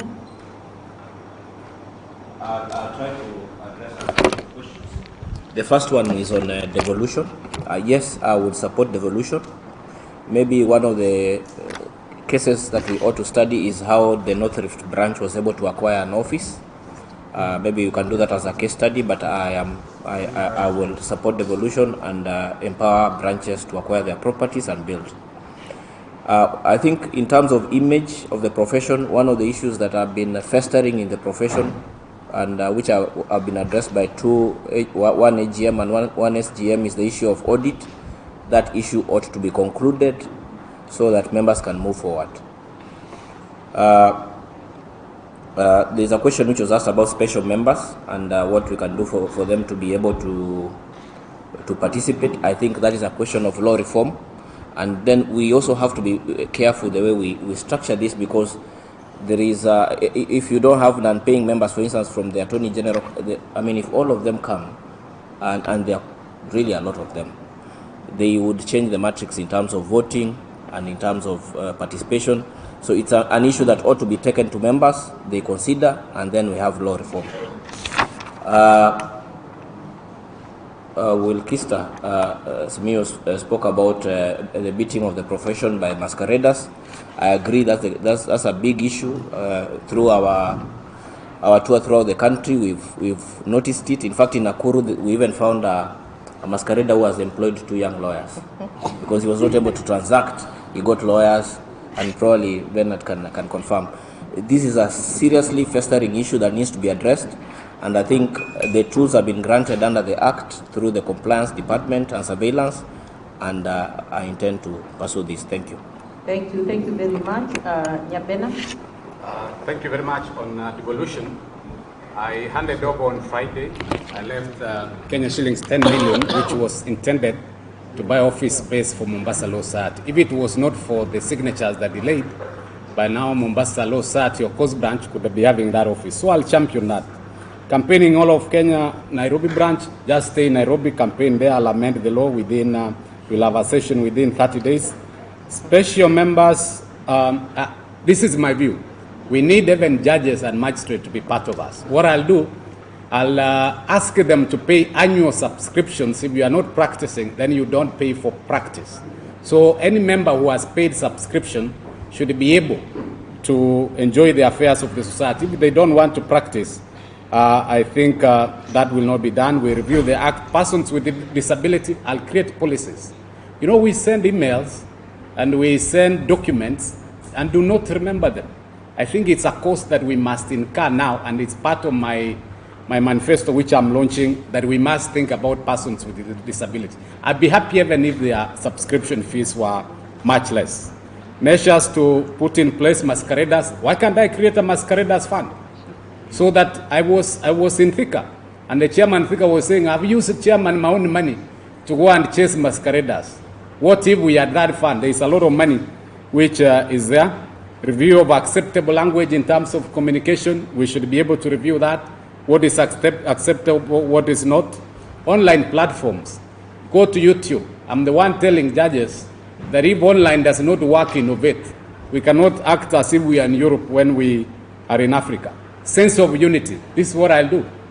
Once I call CJ Mtunga, Kuria, Muitia, Akido, Mogeni, and the other chairs, and they heed my call, we emerge from there, address members of the public. They'll say, there's a new broom and a new voice in LSK will be taken seriously. That will be a masterstroke. Thank you. Eric? On devolution, unlike my friend Mr. Martin, I'm not intended to conduct any case study. My plan is to just use the existing structure. We have an equalization fund, we have a grant. You use it for the correct purpose. We will have a leadership summit. I will introduce a leadership summit where the branches and the chairs of the council can meet. We have a discussion. We agree on the strategic direction that each branch wants to take. Depending on the direction that we take, if it is acquisition of property, then we determine whether we can use the equalization fund, add the grant. The grant always doesn't have to be 1 million. It can be 2 million, can be 3 million, but conditional for purposes of ensuring that you bring that equity. The reason why we have the equalization fund is to bring equity, and that is what I will do. And within no time, then each and every branch, depending on what we agree, would be in a position that, in a much more stronger financial position. With regards to improving our image, my view and approach would be to add value to the relationships that we have with our different stakeholders. With Parliament, I will ensure that the Law Society gets an internal legislative drafter so that it is able to participate meaningfully and effectively in every legislation that is coming through Parliament.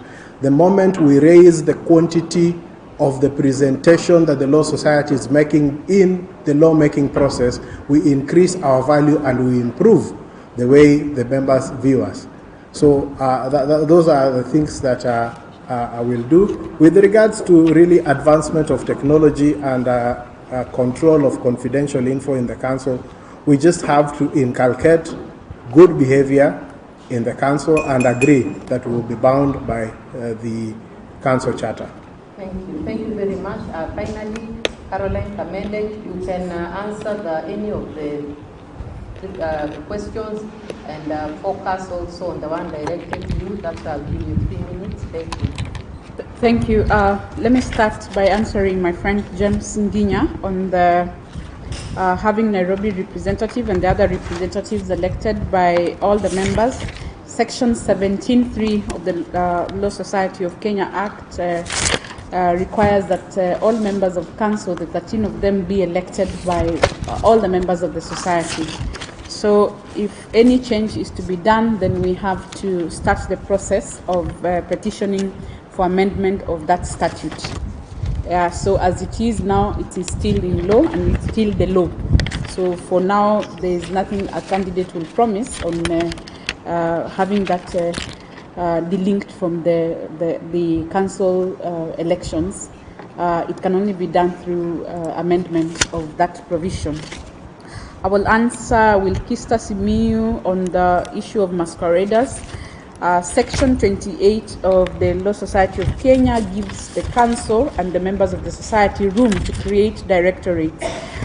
I urge members of my council, if I'm elected, so that we deal with this issue of masqueraders once and for all, to establish an inspectorate or an inspection division of the directorates, so that they can do what doctors do. They wake up one day, the board wakes up one day and goes to every town looking for people who masquerade. And of course, the buck lies with the branches and the chapters and us as advocates, because we are the ones on the ground, we know these masqueraders. So once that division of the society is created, then I would call upon all members to support the same in implementation. I want to answer a question that was personally directed at me. Yes, there were fights and factions in council. Faith Odhiambo remains my good friend, and all of us, we are friends besides politics. I think it is the members outside here who feel that we are enemies. We are not enemies. We came here and had tea, all of us here. So we separate difference in ideologies in a boardroom from friendship and working together.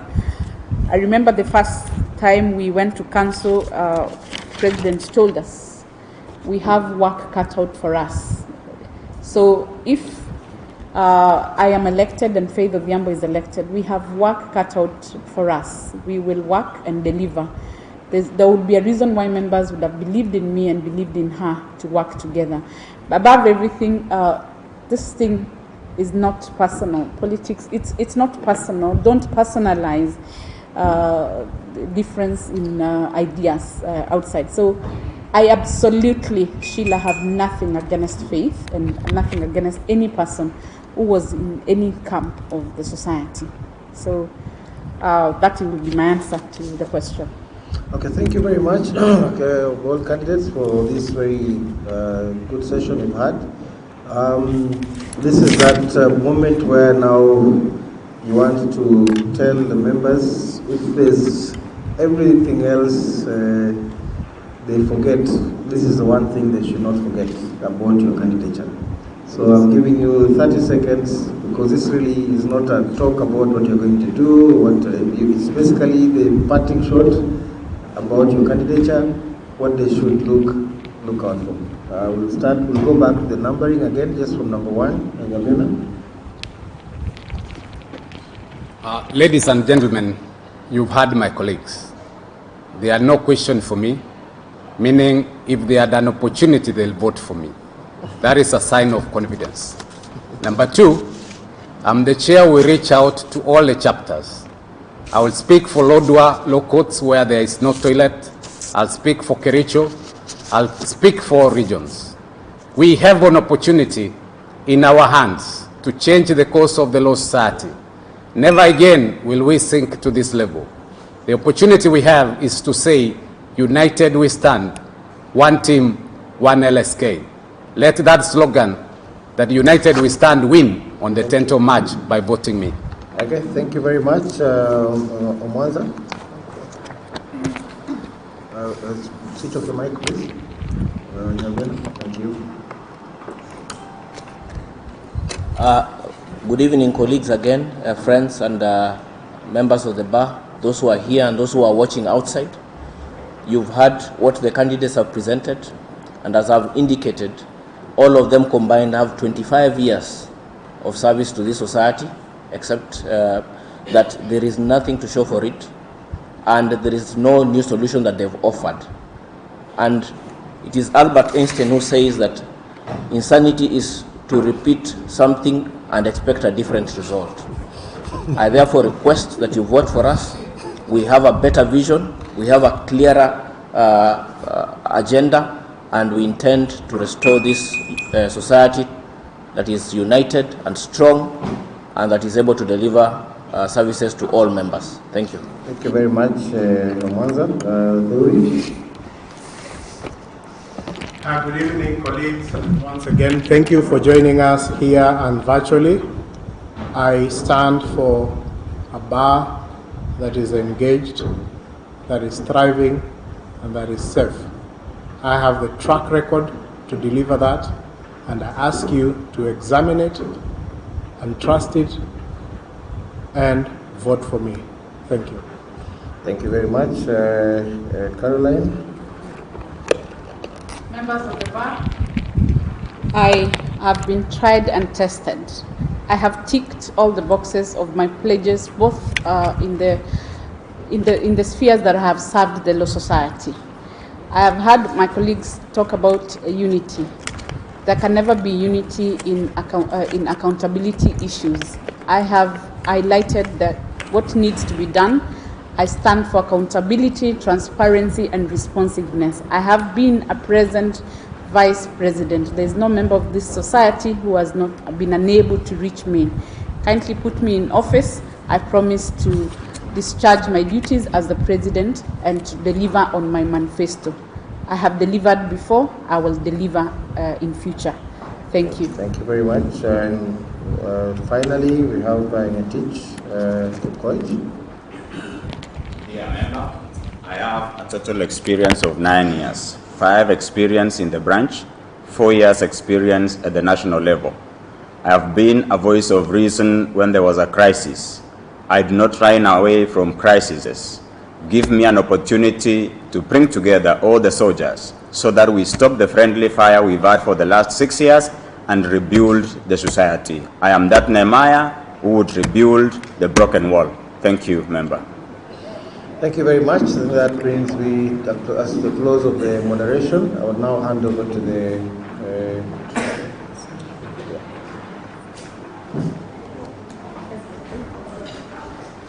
Thank you very much, everyone, for staying with us. Thank you very much for the candidates for addressing the issues that were raised. And at this moment, we would really have wanted to include every candidate who was present here today. However, due to time, and as Commissioner Deche had already stated, we are licensees who are teetering very dangerously or now becoming squatters here. So unfortunately, we will not be able to allow the other candidates to address us, but we will acknowledge their presence. I will start with the general reps because one of them has to catch a flight. So for the general reps, there's Ms. Edna Arati is present. Kindly just stand up and wave to members. Just wave. Hi everyone. Yes. My name is Edna Arati. I'm standing in for General Member Representative. Once Abraham Lincoln said, Edna, "You sorry. lose yourself Sorry, for we the will service not- of others." I'm ready to serve you as General Member, and I'm ready to lose myself in the service. Thank you. Thank you, Edna. For the rest of the candidates, unfortunately, we will not be able to let you introduce yourself. I'll introduce you and the position that you're vying for, and you can just. I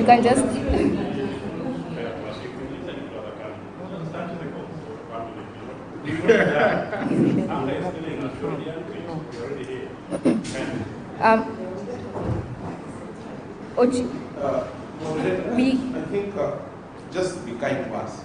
We have come all the way to be here, but just give us a second.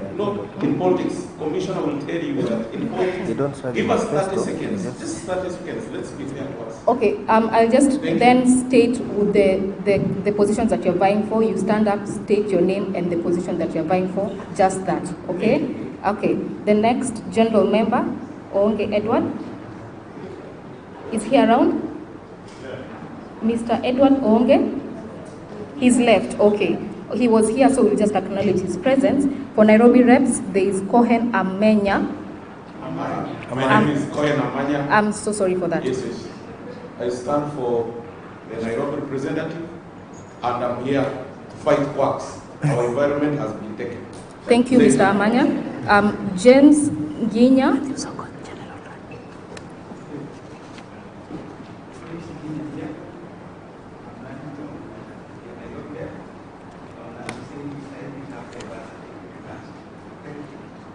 Jane Odia.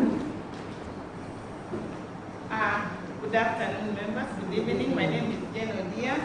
I'm vying for Nairobi Rep. We are quite many, but I'm here, the only lady. The next one, I think it's a Brad or Chibaba. I don't know if he's done a deep poll or not. keep our mouth to for Nairobi.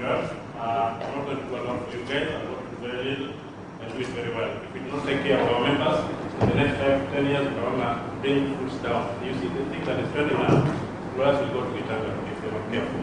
Bring the prices of food down. Please vote for me so that we can change that. Owade Gabriel. Good morning, members. Again, my name is Owade Gabriel. I'm going on a rally call of a happy birth to the democracy. Yes. There is a general rep who did not get a chance. That is Mr. Matthew. Yeah. Hi, colleagues. My name is Matthew Zokot.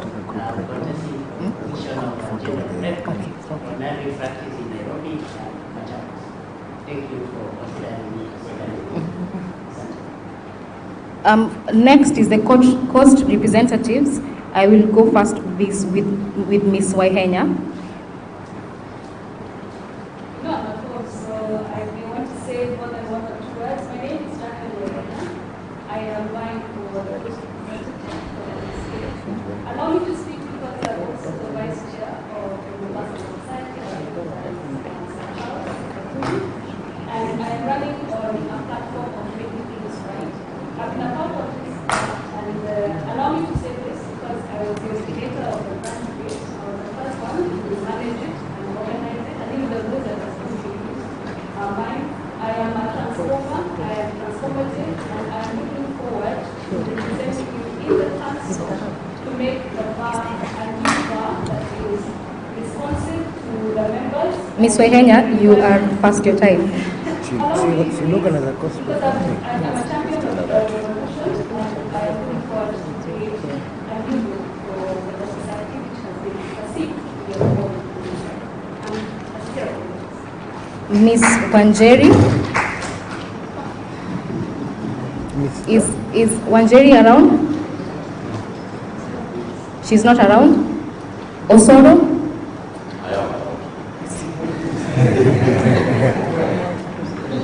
Good evening, members. My name is Osoro. Admitted in the October 2019. But I had someone say that go where have they been? 1967, one philosopher G was admitted in the past. 1968, he was the president of the state. Duncan brings servant leadership. I run on the model that it's our society, it's our pride, it's our future. We have to secure it. Here is Duncan, so ready to serve beyond my personal interests. Not using this as a person to other offices or opportunities, but to serve. Thank you. I have 3 years on my admission, but I have got more than 10 years in labor training and practice. I have been a clerk in Duncan, you exceeded your time. Thank you. I am aware that there are some candidates who are online. That is Njoki Mboshe and Linda Kiome, who would have wanted to be here, but they were not here. They were online though. So just as a way of acknowledging their presence and that they were following during these proceedings. Ladies and gentlemen, we have come to the very end of this session. As a way of announcement, we will be doing a group photo shoot outside. And for the candidates who did not get enough time, please make sure that you mingle around in Mombasa, meet and greet, go to our offices, ask for your votes. You are our suitors, and you can always leave with so many votes from Mombasa. And with that, I would want to now invite Mr. Boaz Adala for the closing remarks.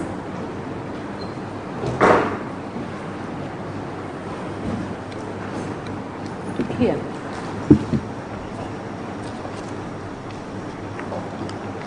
Thank you so much, Shirley. Good evening, members. Good evening, Boaz. My name is Boaz Adala. I serve as the Deputy Secretary, Mombasa Law Society. Mine is to give a vote of thanks to then our chair will give closing remarks. I wish to first thank the panelists for a wonderful job done. You have set the bar, and I believe the other branches are taking notes. They can only take it a notch higher and nowhere lower. I also wish to thank the membership of the Law Society and also other members who have gotten time to attend this very auspicious occasion. Another thanks goes to the candidates. You've really carried yourself well. I remember when we were coming to view this venue, we went to the office of the Chief Sergeant at Arms, and he was a little bit worried, and he was referring us to various meetings we've had, the AGMs, and he was asking, are we safe? Won't there be throwing of chairs? But we assured him that ours is a bar that respects the rule of law. We are orderly, and we believe that the candidates will follow suit. And thank you, candidates. You've carried yourselves well. You have shown us that there is light at the end of the tunnel. Thank you very much. And I also wish to thank our service providers, the technical team, and everyone else, including our secretariat staff who have made this a success. Thank you very much. May I now welcome our chair, Mr. Ukulu. Very good. I will also continue thanking people, and I will thank the moderators. They have been here. They have been with us from morning up to now. I think even if this is a county assembly, I don't think they will deny us the space if we were to clap for ourselves and for the moderator. So,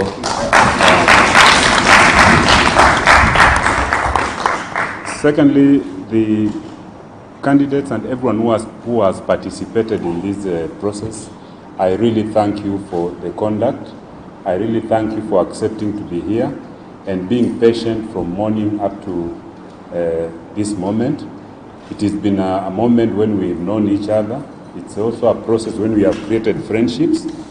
At least I've seen Onyalo Biro. How do you?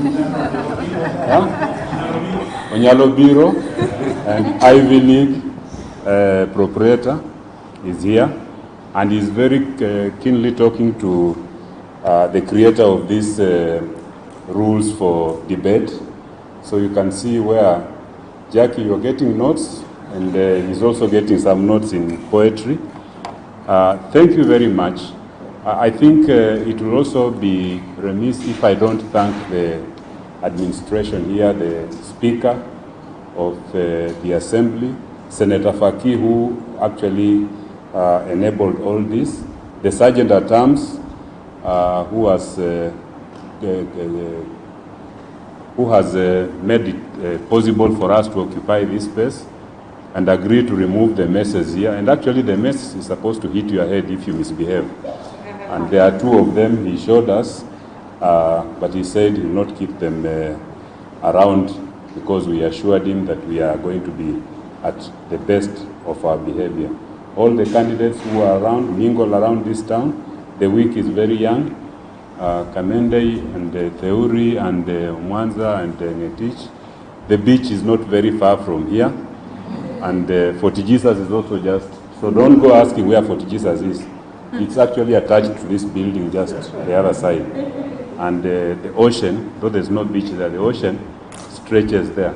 Please, you guys, as Mr. Nyabena was telling me recently, we can have a white smoke amongst you and you say one of us is an opposed. And we sort out this issue.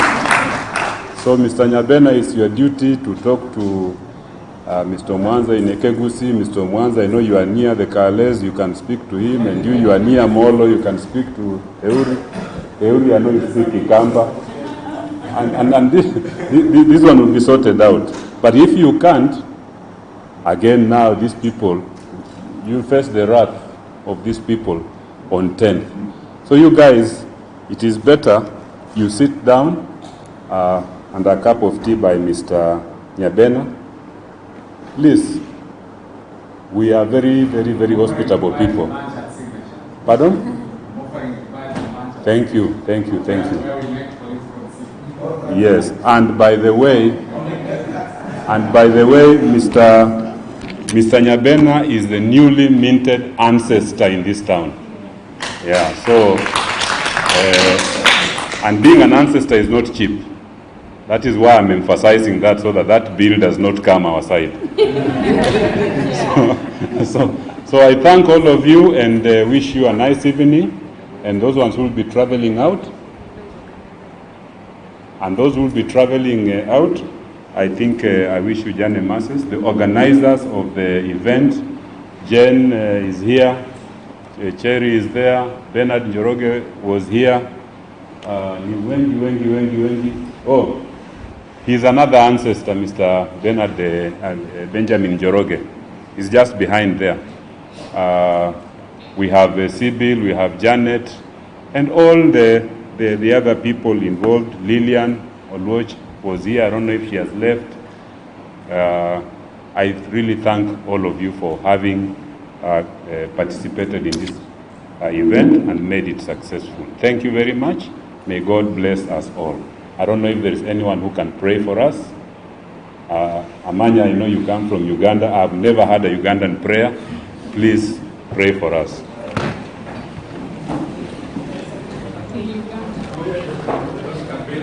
In Kenya.